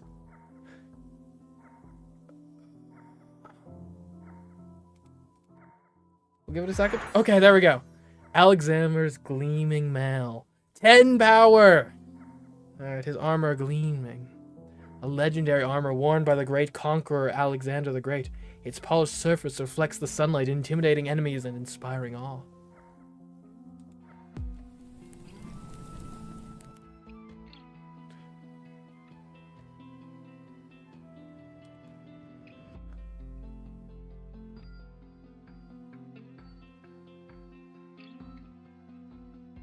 What do you want with us?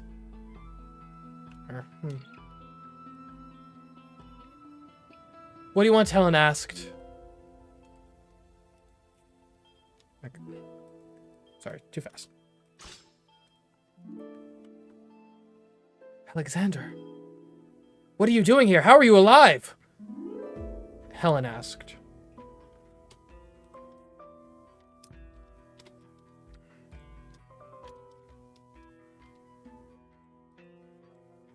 What's...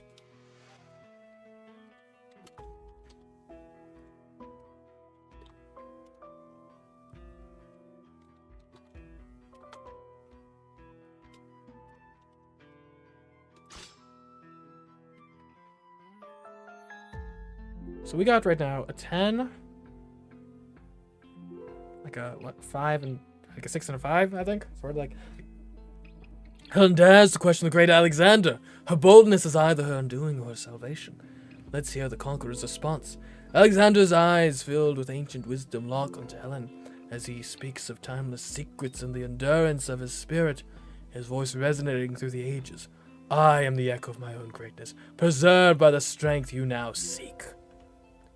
Legends never die, you fools.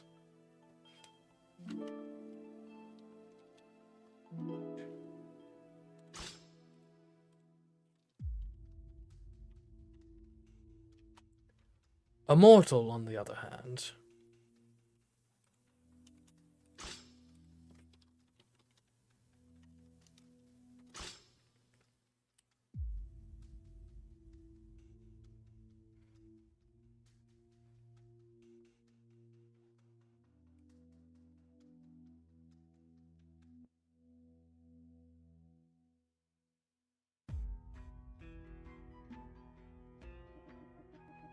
cryptic response from the great conqueror.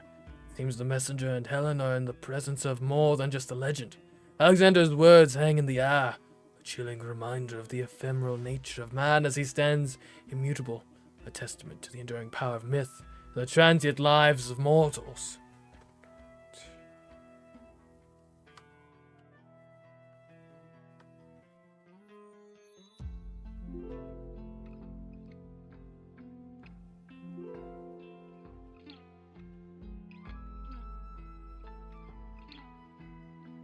I stand before you unmatched.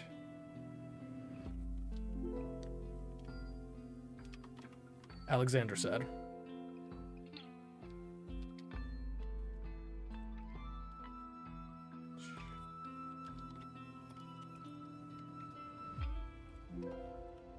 Though I expected a king, I'll humor you.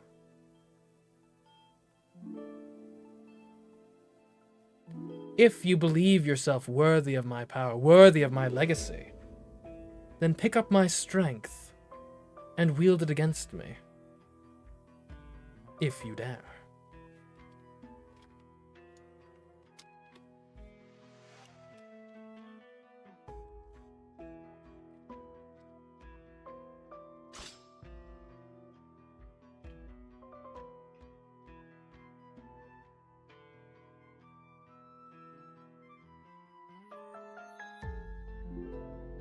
Challenge from the great Alexander.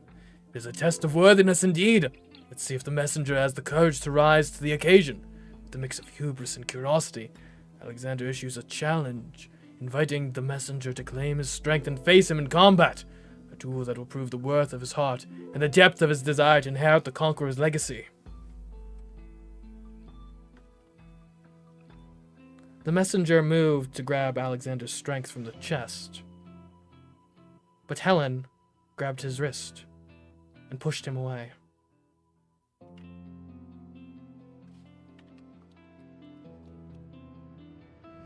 No, this is not your fight, she said. Fate works too.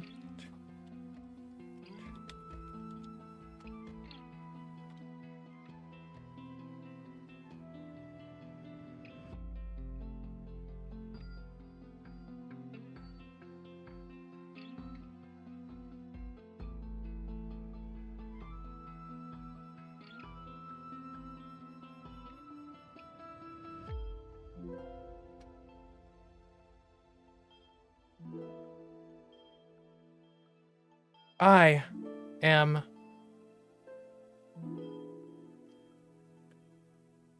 the latest branch, the latest fruit of Alexander's loins. As his descendant, it is my job to pick up his legacy and claim it for the modern era.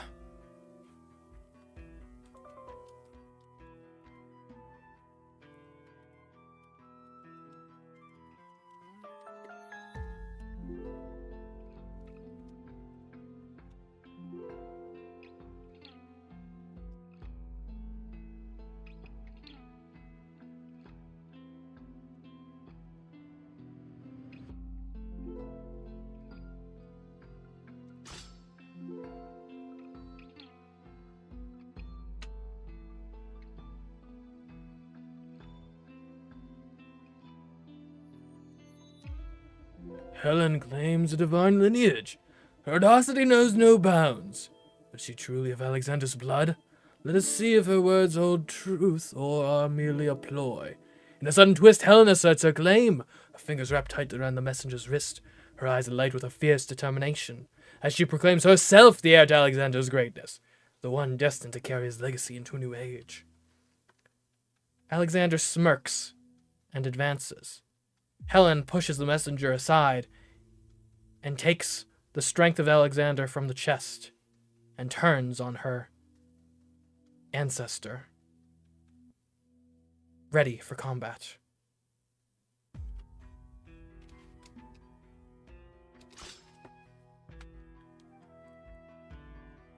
Now let's see what Alexander's strength actually is. I hope he's going to describe what type of weapon it is. The stage is set for a confrontation of the ages. Helen, bold and resolute, faces her ancestor. Let's see if she has the mettle to match his might. With a smirk, Alexander watches as Helen asserts her place, shoving the messengers aside and lifting the fabled strength from the chest. Her gaze locking onto the conqueror as she readies herself for the ultimate test of her birthright. Combat with the very spirit of Alexander himself.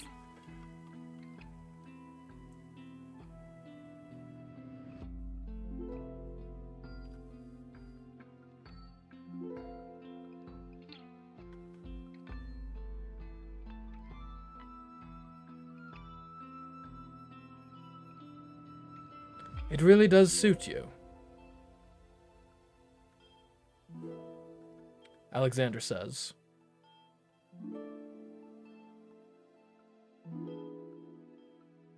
Gesturing towards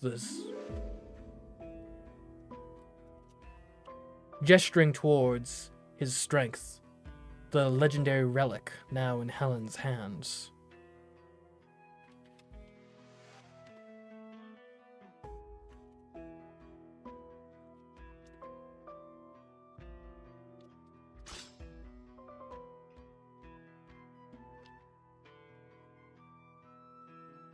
Okay, now please describe it. What is it? What is it, King? I want to know.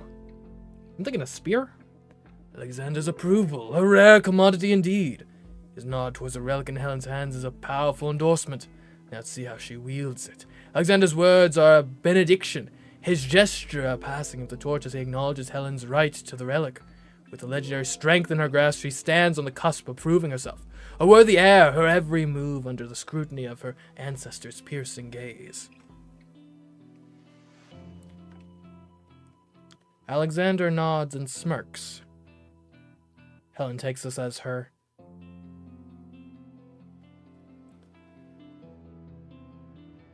signal to charge forth and take a swing at him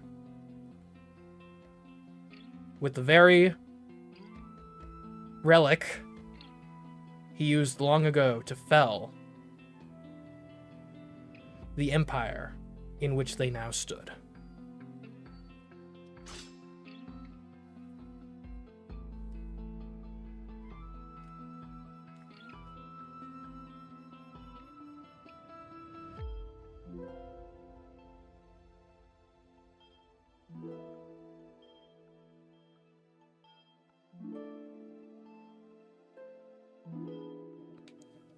Helen charges with the might of her ancestors' relic. The audacity! She dares to strike at the very figure who shaped empires. The sight it must be. With Alexander's silent endorsement, Helen springs into action. The relic's weighty swing, a testament to her resolve as she aims it at the conqueror. A blow that could echo through the annals of time, repeating history or altering it forever. She aims for her ancestor's head, but Alexander blocks it easily and counters with his own flurry of blows.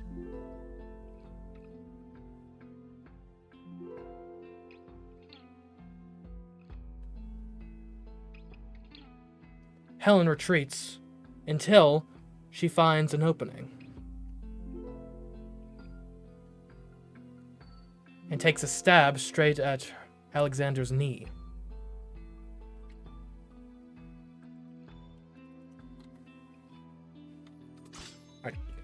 Come on, we're literally describing a fight scene. A weapon has to be mentioned. It's so hard to describe a fight scene without a weapon, without using a weapon yourself. A dance of combat between ancestor and heir. Helen's bravery is commendable, but can she truly best the great Alexander? Alexander parries Helen's initial strike with ease, his counterattack in a storm of blows that forces her to retreat. Yet in the chaos, she finds an opening, driving the relic straight towards her ancestor's knee, with a move that could turn the tide of their epic duel.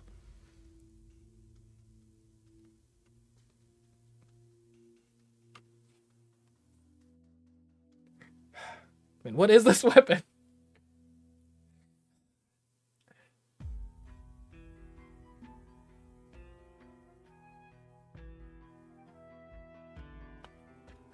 Okay, I guess we keep describing the fight scene until he mentions a weapon. Alexander grimaces in pain before punching Helen in the face.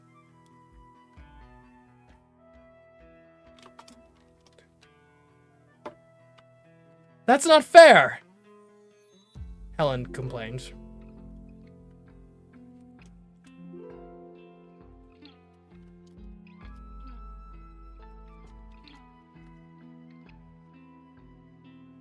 Do you think I conquered the world with fairness? Alexander countered.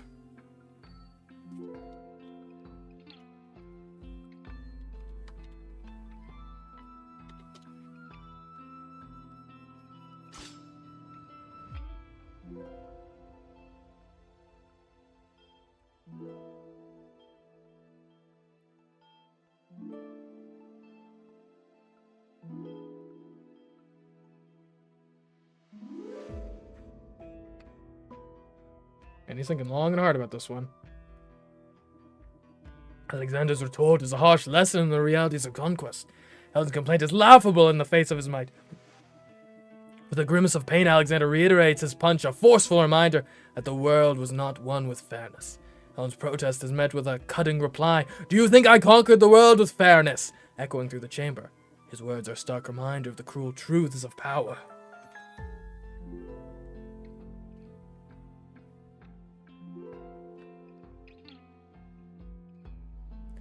Helen recovers and takes another swing at Alexander's head. He ducks out of the way.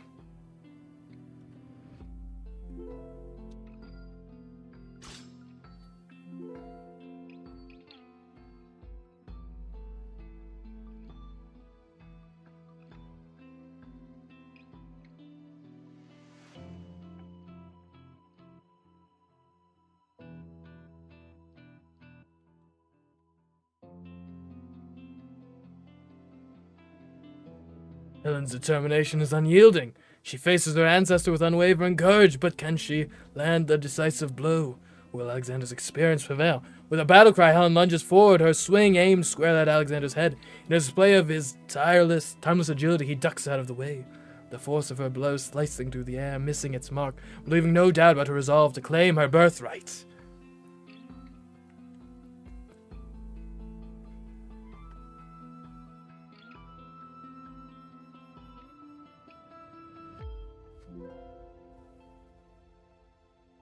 If you think you can best me by swinging that thing around like a hunk of metal, you're sorely mistaken, Alexander said derisively.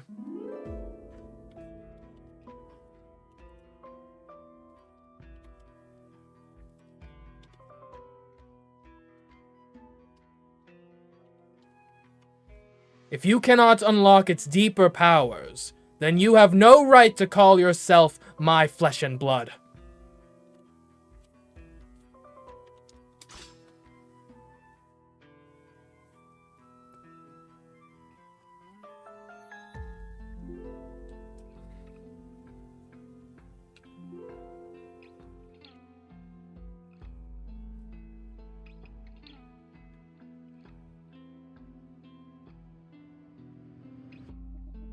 Alexander's derision is a taunt, challenging Helen to rise to the true depths of her potential. Can she unlock the relic's secrets and prove her worth? Alexander's voice rings with disdain as he mocks Helen's efforts, challenging her to tap into the relic's true power. His words are a gauntlet thrown down, demanding that she demonstrate her right to bear his name by unlocking the deeper mysteries of the item she wields.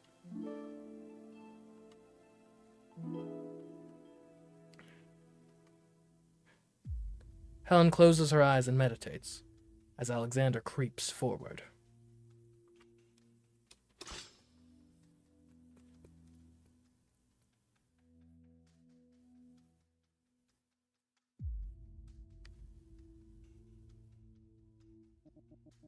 Helen's meditation is a bold move in the face of her ancestor's advance. Perhaps she seeks the answers within, or a moment of clarity to turn the tide. With her eyes closed, Helen enters a state of deep meditation, her breathing steady, her focus unyielding. As Alexander creeps toward her, stillness is a stark contrast to his aggressive stance, a silent battle of wits that could determine the outcome of their confrontation.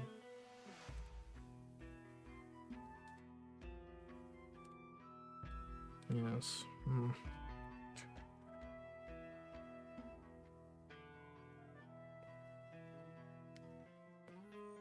Alexander readies to swing down on Helen's head.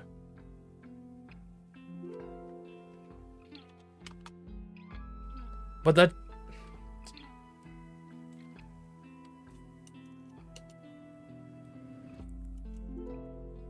just then, Helen opens her eyes and lunges forward, plunging Alexander's strength into his chest, the shaft reaching all the way through, as lightning strikes around her and electrifies her opponent's apparel.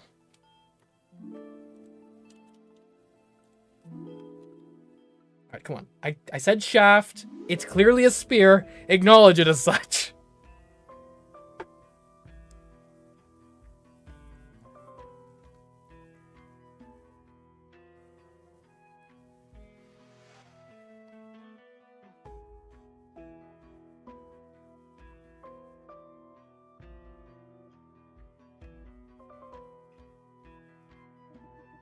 A dramatic turn of events. Helen's timing is impeccable, and the power she wields is fearsome indeed. Let's see if she had vanquished her ancestor, or if Alexander has one last trick up his sleeve. In the very nick of time, Helen opens her eyes, lunging forward with the relic's might, its shaft piercing Alexander's chest as lightning crackles around her. The air is charged with ancient powers. Her opponent's apparel sizzles with electricity. The tables turned in a heartbeat.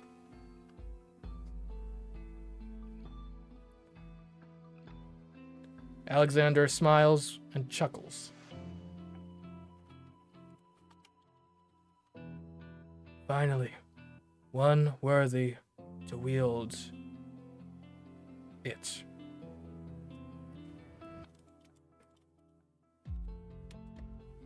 Now go forth and conquer, my daughter. You have my blessing.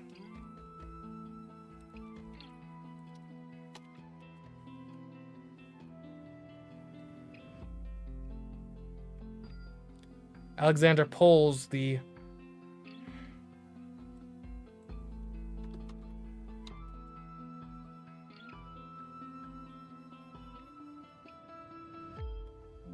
his legendary weapon from his chest and places it bloodily in Helen's outstretched arms. The lingering shocks still crackling around the room.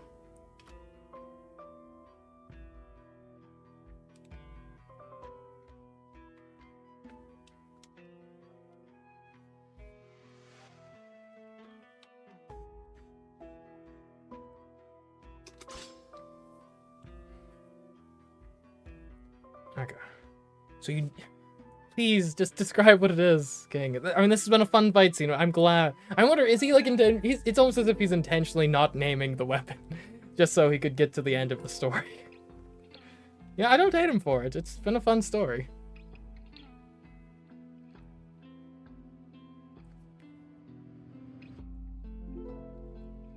It's taken a while to come up with this one.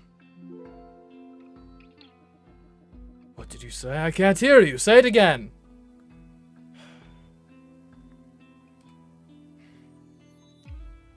Click here to insert last inputs. Okay, we say it again. Just a little hiccup there. Too complex for him to think of in one time. Alexander's approval is the highest honor. Helen has proven herself a worthy heir, and now she holds the weapon that could change the course of history. With a smile and a chuckle, Alexander acknowledges Helen's triumph. His words, a paternal blessing as he retrieves his legendary weapon from his chest, its hilt dripping with the essence of his power. He offers it to Helen, whose outstretched arms accept the burden of destiny. The weapon's energy still crackling around the room, a portent of her future conquests.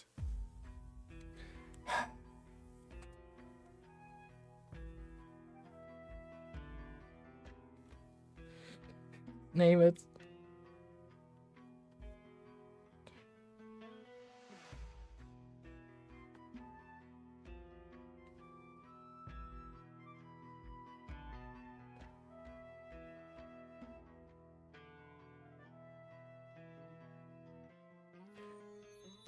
The messenger looked on at the former stranger turned friend turned potential conqueror, holding up her trophy. In that moment, he wondered what precisely it was that she held, that she welled.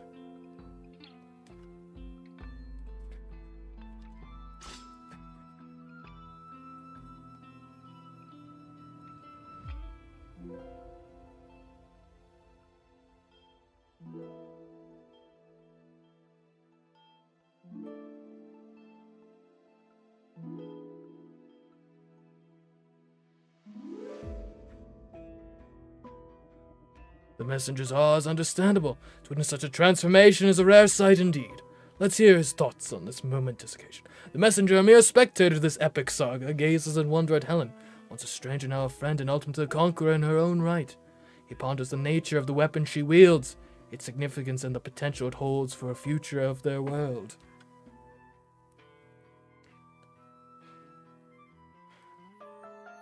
He racks his brain trying to classify it.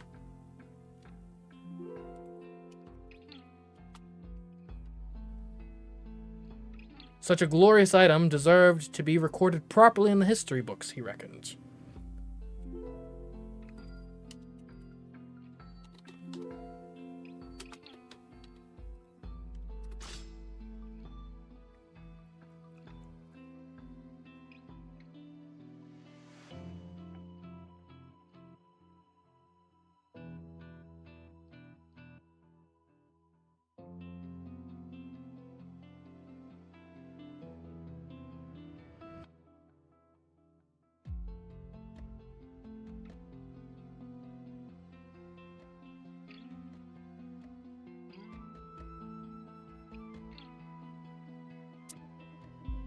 The messenger's desire to document this treasure is a noble endeavor. Such an artifact could indeed become the stuff of legend. Intrigued and awed, the messenger struggles to categorize the weapon's greatness, recognizing that it warrants a place in the annals of history. He imagines the stories that could be told, the impact it could have in the world, and the legacy it might leave for future generations. In summary, Alexander's strength is...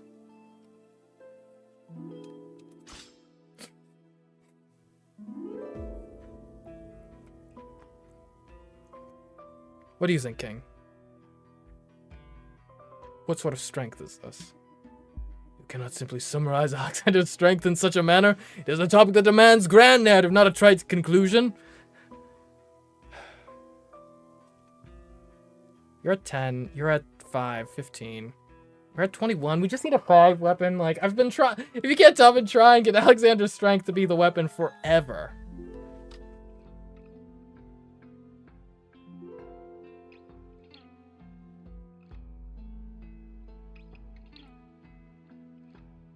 As the messenger and Helen go to celebrate,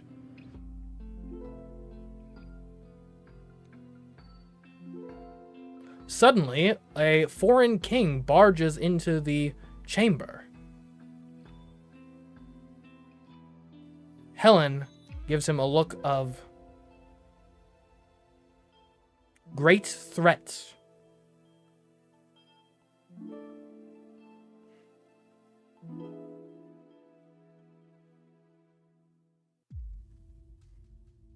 And wastes no time getting into a stance for combat.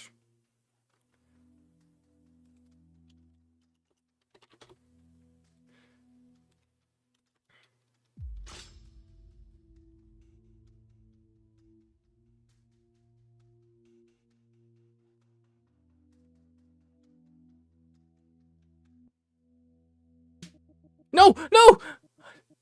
No! What is... No! Foreign king crashes this moment of celebration. Helen's immediate response is a testament to her readiness for battle. Let's see how she faces the new challenge. In the midst of their triumph, foreign king bursts into the chamber. His presence an unwelcome inclusion. Helen, without hesitation, assumes a defensive stance, her eyes narrowing with a look of great threat. The air in the room grows tense as she prepares to defend her hard-won victory against this new adversary. We go through the whole fight scene when he never mentions a weapon once.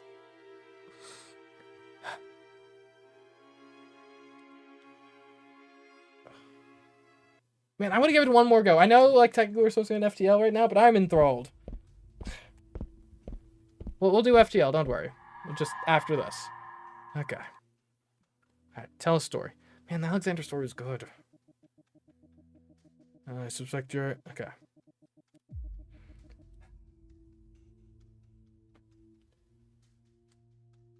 And we can't retread the Alexander story. But...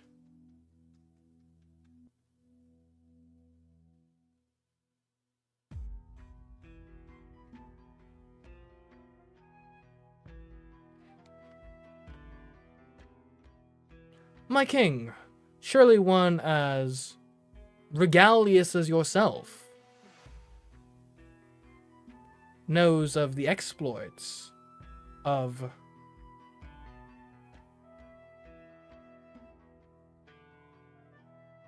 Charlemagne the Great.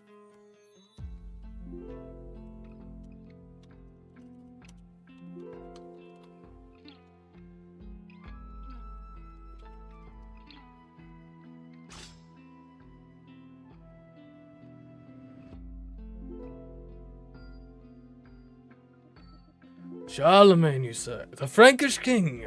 He is but a westerner, his deeds are naught but whispers in the wind compared to my own exploits. Yet speak, tell me of his adventures if you must, but know they pale in comparison to my grandeur.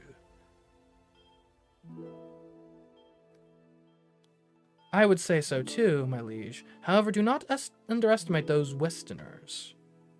For this is a tale of a time when an easterner, such as ourselves, sought to have him killed, and yet ended up dead himself.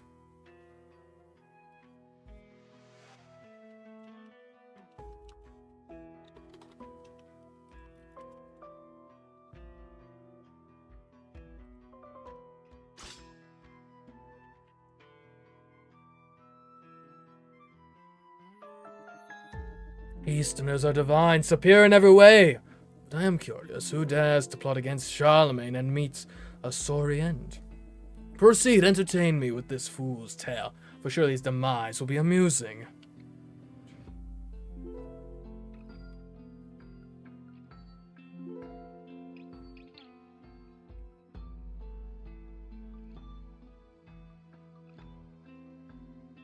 This is the tale of a Moorish king named Al-Ahir.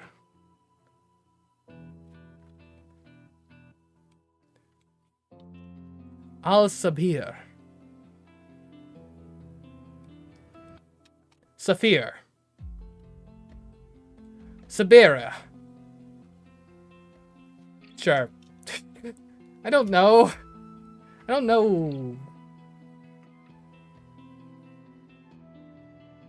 Marcus. Sure. Yeah.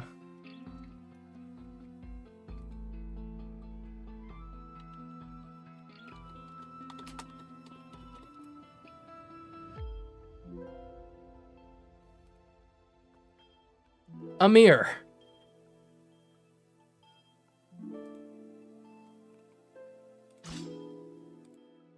Amir.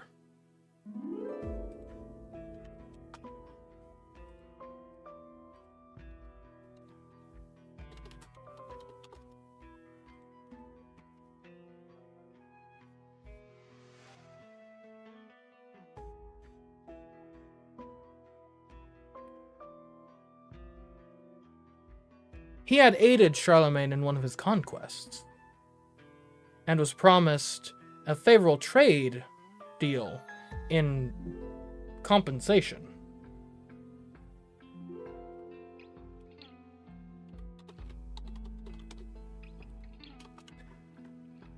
However, one of Charlemagne's bureaucrats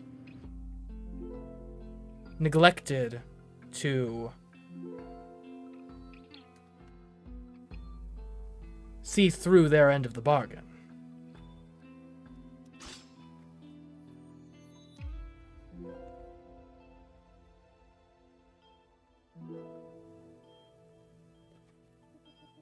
A Moorish king, you say? They're known for their cunning, but to trust a Westerner's promise is naive indeed. This Emir was a fool to trust the word of a Frank. Let his story be a lesson to all who cross me. Betrayal does not go unpunished. Amir sent word throughout his realm that he was looking for assassins. Many came to his court offering their services, but as soon as he revealed the target, all withdrew their names from consideration.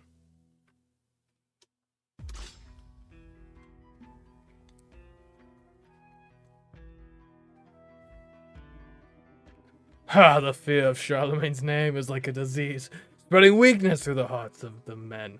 Amir's court must have been a circus of cowards, each one cowering at the mention of the Frankish dog's name. Amir questioned one of his viziers regarding the cowardice of these assassins.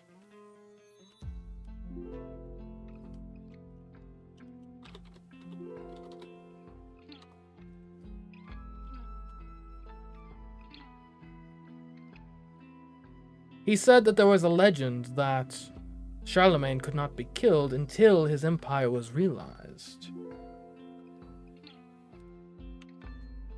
Most brushed it off as mere puffery. But not the assassins, for many had tried, and all had died themselves.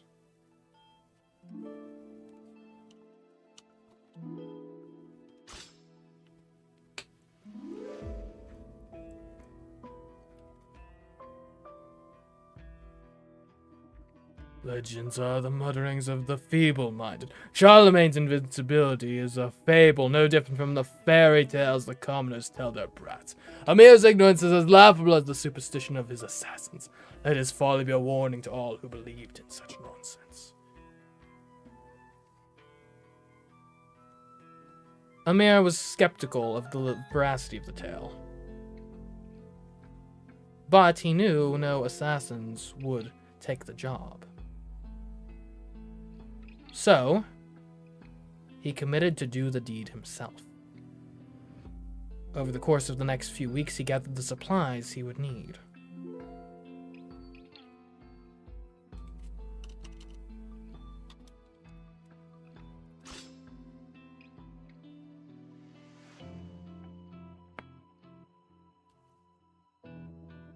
A king taking matters into his own hands. Preposterous! What kind of ruler deigns to do dirty his own hands with the blood of his enemies?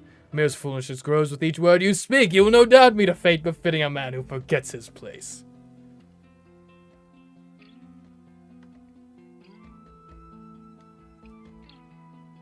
On the eve before he left for his assassination attempt, Amir sat on his bed, pondering just what sort of item might be able to fell the great King Charlemagne.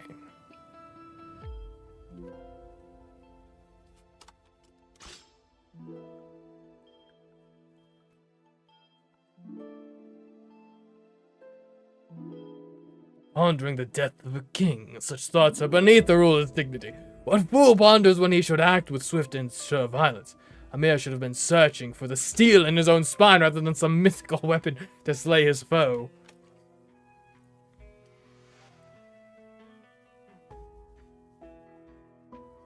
Regardless, cloaked in the guise of a commoner, with more steel in his bags than a forge,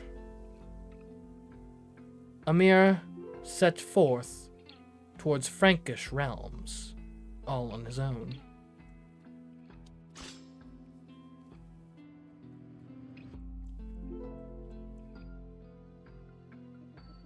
A king disguised as a commoner, filled with more hubris than sense. Does he think steel alone will turn the tide of fate? Amir's journey is a fool's errand, and his fate will be written in the annals of history as a warning to those who overestimate their capabilities. He's not a fan of Amir.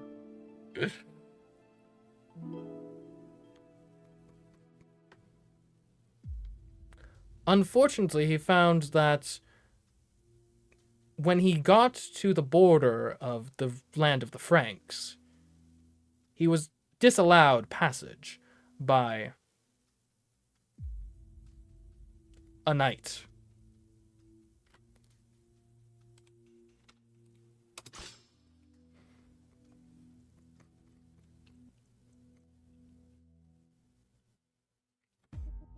A knight blocking the path of a king. Ha! Such is the fate of those who forget their own station and dress as commoners. No doubt Amir's arrogant plan backfired as he was made to grovel before a lowly knight, his supposed steel rendered useless.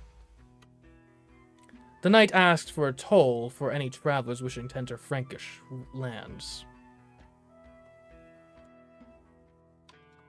Amir had not brought the money to pay.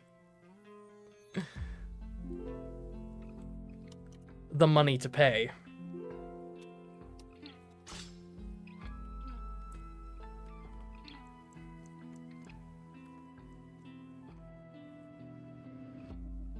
A toll for a king to be held up by such trivial matters. Preposterous! Does this knight not recognize the splendor of his own betters? Amir's predicament is laughable. A king reduced to bartering with a knight over a coin, like a common peddler.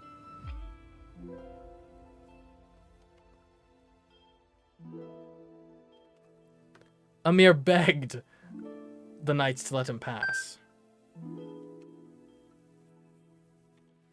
After a moment of hesitation, the knights offered a deal.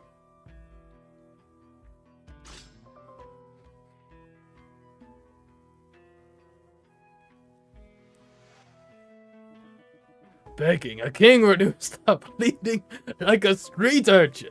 This knight must be mocking him, offering a deal to one who should command respect. What manner of deal could a knight possibly offer that would not be an insult to one of Amir's stature? Speaker must know of this absurdity. The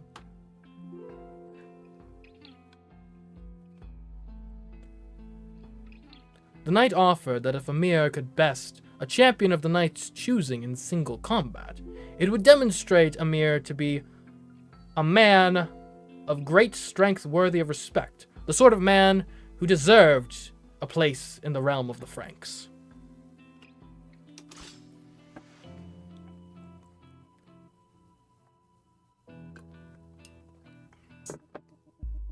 America? What a strange land is this that you speak of? And what is this single combat you mention? Your tale grows more absurd with each. What, America? When did I mention America? America? No, no, no, no. Okay, look here.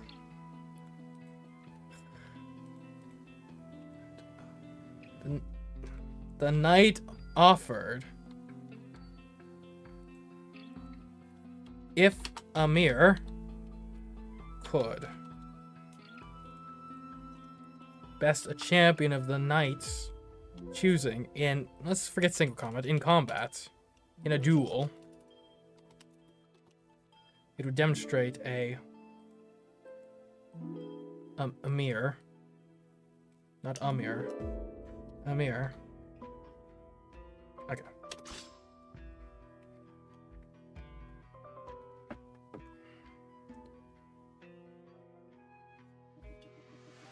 A duel, you say?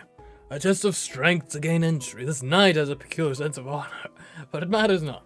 For a true king needs no such test. Amir in his foolhardiness likely accepted this challenge, not realizing that his fate hung in the balance, not by the strength of his arm, but by the whims of fate. The knight selected his champion.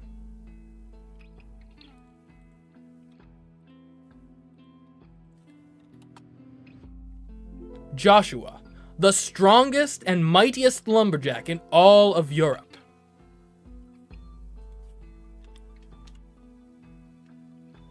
The lumberjack and Amir faced off. Or let's say squared up.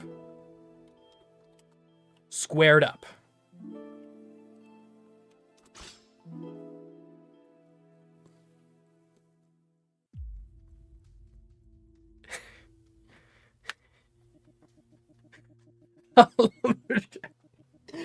A lumberjack. The knight mocks Amir by putting him against a brute who chops trees for a living. This will be a battle video.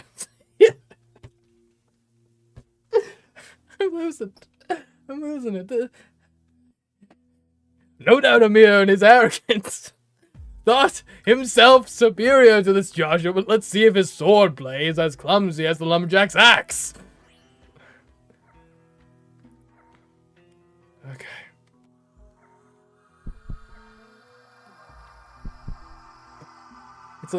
It's an axe from the strongest lumberjack in all of Europe. Only 6? Joshua's timber axe. A robust and heavy axe used by the mightiest lumberjack in all of Europe, known for its reliable chop and Joshua's skill in wielding it.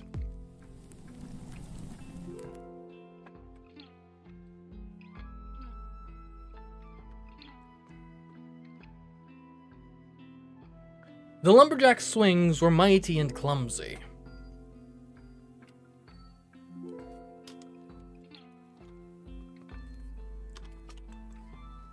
Amir dodged around them effortlessly and sliced through his attacker's feeble attempts at blocks.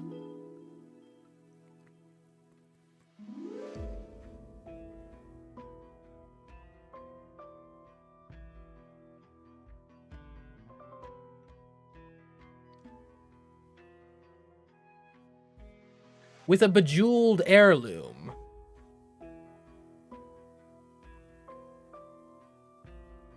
The pride of his noble family.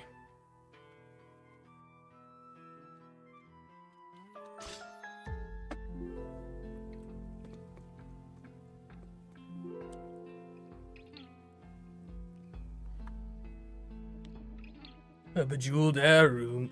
We get some lumberjack's axe. Seems Amir's nobility is not just in his blood, but in his choice of weaponry as well. Amir's grace in battle must have been a sight to behold as he danced around the lumberjack's brute force, his blade as elegant as his heritage. Okay. Please be a strong blade.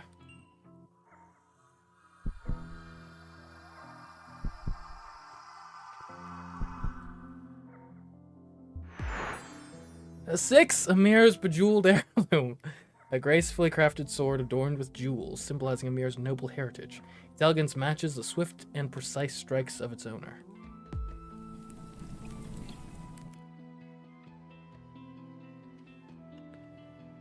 The lumberjack fell, and the knight was forced to give Amir passage into the Frankish kingdom.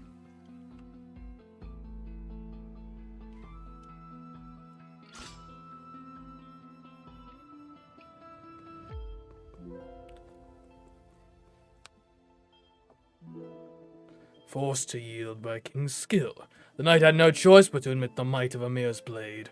A victory, but a small one in the grand scheme. Amir's triumph over the lumberjack is but a prelude to the true challenge that awaits him in the heart of the Frankish kingdom.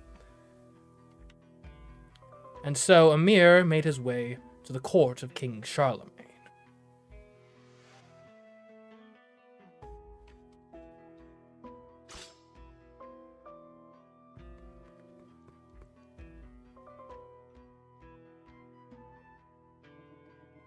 Finally, the Moorish king approaches the lair of the Frankish beast. Let's see if Amir's sword can cut through more than just the limbs of trees. Amir's journey nears its end as he steps into the court of Charlemagne, where his fate will be sealed in blood or glory.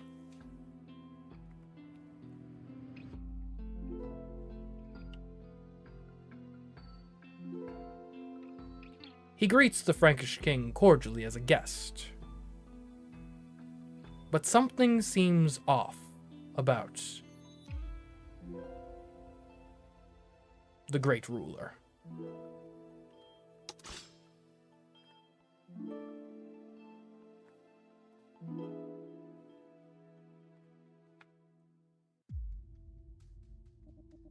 Cordially, you say? No doubt Charlemagne's court is filled with sycophants and spies. Amir should be wary, for every word he utters could be his undoing. Amir's charm may open doors, but the air of the Frankish court is thick with deceit. Let's see if he can navigate these treacherous waters without drowning.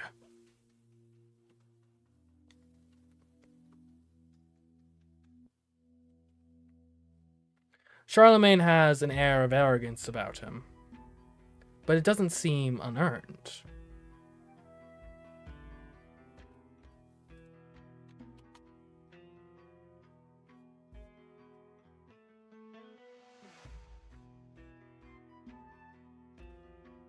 Amir decides to spy on the king for as long as practical.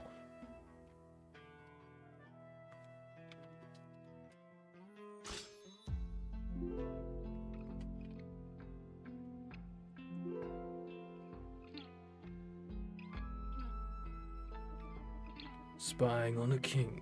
Such an act reeks of desperation and disrespect. But then what choice does Amir have when faced with the aura of a conqueror like Charlemagne? Amir lurks in the shadows, observing, calculating, and hoping to find a weakness in the Frankish king's armor. Little does he know his own actions may be his undoing. Alright, Charlemagne's armor should be pretty good, right? I hope. That should be a good weapon.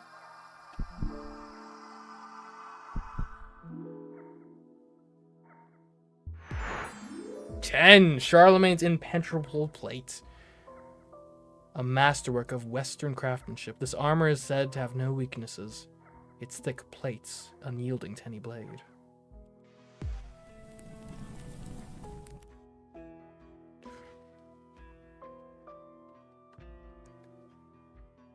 One night, as the moon illuminated the halls of the Frankish court with its full glory,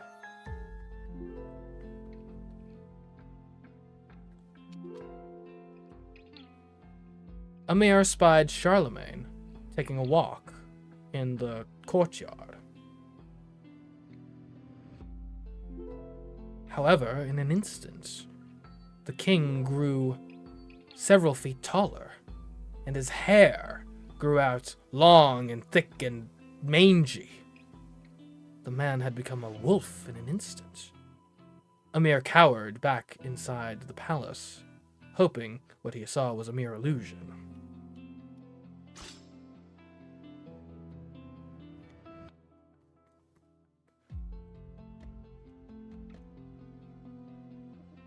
Oh, wolf! Charlemagne transformed. Preposterous! Such sorcery is the stuff of fairy tales, if only for the minds of children and fools.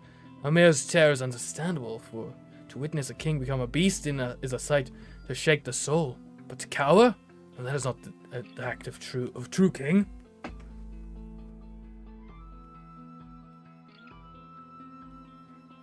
Amir quickly fled towards his room and his belongings, knowing he had just the right equipment to deal with a man-turned-wolf.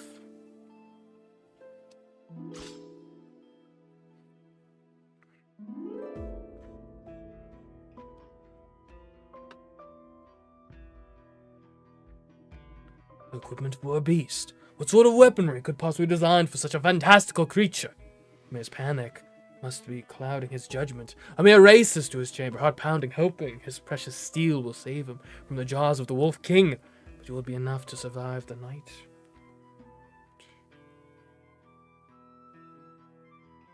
Unfortunately, when Amir reaches his chambers, Charlemagne in wolf form is already there.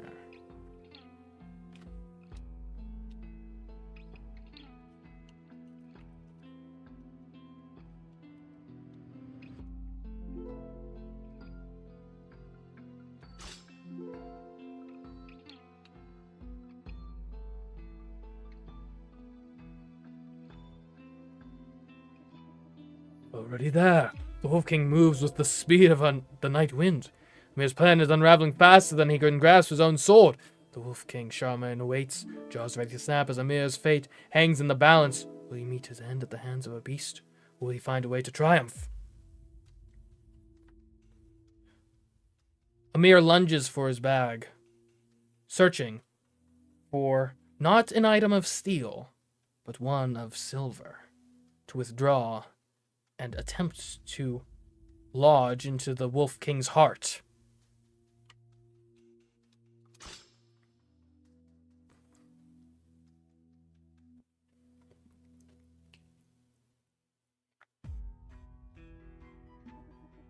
Silver, you say? A weapon that can supposedly pierce the heart of a beast. Amir's desperation leads him to believe in the old wives' tales of his people. With a silver blade in hand, Amir bravely or foolishly lunges at the Wolf King, hoping to end the creature's life before his own is snuffed out. Indeed.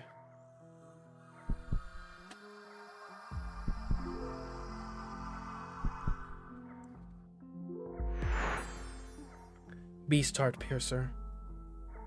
A silver dagger believed to have the power to pierce the heart of a beast. It glimmers with the hope of Amir's desperate quest for revenge.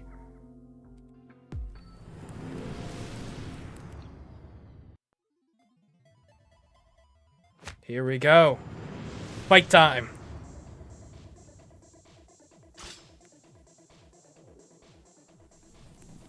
Let's do this.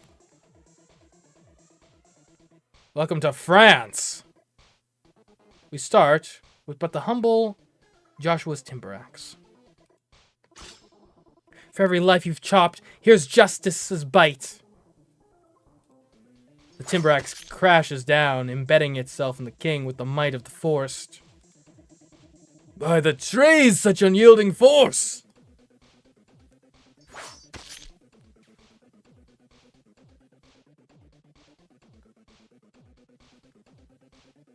But a bejeweled heirloom, perhaps. Your noble blood will not save you, tyrant. The bejeweled sword slices with elegant precision, dealing a noble yet painful strike. My own ancestor's blade betrays me!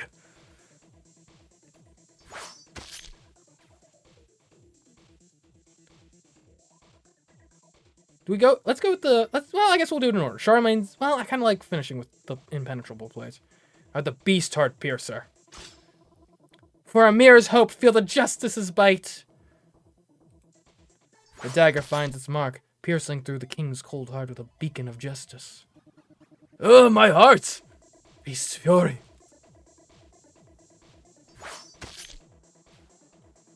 You think you can defeat me? Not with Charlemagne's impenetrable plate? No armor can hide your treachery, Shahryar. The armor defies Shahyar's strike, but its integrity shatters under the force of her story. I guess we're punching. You can see my shield broken. The punch of Shahrazad. Nice. Take this. Shahrazad hits the king.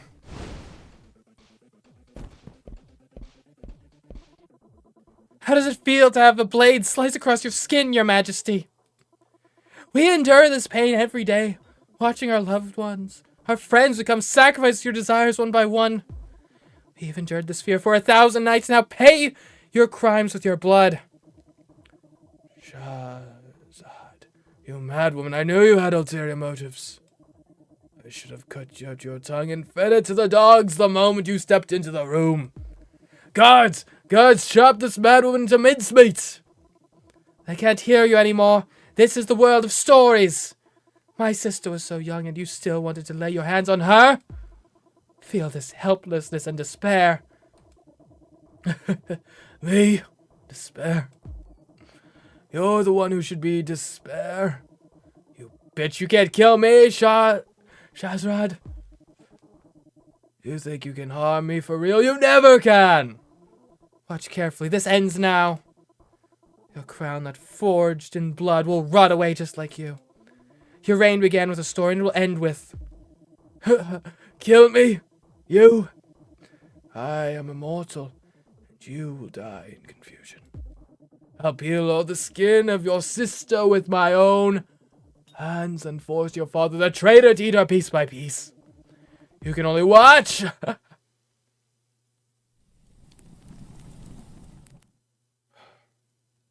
We did it.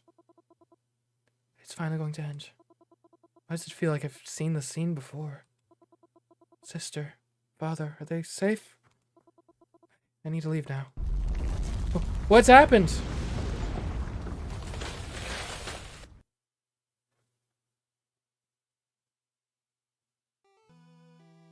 Time turns. Shahrazad weaves her lore, weapons born of tales aimed at tyranny's core. Joshua's timber axe felled the king. For every life you've chopped here, justice bites. Echoing through the woodlands. Amir's bejeweled heirloom struck noble and true. Your noble blood will not save you, tyrant, chilling the royal veins. The beast heart piercer gleamed with justice, piercing through the dark. For Amir's hope, feel the justice's bite into the king's black heart. Charlemagne's impenetrable plate cracked under the might of her story. No armor can hide your treachery, Shahryar, exposing his deceit. In the end, the king was felled not by might alone, but by the weight of his own actions, reflected in the weapons of his undoing. The people call her the storyteller slayer. Far and wide they seek the maiden's trace. Her legend spreads, yet none can find her face.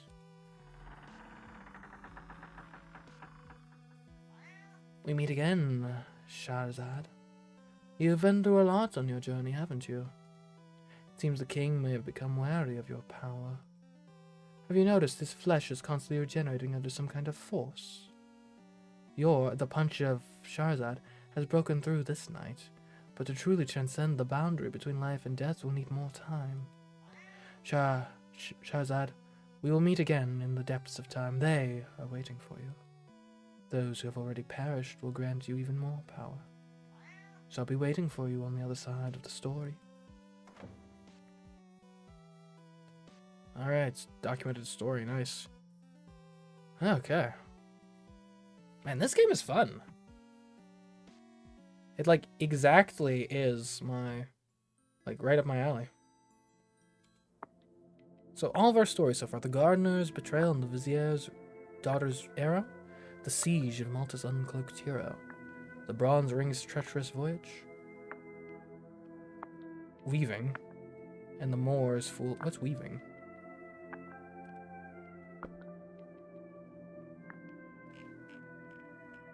I'm not sure I would have called this weaving, but whatever. They even have little like descriptions. A gardener's dance with a serpentine seductress ends in a duet of death, inspiring the vizier's daughter to take up arms and win the heart of a huntsman with a peck and a pastry, proving love's aim can be as true as any arrow. In the fever pitch of battle, a hero dodges trebuchet fire, sharpens his blade, and faces a hidden foe, his cloak becoming a savior instead of a shroud. Abdul, a merchant's son, hides a powerful bronze ring that grants wisdom to him and his rivals, leading to a treacherous journey aboard the Maria. Amidst storms and battles, he weaves a web of deceit and survival, his fate entwined with the enigmatic god's slayer and the capricious wind. Once upon a time. I guess it's probably not called weaving. It's probably like coming up with a description and stuff, I guess. The Moor's foolhardy quest. Amir, a Moorish king, seeks to assassinate Charlemagne, only to find himself facing a lupine monarch. In a tale of arrogance and desperation, he learns that some legends are written in silver and steel, not just sand and stone. All right. Man, okay, yeah. This is really fun, even just as a demo. I think that's... Again, whenever this actually fully comes out, we will be probably taking a look at it. This is quite good, I will say. AI settings. Okay. Alright, so that segment went a bit long, but the game was really good, so I think it's worth it. Now, we will take a look. We'll be going to FTL, Faster Than Light. I've never played it before, so I hear it's good. We'll see. We will see. In just a moment. Don't you go anywhere.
Okay. we're back.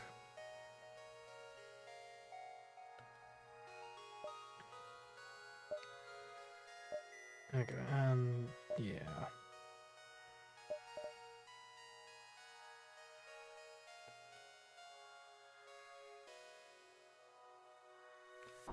Okay, there we go. That's reset properly, I think.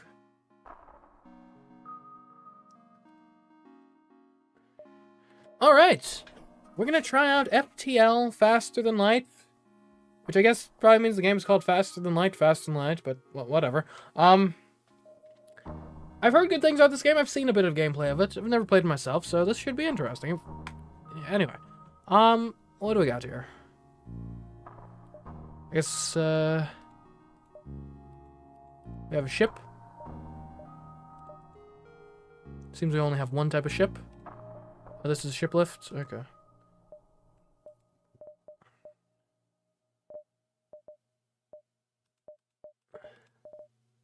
Okay, well, regardless. I guess we're stuck with this set. I guess we can customize our crew's names. Sure, we got Bill. We got Will. And we got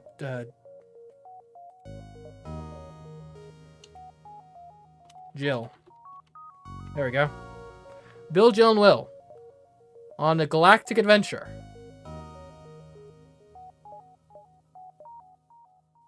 I guess we'll do normal mode, yeah? The data you carry is vital to the remaining Federation fleet. You'll need supplies for the journey, so make sure to explore each sector before moving on to the next. But get to the exit before the presumed rebel fleet can catch up. Tip, selling weapons, drones, and augments can be sold for half of the purchasing price at stores. Okay. Okay, so.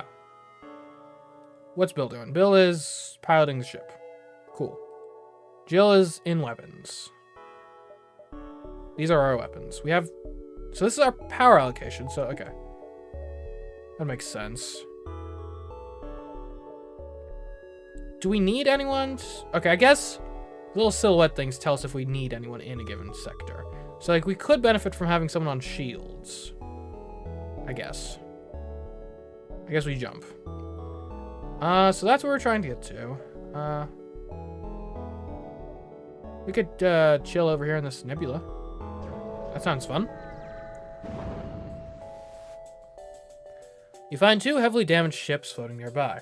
The remains of a battle. You begin to harvest some usable debris when you hear the sounds of someone beaming aboard, followed by the shouts of a boarding party. Intruders!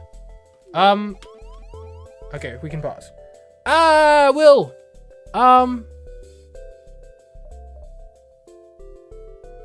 We need to get Will out of there.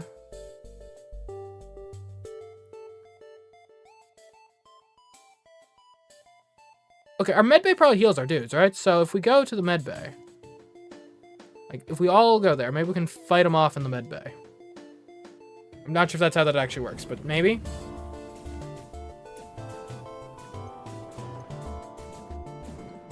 Okay, they do seem to be damaging the engines. Okay, they're in weapons. Okay, maybe we just all charge them. All hands on deck. Let's go. Oh, we got one alone. Hopefully that's enough to even the odds here. Alright, Bill might need to leave at some point, but he's gonna win his fight. Okay. Bill, I think everyone's on low health. Everyone retreats to medbay. We'll lick our wounds. Yeah, get healed up. We killed one of them. Okay, we should be good. Can we, like... Yeah, everyone, go. Let's go back. Finish the job.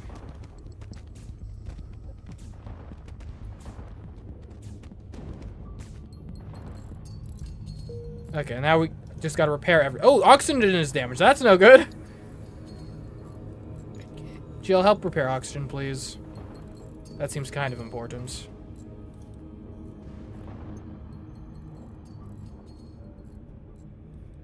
Okay, I guess we can all help work on the shields. And we're all probably gonna need to go to medbay. Then everyone, I guess we'll go back to their stations. Can I set like default stations for everyone to go to?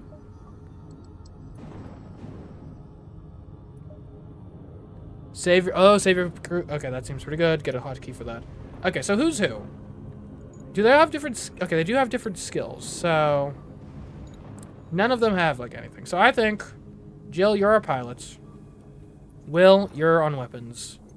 Bill, you're on shields. I guess if need be, Jill can switch to... Bill's on engines. I guess Jill can switch to shields if need be. And let's save this. Alright, so hotkey is enter to get them to their positions. Okay. And I think that went fine. And this... I guess the question is, are we trying to, like, visit as many places as possible? Maybe. Because it's a roguelike. We're trying to, like, build up resources and stuff. You arrive in the mid-bay. Or what? You arrive in the system to see a pirate ship pursuing a civilian ship. You detect messages from the civilian ship on a distress frequency. I guess we can provide some aid. You power up your weapons and engage the pirate ship. Okay. So we need to fire. Yeah. Get all this stuff allocated. Not enough power? Okay, we might... Let's take a... Yeah, some power and shields. Do we need someone running the shields for them to work? Like, are they still going to go up regardless? I don't know. What about our weapons? Can we, like, target these guys? Okay. Well, I kind of think if we can disable their weapons systems, that makes a lot of sense. Oh, good morning, Mandra Shadow Waker. Thanks for the follow. Yeah, if I'm doing anything completely stupid, yeah, call it out. This is my first run through of FTL, so I might make some mistakes, but we're learning the ropes here. Okay. And that seemed to work pretty well. So now your weapons are disabled. Now, let's focus shields, because that'll make you more hold on. Yeah. Oh, wait a minute. We have a limited supply of missiles. Okay, in that case, maybe we don't want to be using the Artemis all the time. Let's see if the burst laser alone can deal the damage. Because, yeah, if we have a limited number of missiles, and Artemis uses missiles, then... Okay, we're getting some hits in. Weapons is back online, though. So maybe we just use Artemis to hit the weapon system again. There we go.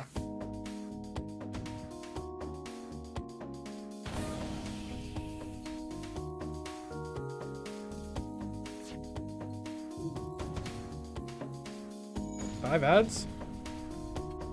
Odd. No, I don't think I'm... Okay, we can't activate both at once. Gotcha. But we can do burst lasers. Target the shields. Oh, our oxygen is down. Bill. Fix that, please. Will, you get out of there? We've got a breach in the hull there or something? I don't know. Okay, the pirate ship breaks apart. You hasten to contact the civilian ship. Okay. The ship you saved was badly damaged in the battle. Most of the crew accepts your offer to be dropped off at a nearby station. One of them offers to join your crew. Shelton. Welcome aboard, Shelton. All right. Shelton, could you go fix the weapons systems? Okay, you go to medbay. Yeah. Okay, so Shelton, I guess Shelton can run our shields. That makes sense. Is there any benefit to having multiple people running the same system, I wonder? Okay. So this makes sense. Oh, heal you up a bit, Shelton. So you're a different species, it looks like?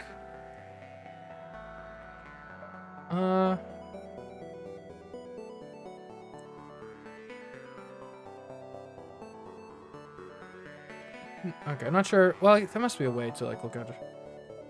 Okay, gotcha. He's an NG. It's unclear if the NG are partly organic or entirely mechanical, but it's well known that they make exceptional engineers. Repair speed is doubled. Combat damage inflicted is halved. But repair speed, that's like doesn't affect any of the normal operations. So we should send Shelton to repair stuff, but otherwise, you know, we just give him like a normal job. I suppose in theory we would have been a room that gets hit a bunch. So maybe actually it makes sense to have him on weapons, since that's close to O2. That's an important thing to repair. What does this do? Okay. We got doors. Allows for remote opening / closing of doors. Okay. I guess we can get someone that is the doors guy. That seems like a kind of lame job, but whatever. I guess, hold on, let's reroute some power to engines. Oh, this seems like a fun place to visit. Nebulas are known to be popular mantis hunting grounds. Information you would have done well to heed here. Okay, we're attacking again. Okay. Not enough power. Okay. Divert some power from the engines to the Artemis. I think Artemis, you want to keep the weapons on lockdown. Burst laser, you gotta attack the shields. Because the shields are going to be your biggest hurdle in dealing more damage over time.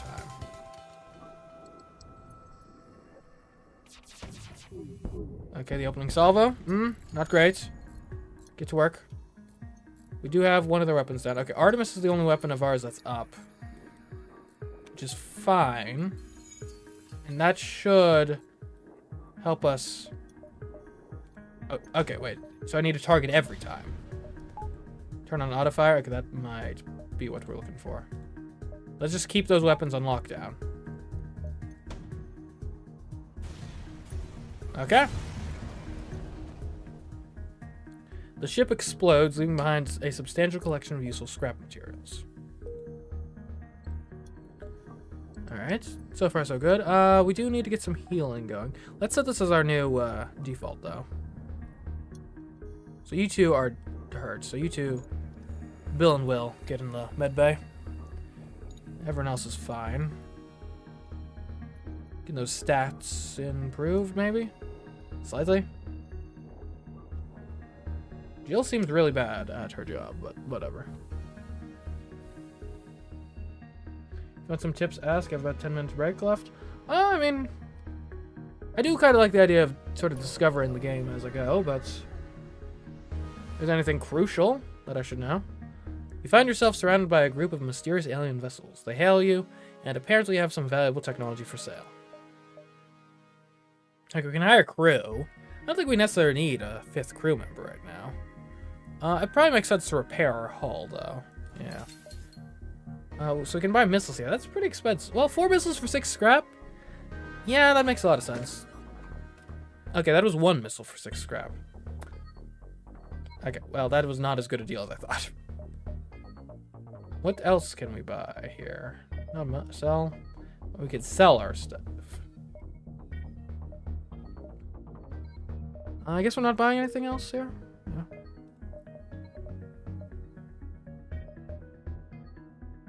Is there a way we can get more engines? More power?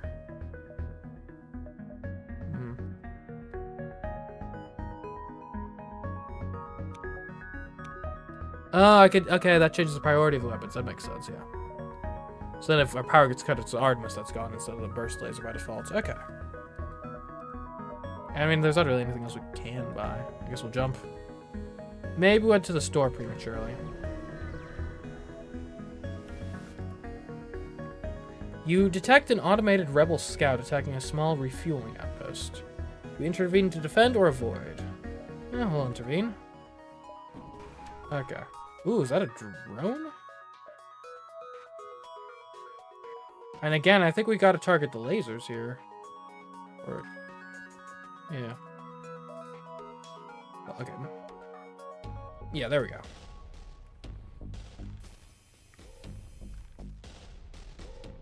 Yeah, so we get your weapons disabled. You can't hurt us. And then we just you hit your shields. And actually, save your missiles. Because it doesn't look like you're repairing your weapons, so... Alright, now let's switch. Let's grab your engines. So you can't, like, escape or something. Okay, that's disabled. Now we get your drone control, because that drone is annoying me. Shelton, can you repair the, Okay, ship breaks apart. Nice. The outpost hails you after the scout was destroyed. Thanks for the help. We've been harassed non-stop by those scouts. Take this. Lovely. We broke even on missiles.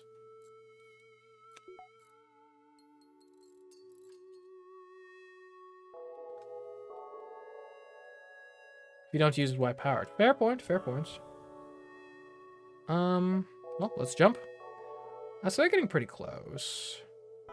We still have some time to explore around a bit. There's a ship with pirate markings orbiting the nearby planet. You receive this hail. Anything is possible for the right price. Hire the mercenary to delay the rebels, or hire the mercenary to scout the sector. We don't need to anger the ship. We'll just, like, chill over here. You come across a rebel automated scout ship pursuing a civilian ship. Alright, aid the civilians. Okay, so. I think same sort of MO here. We go for a quick fire with the Artemis on weapons. And then from there, you take out shields with the burst laser.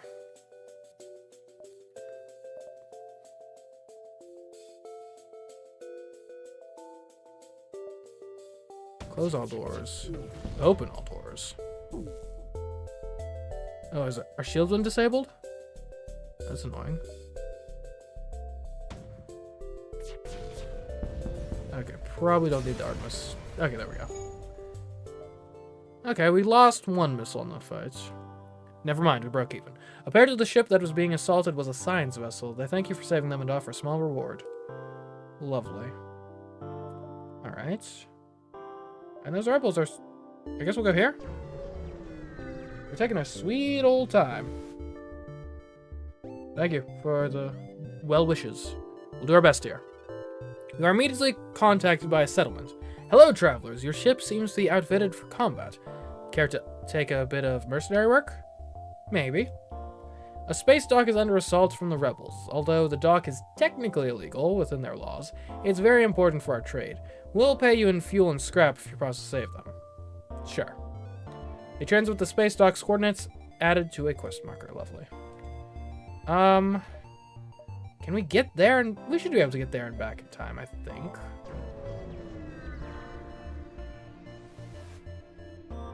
Once you arrive at the beacon, you detect a rebel scout assaulting a compound on a nearby desolate moon. Let's go. Okay. So. Same sort of deal. Artemis fires at weapons. First laser, that's... Maybe we take out drones? Well, nah, shields make it easier to take out more things in the future. Okay, hurry up. Charge, faster. You need to be better at your job, Will. Well, I guess you're doing it. Okay. We have taken... Shields are critical. We need that repaired ASAP.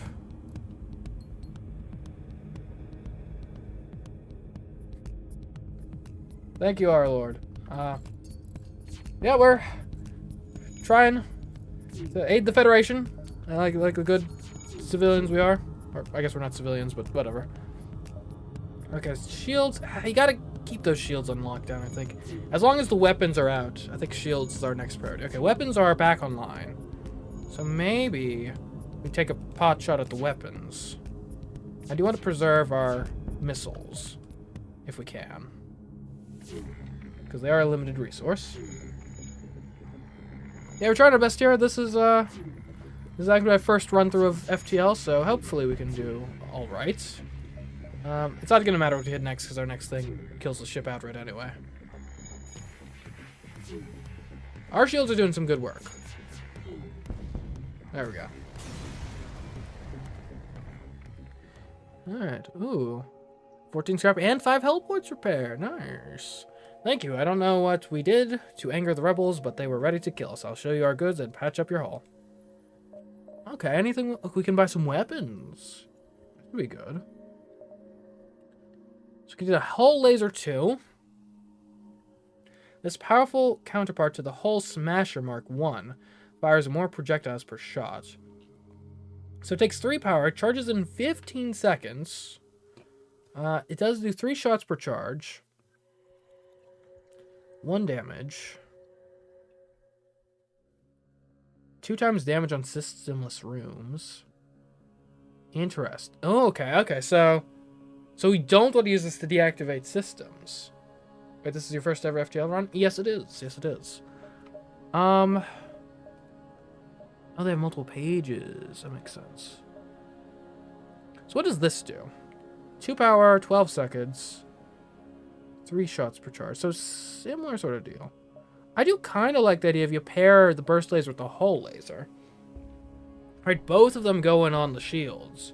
Should make them maybe as good as a missile-based weapon. And then you get hull laser for damage on the ship as a whole. Burst lasers to lock down like their weapon system and stuff. That makes a lot of sense to me. I could do the Pegasus missile. I'm not sure I'm in the market for another missile system at the moment. This is a breach bomb. Slower than Mark 1, but does more damage. Bombs teleport past shields. What is a bomb? They cost a missile. They never damage hull, but can disrupt the systems. I think we go all in here and we buy a hull laser. Yeah. Okay. Now I'm not ready to sell like the Artemis just yet, but we'll think about it.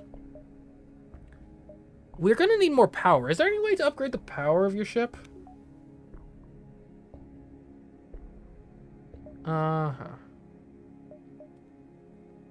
Okay, hopefully I don't think the rebels will get us there. We gotta go here. Ship icon next to jump. Okay, I can upgrade my reactor. Nice. So, if I want the burst laser and hull laser working simultaneously, I'm going to need... I guess the first thing I'll need is 2 more levels in weapons. And I'll probably just need more power in general. Okay. Well, we can do this anytime, so let's not worry about it just yet. Alright, to the exit.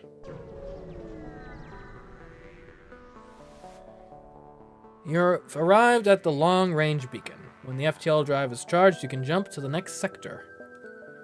You come across an asteroid mining colony.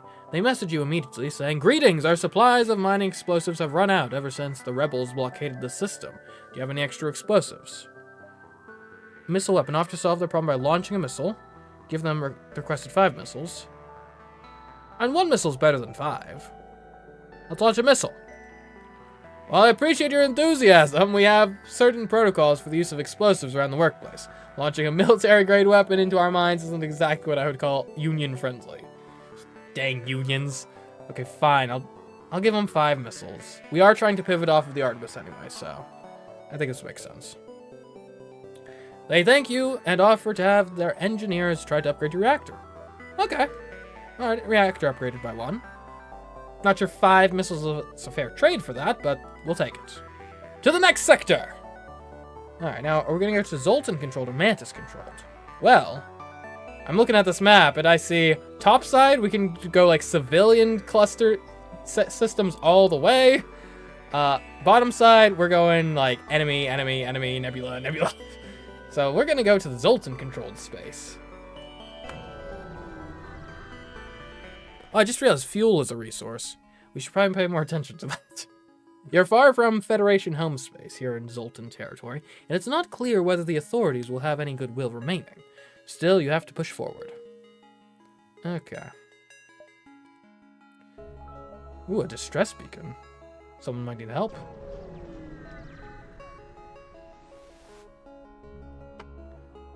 The distress signal is coming from a small space station orbiting an uninhabited planet. Their satellite defense system has gone haywire, and their repair crew can't approach without being fired on. They're looking for help to fix or disable it. Sure. You consider your options. Simply fire on the defense system from a distance, or remotely repair its targeting system with the NG crew. All right, Shelton, thanks for being with us. Your crew member is able to remotely fix the glitch in the defense AI, allowing the repair crew to close in and finish the job. The station gives you its thanks along with a reward. Okay, fuel, missile, scrap. And actually, we now have enough scrap. We could buy another level of weapons. Now, here's the issue. Going from 3 weapons to... Going from 3 weapons to 4 weapons doesn't really help us immediately, so we might want to wait until we have 85 scrap, so we can do the whole jump in one. Because up until then, we might want to use the scrap for something else, if an emergency comes up. I mean, I don't think we need to go to the store right now. There's nothing we want to buy at the moment. Maybe we go to the Nebula. Because we're saving our scrap to upgrade our ship right now, regardless. A heavily damaged Federation ship is hiding in the Nebula at this beacon. Before you have time to make contact with them, they fade into the Nebula. Oh, we gotta help them! You get lucky and find them floating not too deep into the Nebula. Thrilled to be found by friendlies, they come on board and abandon their wrecked ship. Narth. Narth, welcome aboard. We've got a job for you, probably. How about... we could put you on... maybe sensors? What would that do? Well, that's temporarily disabled. I mean, what jobs are on the ship? I don't know. We'll figure something out. For now, I guess you can work in sensors. Not really useful in the Nebula, but I guess anything that has a little computer terminal can be used. Yeah, I think sensors are probably more important than doors. Why would I work in doors? Why are they gray now instead of orange? I guess that makes the doors stronger. Like if I get boarded. Maybe. There's also an argument, maybe just have them like hanging out in one of these other sectors. Just to like be there to repair them if they get damaged. I feel like if you can be doing an actual job, that probably makes sense. Maybe we could shift one of these guys elsewhere. How's Jill doing it? And Jill's only barely a decent pilot. We could give Narth the pilot. But piloting isn't normally targeted, right? So we would want to target... if we want... because you have better repairing. So actually it really does make sense to put you in like weapons or engines. And I think between the two, I think you go to weapons and then Will, you've been promoted to work in the cameras. And, you know, if we need to, we could put you in weapons. But, yeah, I think Narth work in weapons. It's going to make our weapons worse for a bit, but once he gets better at it, I think it'll be well worth it. Alright. Can we, like, swoop around? Maybe, like, this way? That probably works. And this definitely works, though, so let's just do that. Ooh, cryptic chat messages. Without active sensors, you have no other option but to look out of the viewports in apprehension. It's eerily quiet. Okay. Ooh, a distress beacon. Let's look into it. Your cockpit lights up with warning signals. You're being targeted by a nearby ship. The distress call was a lure to attract unwitting ships into weapons range. You prepare for a fight. Alright. We need more power and weapons. We're still on burst laser and Artemis mode. Yeah, I don't think we're switching to just hull laser. There's an argument for hull laser and Artemis, but I think we stick to burst laser and Artemis for now. The Artemis... oh, with improved sensors, we can see where the crew is on the other ship. Interesting. So yeah, let's target weapons. And then shields. I guess targeting oxygen is another strategy. Try to, like, suffocate them. Okay, okay. Fire in the engine rooms. The day is yours. Show us your honor by allowing us to leave with our lives. And 4 missiles. 12 scrap. It's not a bad offer. I guess the question is, well, your weapons are disabled? Do we get more if we destroy them? Maybe. Let's try it. Let's remember this. 4 missiles, 1 drone part, 12 scrap.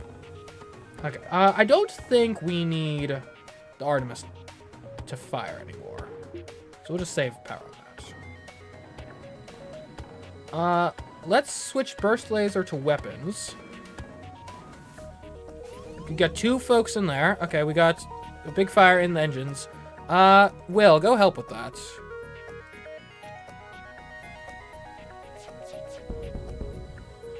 Okay, they're almost dead. Next shot kills them. Oh, okay, Bill, get out of there. Oh, the fire is spreading. The fire is spreading. I repeat, the fire is spreading. All hands on deck. The fire is spreading.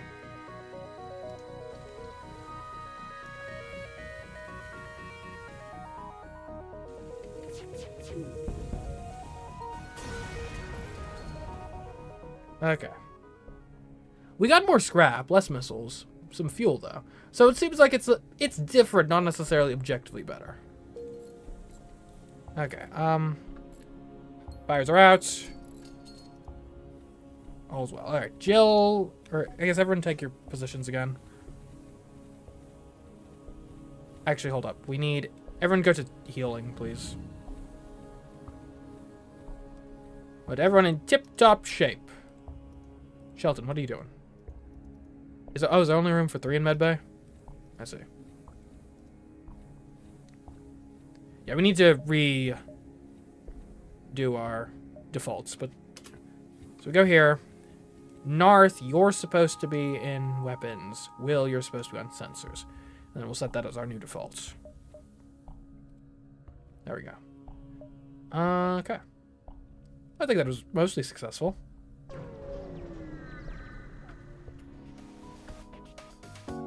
The Mantis outcasts sometimes make the mistake of taking the Zoltan for easy game. A scout moves in to attack while boarding party beams aboard from a nearby transporter. Ooh, intruders. Okay. Okay, they're over there. And we have a numbers advantage. Like, we should be able to take them. Meanwhile, our weapon systems. Let's get Artemis on weapons. Let's get burst laser on shields. Okay, okay, we don't want this situation. Okay. Oh, we got more mantises boarding. Alright. Oh my goodness, they are tearing us to pieces. Retreat, everyone. Hold up. We have exterior doors. Interesting. Everyone! Over there! North, I guess you can hang in the weapons bay. Oh, someone! Man the doors! Man the doors, Will! Okay, open up the doors. I'm not even paying attention to the actual ship combat fight.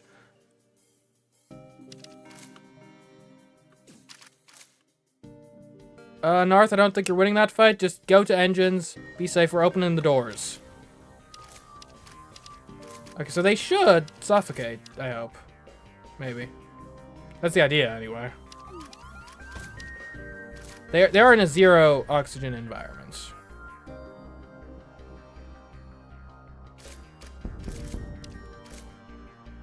Aren't they going to stop when my, when their ship is dead? Artemis can stop firing. Oh, okay. We got a fight! We got a fight going on! Fight in the doors systems. Oh, they beamed back. That was bad timing on their part. Wow, we've lost sensors. There we go. Oh, these guys are dying from lack of oxygen. Okay, the ship explodes, leaving behind a substantial collection of useful scrap materials. I can close that door, and Shelton, get indoors, or yeah, Will, get back indoors, because we want these closed. But we want that closed. Yeah, we need. What? Oxygen. Our oxygen has been hit. Oh no, oh no. Like, you need to get out of there, Bill.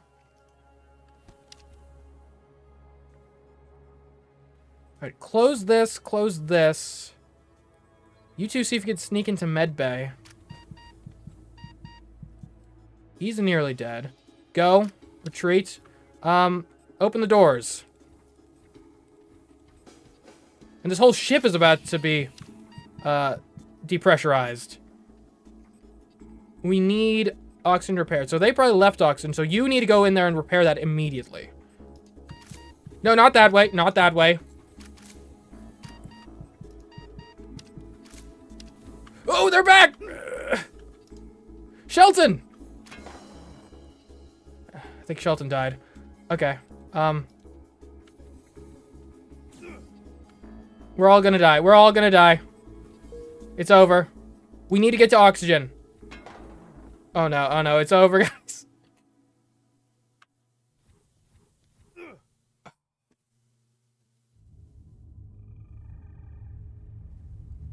You killed your run? I mean, to be fair, I think the mantis kind of killed my run there. Yeah, they were relentless.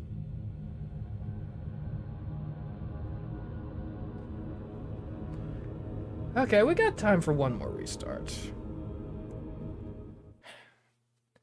The data you carry is vital. Yada, yada, yada, yes. Okay. Well, where are we going? And it's too early for a store, I think. We don't have anything to trade, but we'll just go here. Alright, we aid civilians. They're under attack. Okay, I mean, I do think our general, like, combat strategy more or less works, but... I guess the boarding party I didn't take as seriously as I should have, perhaps.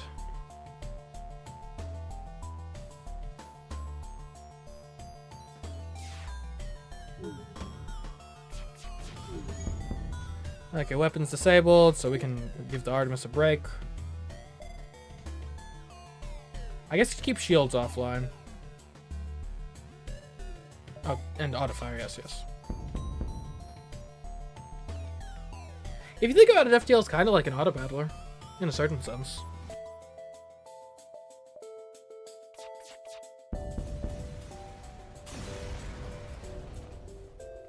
Okay, the pirate ship breaks apart. We got fuel, we got missiles, we got scrap.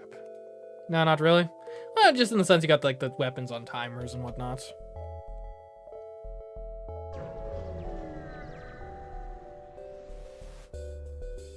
Okay, beacon is in place too close to a supergiant Class M star. The ship will gradually overheat until you get out of here. Or die. A pirate apparently obviously oblivious to the danger of the sun moves in to engage. Okay, so we need to win this fight fast. So Artemis online. Artemis on weapons. Burst laser on oxygen. Let's see how they like suffocation, eh? Bill, Jill, and Will. Okay. Okay, their oxygen is offline. Everything's offline. Solar Flaminate. Okay, we gotta jump out of here as soon as plausible. Charge that FTL faster! Okay, we now have a fire. I guess technically a fire can be mitigated via lack of oxygen, right? Depressurize the cabin.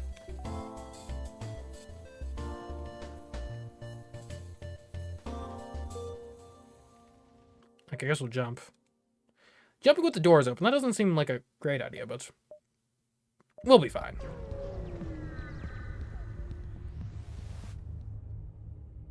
Alright, you find a rebel automated scout floating near this beacon. Despite its pristine condition, it appears to be deactivated. We attempt to download the ship's data stores, or... I guess we'll try. Okay, we've got 9 scrap, a missile, and 2 fuel. Lovely.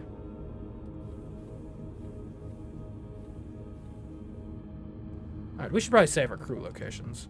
So, Bill is our captain, Jill on weapons, Will on engines. Alright. Possible ship detected.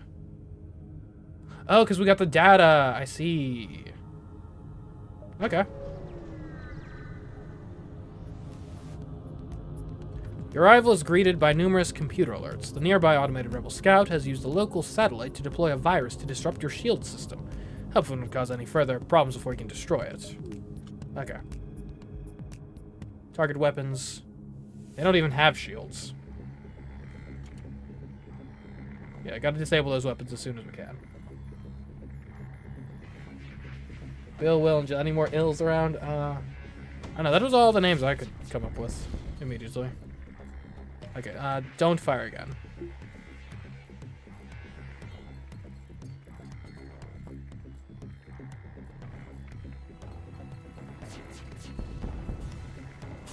Pretty easy. Okay. And you love going to a distress beacon, of course.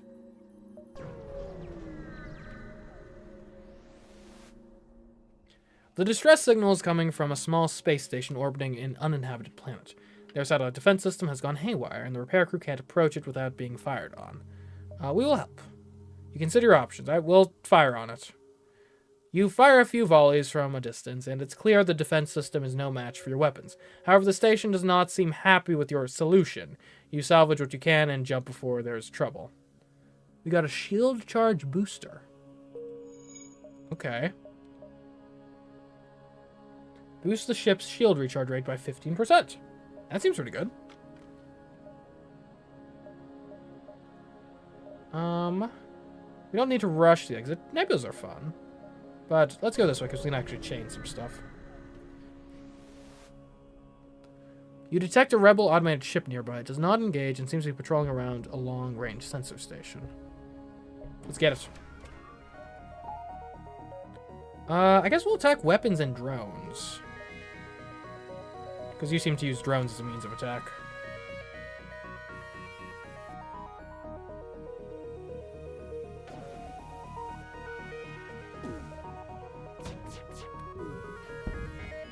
Okay, that was a terrible initial volley.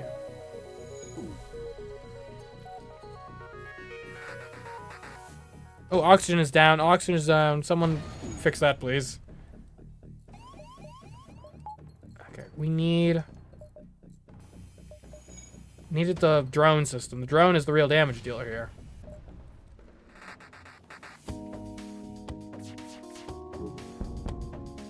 There we go. Okay. Artemis, relax.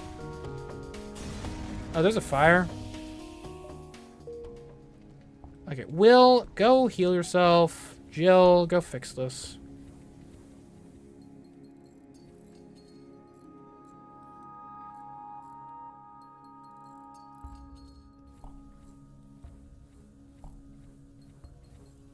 What is being... Okay, this piloting requires a crew member to evade in combat or jump. I see. So you like always need a pilot. Okay. We'll go to the distress beacon. We always help folks in need. You locate a nearby human mining colony where an unknown disease has spread virulently. They are setting up a quarantine to contain it, but a riot has broken out. I guess we can help. Your crew tries to keep the crowds in line, but the scene quickly turns ugly. Half crazed with fear, the infected grab mining tools and push back at your crew, forcing them to retreat hastily. They barely get away without injury, but the same can't be said for the colony's leaders. You quickly leave. Dang. Well, I mean, we tried. So I can ask. You detect an automated rebel scout. We will defend the outpost. Okay, the drones, we learned our lesson last time. The drone is the real killer here. So we attack the drone systems and the burst and the weapons. If you can't attack us, we're happy. Man, we should get drones. Imagine. Why is it always the oxygen? How do you know that we're oxygen breathers? Alright, deactivate the Artemis. We have won this fight. First laser target engines so they can't get away. Alright, target the piloting so they can't get away.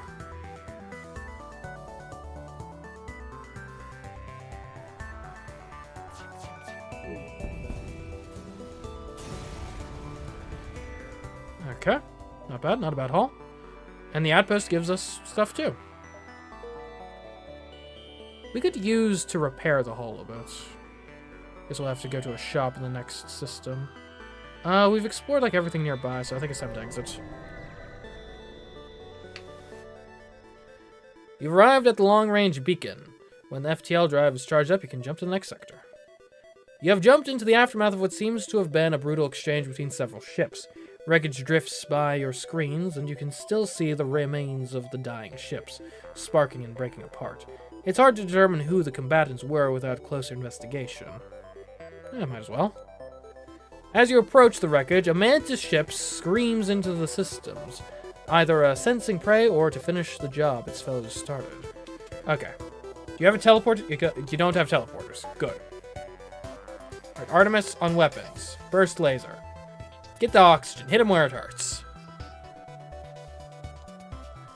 Because if the oxygen is damaged, they have to fix that before weapons. Which leaves them vulnerable for longer. Okay. We deactivated one of their weapons. Oh, they got our oxygen. Why?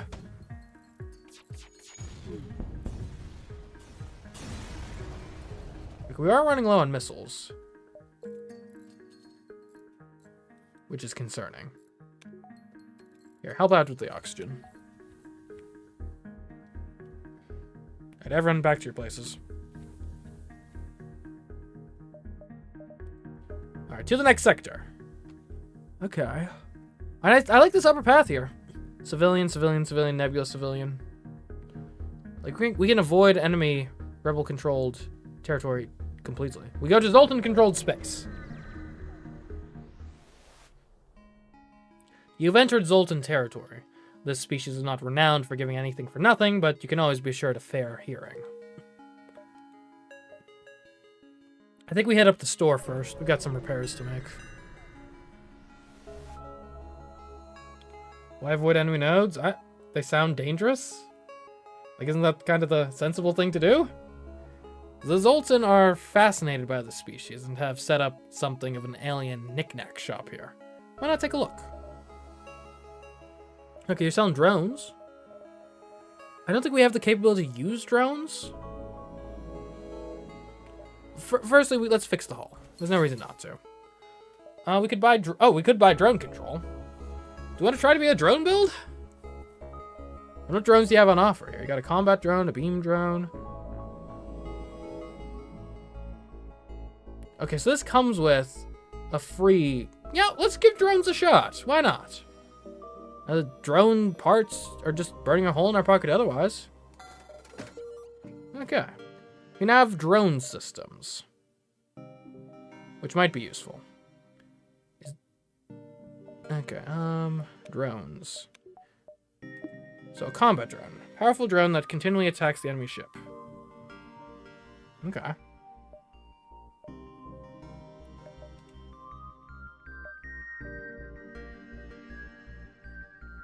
Kind of sparsely populated space here. I don't know if I like drones. I just bought my first drone. A light asteroid field is entering the atmosphere of a nearby planet. Fireworks show on a galactic scale. There's little for it but to take in the ambiance and program the next jump. Okay. So each drone consumes a drone part. So we're gonna be carrying out the drone parts, I guess. Do I go to the nebulas? Nebulas are fun.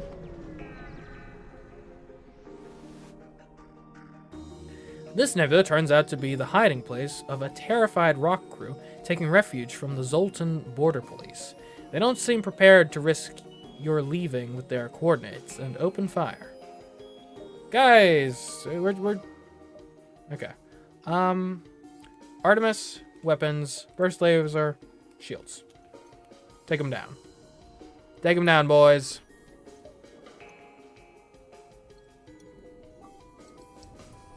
I guess maybe we should see what the drones do. Maybe in the next fight.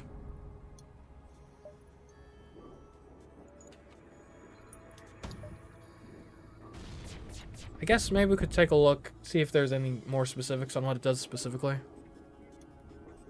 Like, they've got to be pretty good if they use a resource like drone parts. Right? Okay, we got fuel, we got missiles. Alright. So, like, if we look at our stuff, what does this do? It requires 2 power. Just as it continually attacks.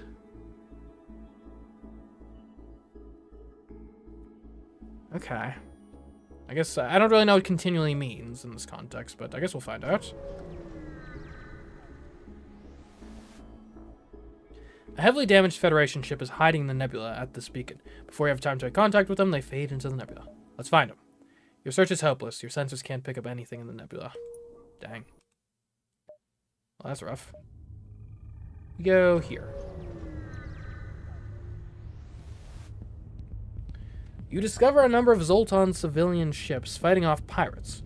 Unfortunately, one ship mistakes your purpose and moves into attack. They are refusing all communication. You have no choice but to fight. Ooh. Sorry, guys. Okay. Let's try Artemis and drone. So combat drone activated. Artemis, take out the shields. And that should allow the drone to do some serious damage. Can I make you target someone specific, or you're just going? Okay, we need this to... Okay, that was a weird shield. I'm not sure what they were doing there. Okay, our shields have been taken down. Help. Captain. This need to be an all hands on deck situation. Because we gotta put out the fires first. Okay, now that their shields are down... Alright. Goodbye, Artemis. Okay, we got problems in the engine room. Okay, we got missile, drone parts. Alright. Go fix the engines, please. I'm not sure how that went. I kind of feel like it was worse than our normal setup, but... Also, we are using just the combat drone 1 that comes with the drone system, so... Yeah. Probably shouldn't expect that to be great. In a real sense.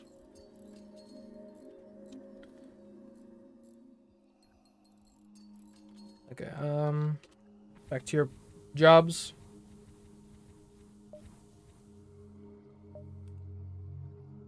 If we go there, we can do like a wraparound. Go here, go to there, we'll go to the stress beacon.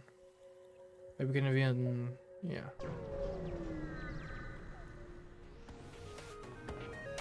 You pick up the last broadcast from a rupturing Zoltan freighter. The Mantis, they're here, please! You're interrupted by fire off the port bow.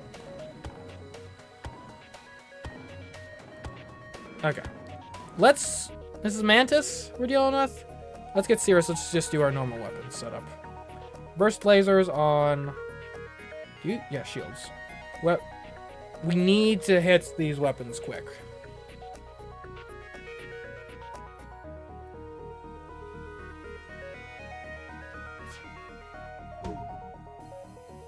Ooh, that was a nasty laser. Okay. That should be enough Artemis. We should be fine with just the burst lasers now. I don't know why they turned it off, but whatever. Oh, because weapons was damaged. Ooh, that's annoying. Oh, they have their weapons back online. Alright, no matter. We'll use our burst laser to disable their weapons again. Luckily, they only seem to have energy weapons, so as long as our shields are up, we're fine, I think. We could use this to get someone to run the shields. We're hiring. Okay, now their shields are back up. But that doesn't matter, because their ship is not back up. Alright, the ship explodes, leaving behind a substantial collection of useful materials. Ooh, shield charge booster. That seems like a good augment. We have 2 shield charge boosters. Okay, I hope those stack. Okay, we should have time to go here, here, here, and then here. Yeah, that should be fine. Emergency! All ships in range. We are under attack. The frequency matches a nearby Zoltan ship. You move in on their pursuer. They take your intervention as a cue to jump away. Cowards. Okay. Let's try drones again. We'll go Artemis plus drone. Well, Let's try drones and burst lasers. Let's see how that goes. Not enough power. We can take a bit off the med bay. Who needs med bay? Alright. We gotta get shields down first if we're doing all enemy weapons. Or all energy weapons, right?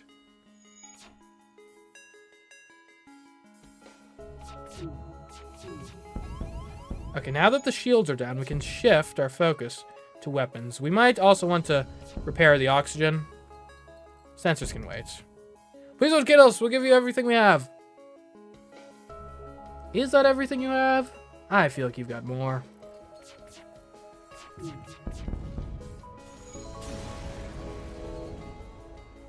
We got more scrap.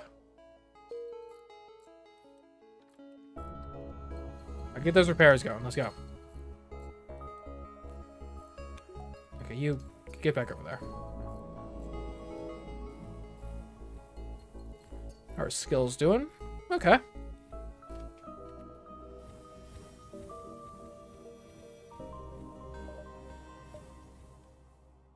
Alright, now to the nebula.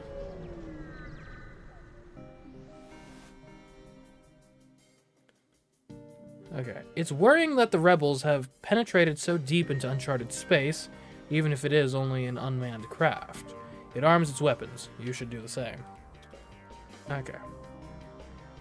Let's go drones again. Drones and burst laser. Hit the weapon system first.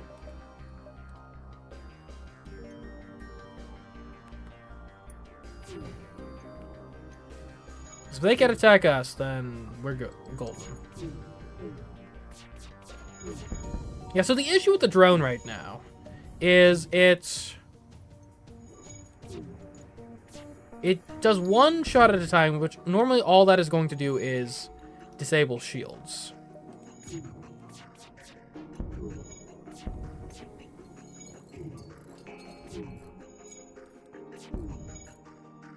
Or not even disable shields, just like break through one layer of shields. So we really... Ooh, what's this? Hold up. We have a new drone, guys. The Beam 1. Okay. What do you do? Alright, it needs 2 powers. Combat drone that repeatedly attacks with a small beam weapon. Okay, I mean, we'll give it a go, I guess. Shift it over. Because the combat drone I don't think is very good. Attacking with beam weapons, though. Maybe. Ha! I knew someone would fall into our dastardly trap. It appears this distress beacon was nothing but a decoy for a pirate ambush. Okay, well, let's see how you like my beam drone, eh? We gotta get shields first.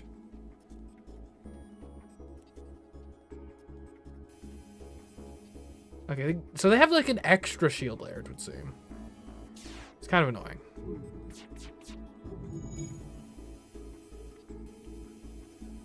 Okay. So this drone isn't even piercing shields. Okay.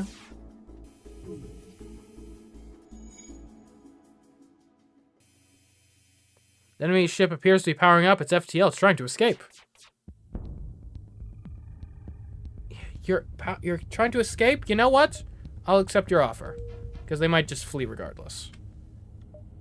Alright. To the exits.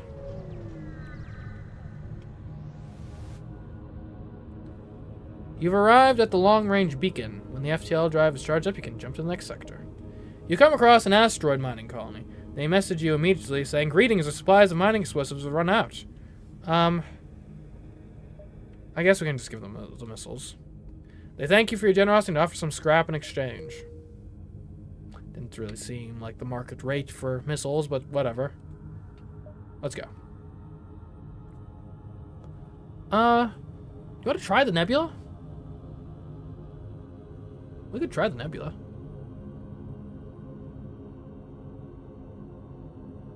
Yeah, let's try the nebula. See how that is. You've entered a sector thick with nebulas. You'll have to navigate on instinct.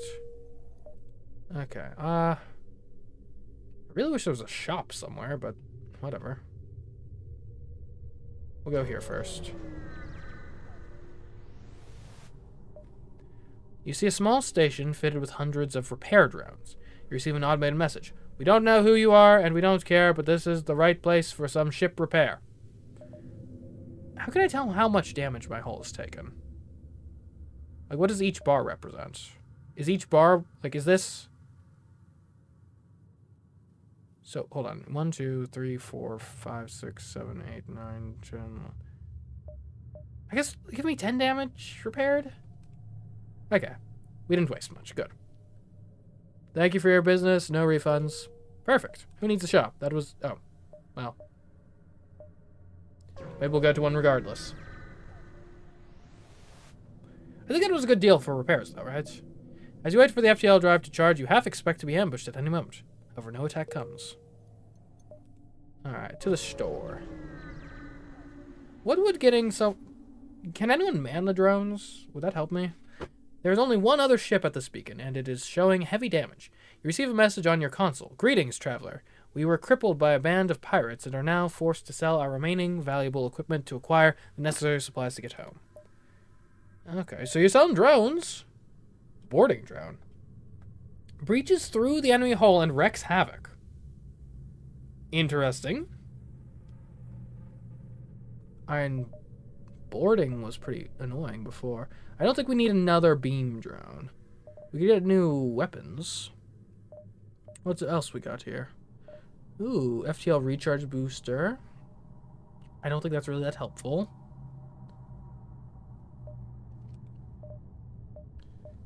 Hermes. 3 power, 14 seconds, uses missiles, 3 damage, shield piercing. So what does our normal thing do?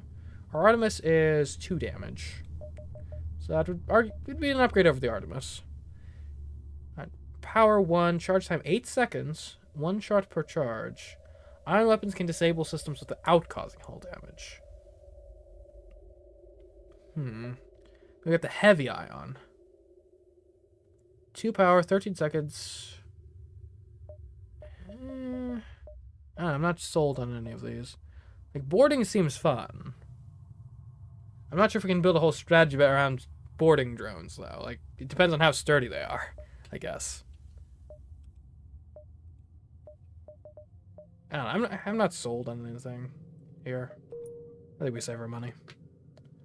Yeah, we'll go over here. Into the nebula. A rock-armored transport nearby looks to have lost its bearings, but when you hail, they grow suspicious. Whatever life form you are, we find you repugnant. We seek no aid. Leave now. We don't want to just attack neutral ships. Then people will have a reason to hate the Federation. With the sensors down, you spend a good deal of time staring out the window. It is, you must admit, rather beautiful here. Okay, there's not much... Oh, another store. Maybe this store has better stuff for sale. The center of a hydrogen cloud doesn't seem like a very usual place for a store, but the NG aren't a usual species. Wouldn't hurt to take a look. Oh, they're selling crew. We get Sophia, the rock man. Immune to fire. Less movement speed, but more health. Oh, and you've got maximum shield? Sophia, welcome to the crew. Well, let's see what else you're selling here. Boarding drones, anti-personnel drone. Will seek out and attempt to destroy any intruders on board your ship. That seems pretty good. Advanced FTL navigation. Yeah, let's get Sophia. I think we could use her. Some better shielding. Sounds good. Aside from that, do we need... Well, we can't afford a crew teleporter anyway. I don't think we buy the boarding drone. I guess we can fix our hull a bit, but yeah. Sophia, welcome to the crew. You're working on shields. And Sophia is like maximum on shield skill. So the shields will recover 20% faster on top of the 15 and 15% faster. Like, we should get a shield upgrade. Like, that's what our ship is good at. Yeah, actually we probably could. Like, yeah, just take a level in shields. Why not? And then also maybe level in just power in general. Boom. Extra shields. What even requires system upgrade? Oh, the shields go 2 at a time? Is that it? Okay, well. Next time. Let's go here. You jump into a sector of the nebula beset by a plasma storm. An automated rebel scout stationed at the beacon moves into attack. Okay, we only have 1 missile. Let's go, we go combat. Not enough power. Where's our power going? Oh, a reactor is compromised. Okay, forget. Okay, we can't divert. No engines. Instead, put all of the power into a laser. This is going to be a long fight. Get ready. We start with your shields.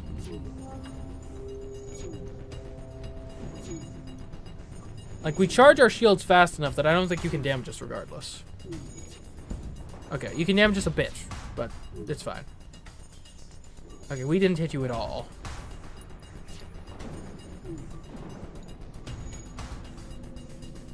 Like, I think we might be a super shielding build. Like, we got Sophia, we got those shield passive upgrades. I think it makes a lot of sense. Okay, finally. We got the shields a bit.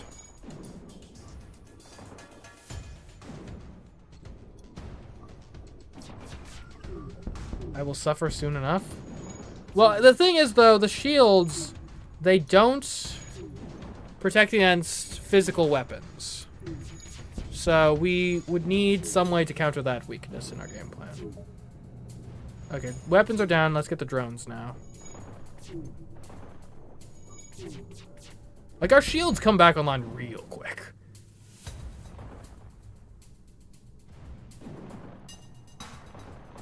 This is a Mark II drone. It seems pretty good.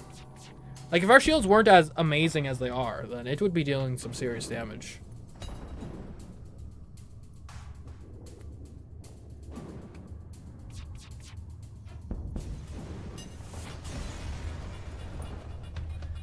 Alright. Not bad at all. Let's get some repairs going on these systems. Enemy drone. Can I just steal their Mark II drone? That'd be nice. Sophia, you need to be on the org chart, so there you go. Alright, we need to divert some power back into weapons. Or not into weapons, into engines. And actually, we should have enough scrap now to get that other level in shields. So now we can go up to level 2. Well, we can't right now, but we'll be able to go up to level 2 shields. Take me here. Your crew are constantly looking out of the windows, checking for hostiles. They jump at every creak and moan of the ship. The tension is almost palpable. Okay. So I'm realizing nebulas are kind of terrible, because there's, like, no events in them. Yeah, but if we could put power in shields, now we have level 2 shields. Which is better. We need more base power, I think.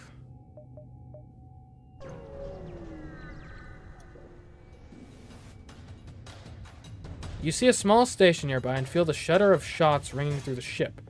You can't be sure without senses, but it seems there may be intruders on the ship.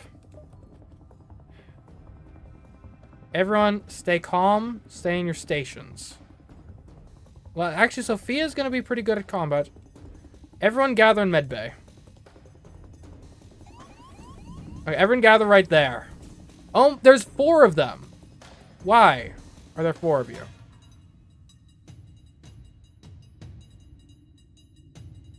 Go to medbay. Don't go to medbay. Go here. Fight, fight, fight. We can tag people out as the fight gets more dicey.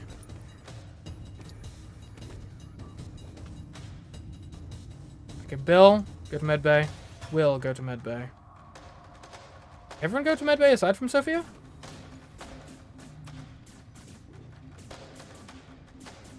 Okay, Sophia's got to get out of here. Everyone else come back in. Sophia. Oh. Right, someone needs to fight this guy specifically. Please. How are you supposed to... Man, these intruders are so annoying. Well, okay, hold on. Now that we know where they are, Sophia, go to doors. No, that's going to take too long. Yeah, no. Well, do we win this fight regardless? I don't think we do. Why did I pick up FTL? Because it looked fun.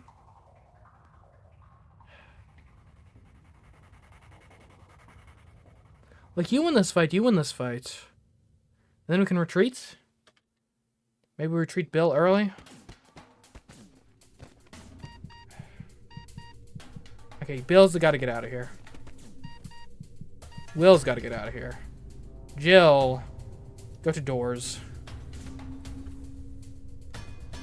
Okay, lock. There, it's 3-on-3. They're in the med bay. Not a place they want to be. The doors are locked. Alright.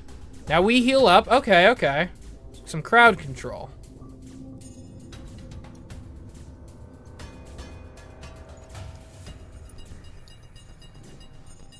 Oh, they're in weapons.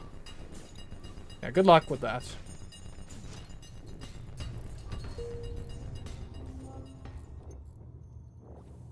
Yeah, it might be useful to have someone permanently stationed on doors.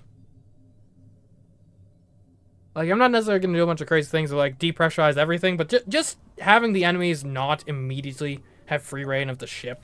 I think there's something to be said about that. So, we might see if we can pick up another crew member at some point. We should heal everyone to full. So, yeah, Will get in med bay. Sophia get in med bay. Okay, now everyone to their places. Alright. We can make one more stop on the way. An advanced Rebel automated ship remains stationed near a small Rebel space station. However, without functioning sensors, it is impossible to tell what is inside. I guess we'll attack. Oh, 2 drones! Okay, Artemis. On drones, immediately. We need more power. We can divert power from engines to the burst laser to attack weapons. Yeah, we gotta... They have so much firepower. We gotta eliminate some of this.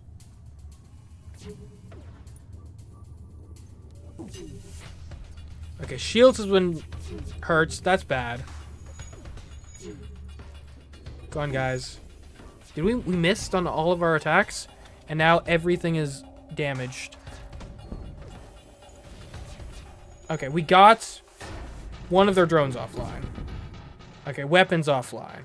Artemis is out of power. We gotta hit the other drones.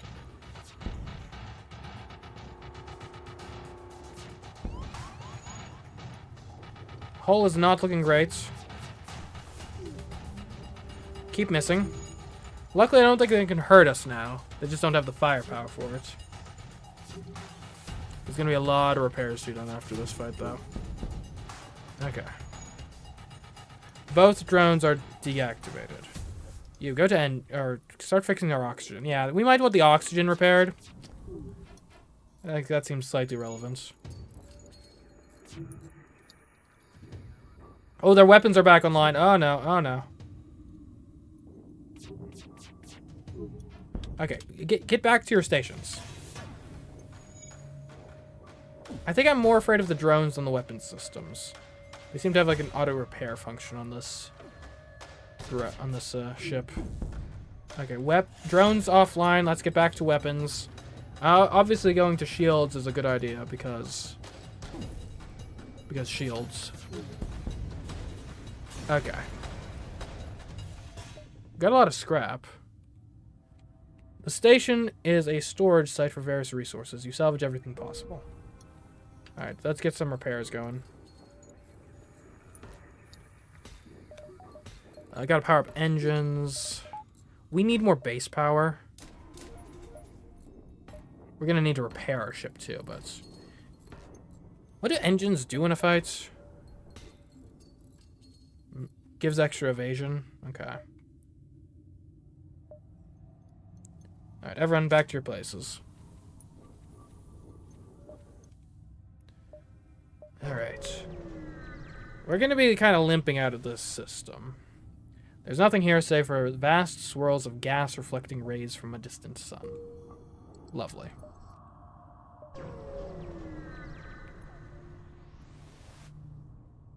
This long-range beacon is almost hidden within a nebula.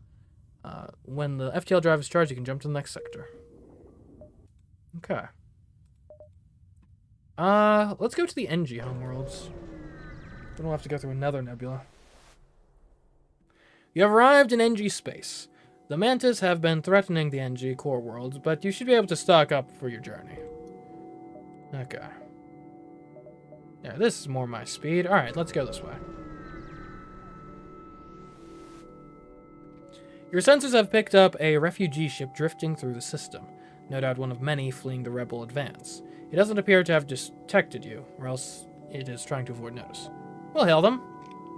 The vessel is relieved to hear from you. They are running low on supplies. They suggest a trade. So I lose 2 fuel. They give me... I gain 4 missiles. I'm sorry. No, we need our fuel. Distress beacon? It might be legitimate. For once. You find a number of ships fleeing from a small space station. You hail them, asking what's wrong. Help! We're being overrun by some sort of giant alien spiders. Guess we can see about that. Your crew boards the station, cautiously moving between corridors. Suddenly, a man-sized arachnid bursts from a vent in the ceiling, followed by countless more. You fight your way back to the airlock and are forced to leave before accounting for all crew members. Not everybody made it back. Bill! No! He was the captain! The captain! No! Well, someone's got to take on the role. It's got to be Will. Will, you're the captain now. Which means, Jill, at least for the time being, you've got to work in the engine room. We need more hands on this deck.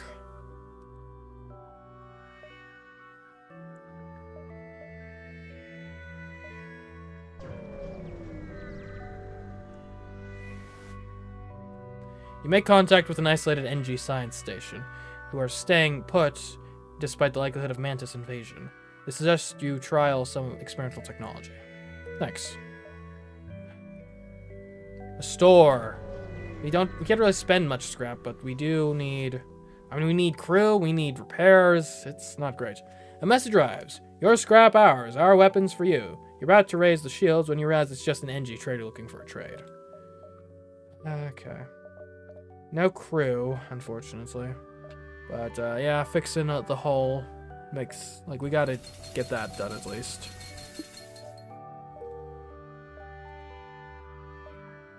Okay, I doubt we can do much at the other store with only 2 scraps, so... we'll go this way. You arrive at a populated sector. One merchant seems to be mass broadcasting a request for a mercenary ship to aid him. Okay. Great, I was worried no one would respond. My usual carrier is days late. I need to deliver this cargo of drone parts to a small station a few jumps from here. We can't afford to pay another carrier, but they will surely tip you generously. Okay. We got drone parts. Great, I uploaded their location to your star map. I'm running out of options, so I have no choice but to trust you'll do what you have agreed to. Where are we delivering these drone parts? Over there? Okay, I think we can just make it. We really need, an event that gives us another crew member, though. What appeared to be a single damaged ship is in fact 2 ships that have smashed into each other. There's a flurry of comm signals and damage, and it's hard to determine what occurred. The vessels appear to be NG? They look locked together by the impact and can't free themselves. We'll help. To your surprise, one of the NG vessels attacks. One ship detaches itself, surprisingly still quite whole. It opens fire. It looks like it somehow identified you as hostile. Oh my goodness, they have 3 levels of shield. Okay, we need to go Artemis and Burst Laser here. Do we want... Okay. We need to attack shields with the Artemis and the Burst Laser, quite frankly. Because the Burst Laser is going to be near useless against level 3 shields. Get to weapons. The dodge chance is great, but we got shields for that.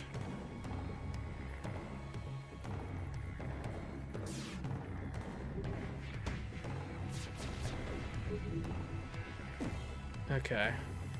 And if we can't break through the shields, we are going to be in a bad situation. Like, yeah, our burst laser does nothing as long as their shields are up. This is bad. We need to connect with one of these missiles.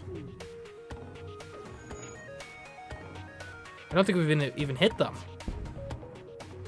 Oh, they've got something that's intercepting our missiles! I don't think that. What can we do about that? Okay, we're out of missiles. We gotta change plans here. Shields have been ionized. Alright. Divert resources from medbay. And maybe also engines? No, we have enough. We can activate a single drone. I think Combat 1 is going to be better. Basically, we just need the timing to work out to where the combat shoots like a layer of shield in time for our burst to hit their shields. Oh my goodness, we're not gonna break through. Alright, Captain, fix the shields, please. Okay, shields fixed. Lovely. And I feel like this fight is effectively a draw. Oh, hold on, we landed a hit on their shields. Like, both of us shield too much for them to actually, the other to actually make any meaningful progress. And you guys said that shields was not a good investment.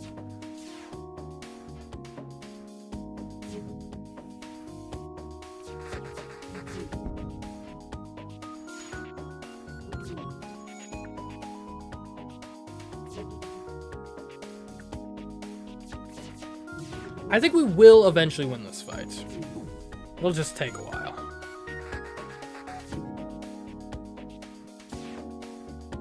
We could use a better drone, though. That's for sure. Quit ionizing my shields! Sophia's the real MVP here, though. Oh, hello, Justin Gaming. This is a battle between a rock and a hard place. Immovable objects. 2 immovable objects, really.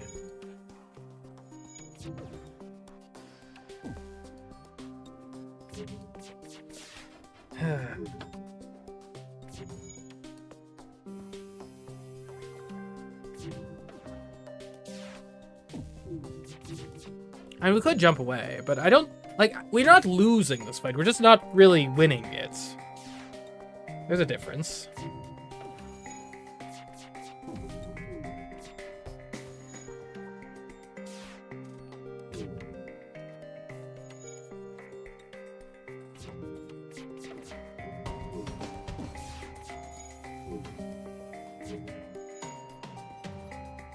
You see the timing of the drone and the beams to line up better?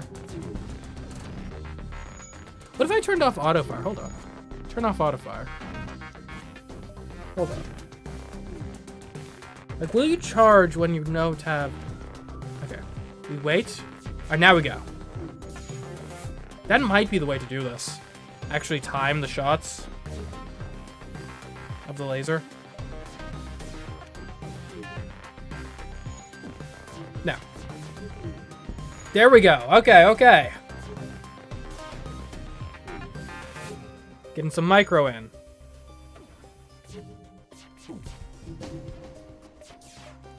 We do need, like, all shots to hit, though.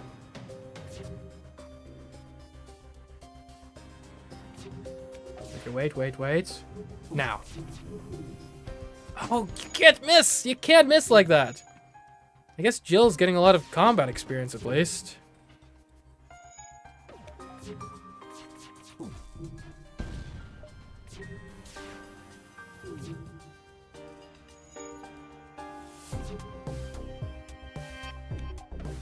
Now.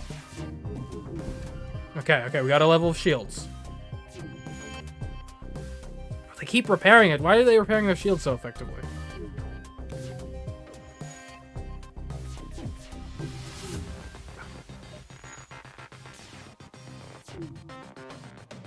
The battle music in this game is pretty good. Now.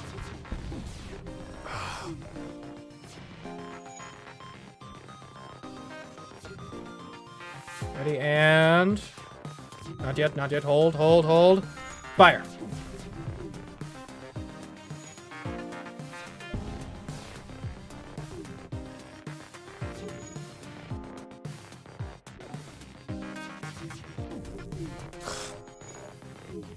See, the thing is, we need the timing to line up perfectly and also every shot to hit. And even then, we get 1 point of damage. Oh, boy.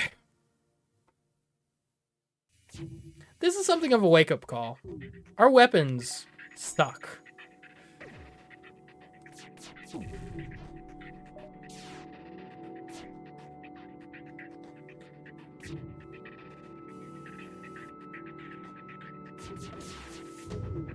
Oh, you can't miss that shot, man!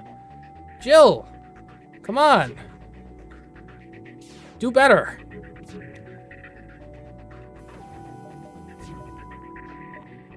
Okay, we're turning on auto fire. I just don't feel like we're getting that much better results by doing it manually. And it's starting to annoy me. Oh, they actually got some good timing in there. Yikes. Captain, go fix this. Come get those shields up, please.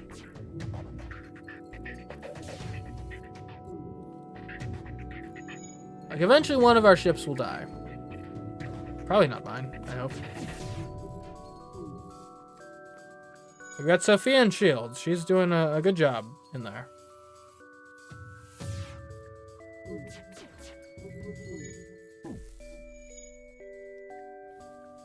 Okay, and I think the shields is what you really do have to be trying to get. It's just tough.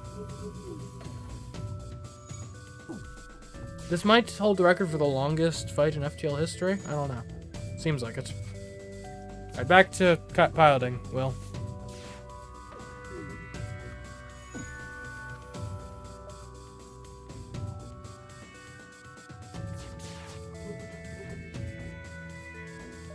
Like, it's funny. Our ships are like perfect counters for each other. Oh, we don't have a drone out? Get the drone out there. Where'd it go? No wonder we were having no success. There we go.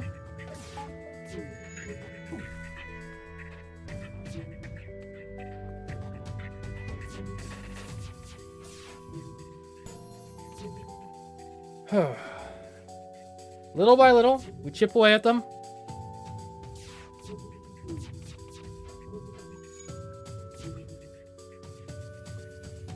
Maybe the beam robot would be better?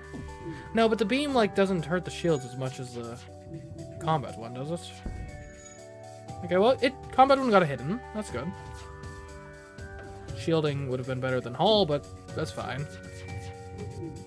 There we go. Took down a level of shields. That's going to be repaired anyway. We're on our way, though. We will win. It's just a matter of time. Okay, oxygen has been disabled, so we're going to have to deal with that.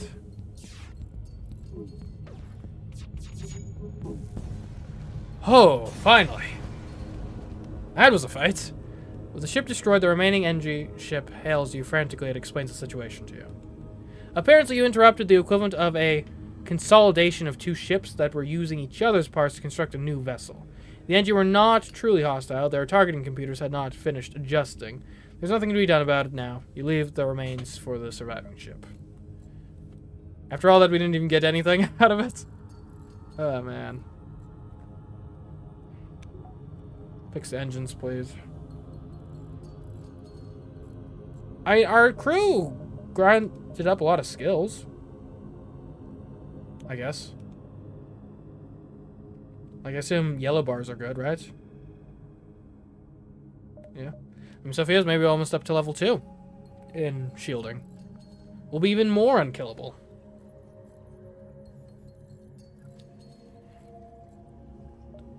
Alright. Right, we're trying to get to that quest marker. Deliver some goods. Oh, you inform a nearby station that you're flight from the rebels, and they offer to outfit you with a weapon. Nice. We have an ion bomb. Interesting. 4 ion damage. That seems pretty good. And you could just disable a system at will with that. The issue is we have no missiles. And almost no fuel. And our hull is a mess. And yeah, almost nothing's going well right now, I must admit. You arrive at the location given to you by the merchant. You're supposed to deliver drone parts to a station here. You find the small research station, discover that it's putting out a distress signal. Strange there is no response to your hails. Well, Doc? Inside, there are signs of a great struggle. Scientists lie dead where they fell, brutally dismembered. You grab a few research drone parts lying on a desk near the door and leave quickly. Okay, well. Yeah, sucks to be them, I guess. I guess we gotta go back this way. I thought we could jump across, but apparently not.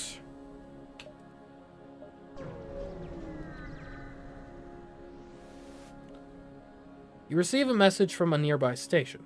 A Federation cruiser jumping into rebel territory. Quite the bold move. You quickly move to arm your weapons, but he continues. Lucky for you, we're not all in support of the rebellion. Perhaps these supplies will help you get to friendlier space alive. Much appreciated. Alright. Over here, we are cutting it close this time. We have a lot of scrap, though, so there's that. The NG seem to have avoided this particular node, along with every other life form.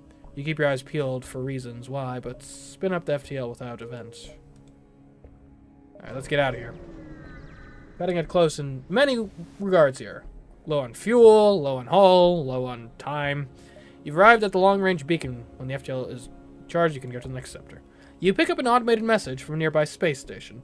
There appears to be a local shipwright that can perform emergency work on military ships. Let's see.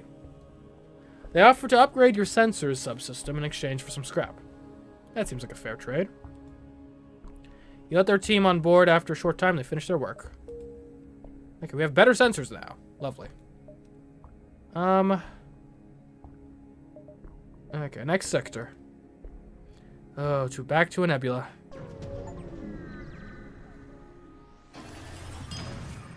We unlocked the NG cruiser. You've entered a sector thick with nebulas.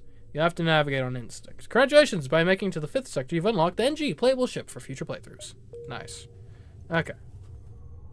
Here we go. Last time we were in a nebula, there weren't really any good rewards, so I think we just make a quick beeline across.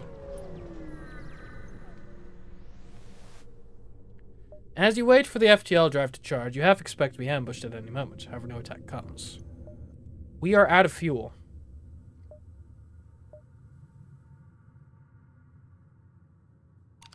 Distress beacon on. We wait. A small ship arrives with a message. This automated ship will provide refueling services once a monetary exchange is complete. Complimentary amounts of fuel are available in emergencies only. And 5 fuel for 20 scrap. Sure. Thank you. And that's an auto scout. Thank you. Okay. Moving on.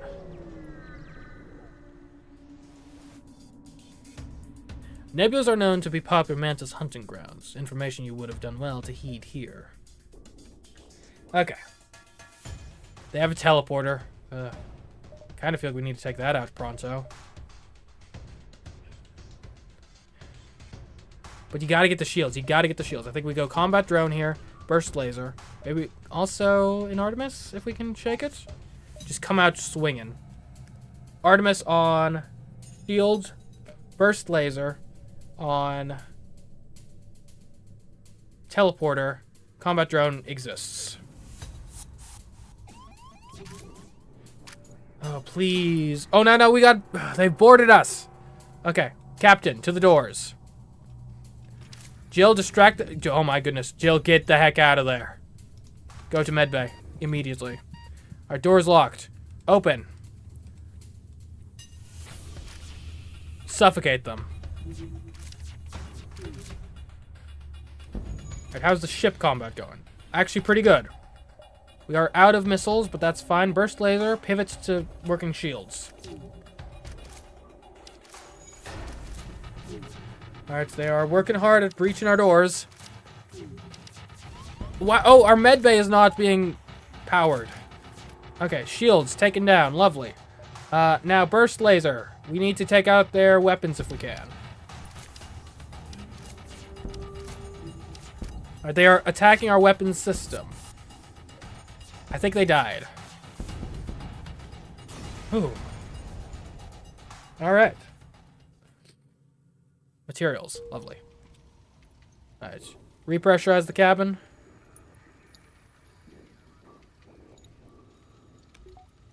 Everyone back to your places.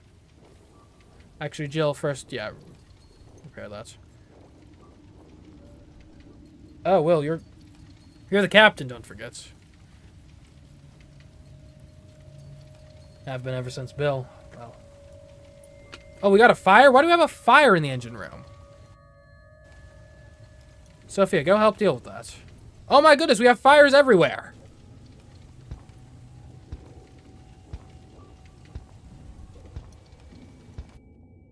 Okay, everyone.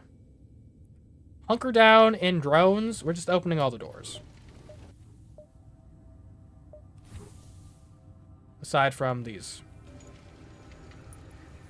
That'll take the fire. Hopefully. Oh, wait. We need the exterior doors too, please. Thank you. Depressurize the whole ship. I know the oxygen is low. We'll be fine as long as the oxygen system doesn't get damaged. Alright, I think that's the fire taken care of.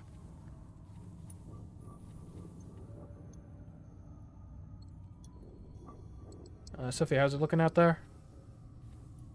It's not comfortable, but it'll work. Let's close all the doors. Alright, get some healing going. That was quite the event.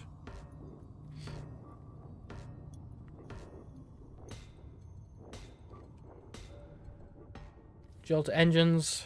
Well, how about repair this first?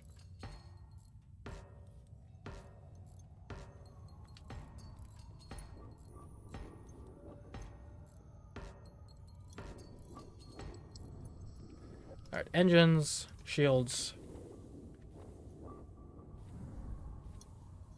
Let's save this org chart and get a jump going. We want to get out of this nebula ASAP. It appears that an automated rebel scout was positioned within the nebula to warn of your passing. The ship starts to power up its FTL drive. If it gets away, it will no doubt warn the fleet of your position. Oh, no. Okay.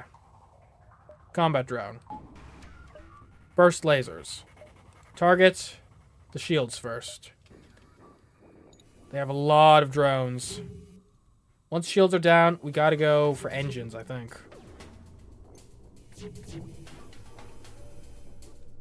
Okay. Jill to weapons, please. I know we're asking a lot of... Okay, no, Jill, you gotta fix the oxygen. We're asking a lot of Jill, but it's important.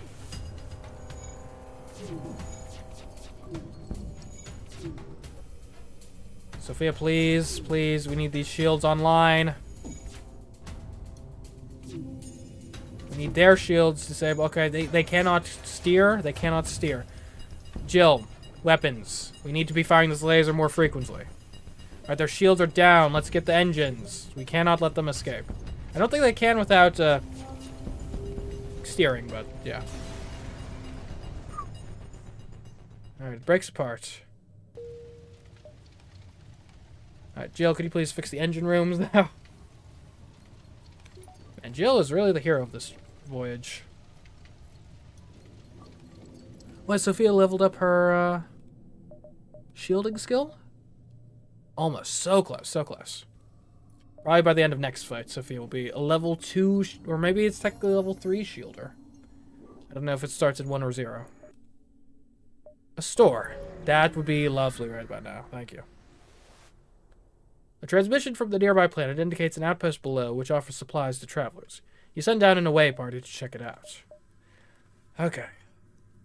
And firstly, we gotta fix our hull. We do need more... Okay, we gotta fix the hull. I believe this was 68. We could get a Zoltan. Because we need another crew member, I think, to be working at peak efficiency here. Remo here has really good engines. You're decent at combat. What does a slug do? These slugs were shunned in the Galactic Federation for their constant thievery and attempts at manipulation. They reveal rooms and life forms even when sensors are down. Ooh, okay. What do? You have less health, but you do more damage to enemy. You do damage to enemy crew on death? That sounds terrible. You provide power to occupied systems, though. How much power? Like all the power? 1 power? I mean, that could be useful. I think we go Remo here. It's effectively like having the better sensors. Oh, but burst laser too, though. What we need something is...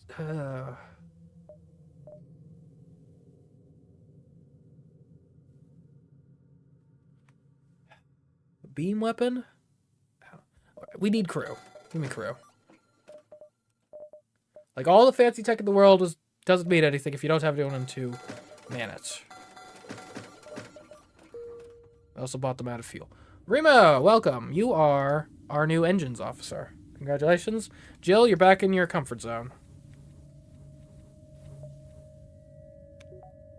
All right. I'm expecting great things of you, Remo. All right. Let's go here.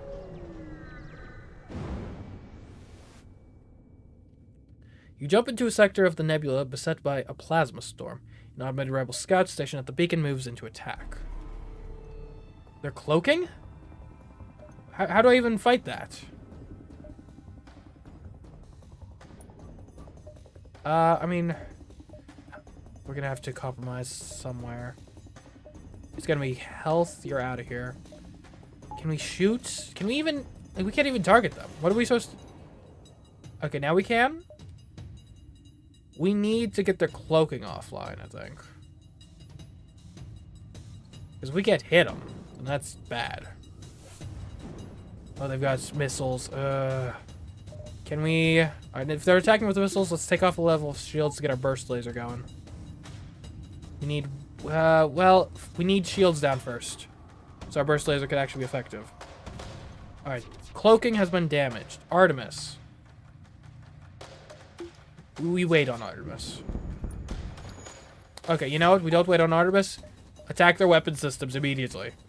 Someone needs to go... Here, you need to go help with the oxygen, please. Thank you, Remo. Okay, shields damaged somewhat. You can't be messing with those missiles. I know they're called missiles, but, like, please don't. Okay, our doors are broken. Our med bay is broken. Our shields are doing, like, nothing. Alright, we got the weapons. They're out of missiles now. Why is our... Okay, burst laser, attack. What are we doing here? Get the weapons. We can't keep taking missile fire. They've cloaked.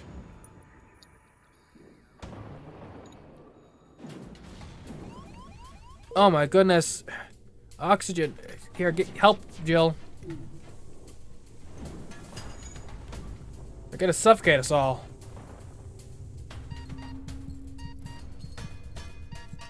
Remo, what? Remo's dying? Why is that? Remo, get out of there. Remo's dead. Jill's about to die. Well, okay, I know there's no oxygen, but, like, you gotta fix the oxygen to get oxygen and oxygen. Will, you're dying. You're dying. Sophia, please. We're counting on you here. Guys, oh, I don't think we're gonna make it.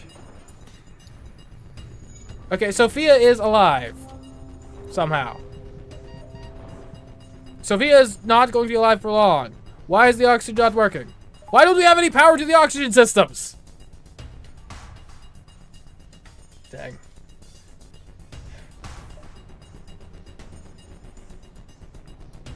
Well, I mean, we made it further than last time, at least.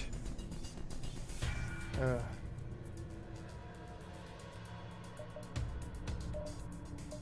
to the menu. Oh, hey, Alex. Well, you just caught me on the end of this stream, actually. Welcome back. But also goodbye. So yeah, that is what FTL. Pretty fun, pretty fun. Tough game, tough game. But I do love a challenge, so... don't mind that for sure. But yeah, so that is going to be our stream for today. Solid like 12.5, almost 13-hour stream. That should be enough to satisfy you all for the week. As for what's going on, this stuff, to be clear, is not happening this week. It is happening next week. So, like, for example, our Monday thing is not happening tomorrow. It is happening in, like, 8 days. Or 7 days, or however you want to count that. So, but as for what's going on, that you might want to check out if you enjoyed what we did today, we'll be taking another look at MeSide on Monday next week. We did play through the whole game on our last stream, actually, but I think there's some interesting things we can do here to try to get some different endings. Then on Tuesday, we'll be doing our typical Danganronpa V3 stream. I believe we've got a murder we got to solve there, so that should be fun. And then on Wednesday, we'll be trying out something new. A game called The 100 Line Last Defense Academy, which I think it's the writer for Danganronpa is one of the, I think the writer or something, or producer on this game. So people are saying it's like almost, not really a Danganronpa spiritual successor because the gameplay is completely different, but it's similar tonally and story-wise, I believe. So we'll be checking that out on Wednesday. But anyways, I hope you all enjoyed the stream today. That'll be it for me for this week. But I hope you have a good rest of your week. And until next time, I've been CMeeCraft's. I'll catch you in the next stream and or video. Goodbye.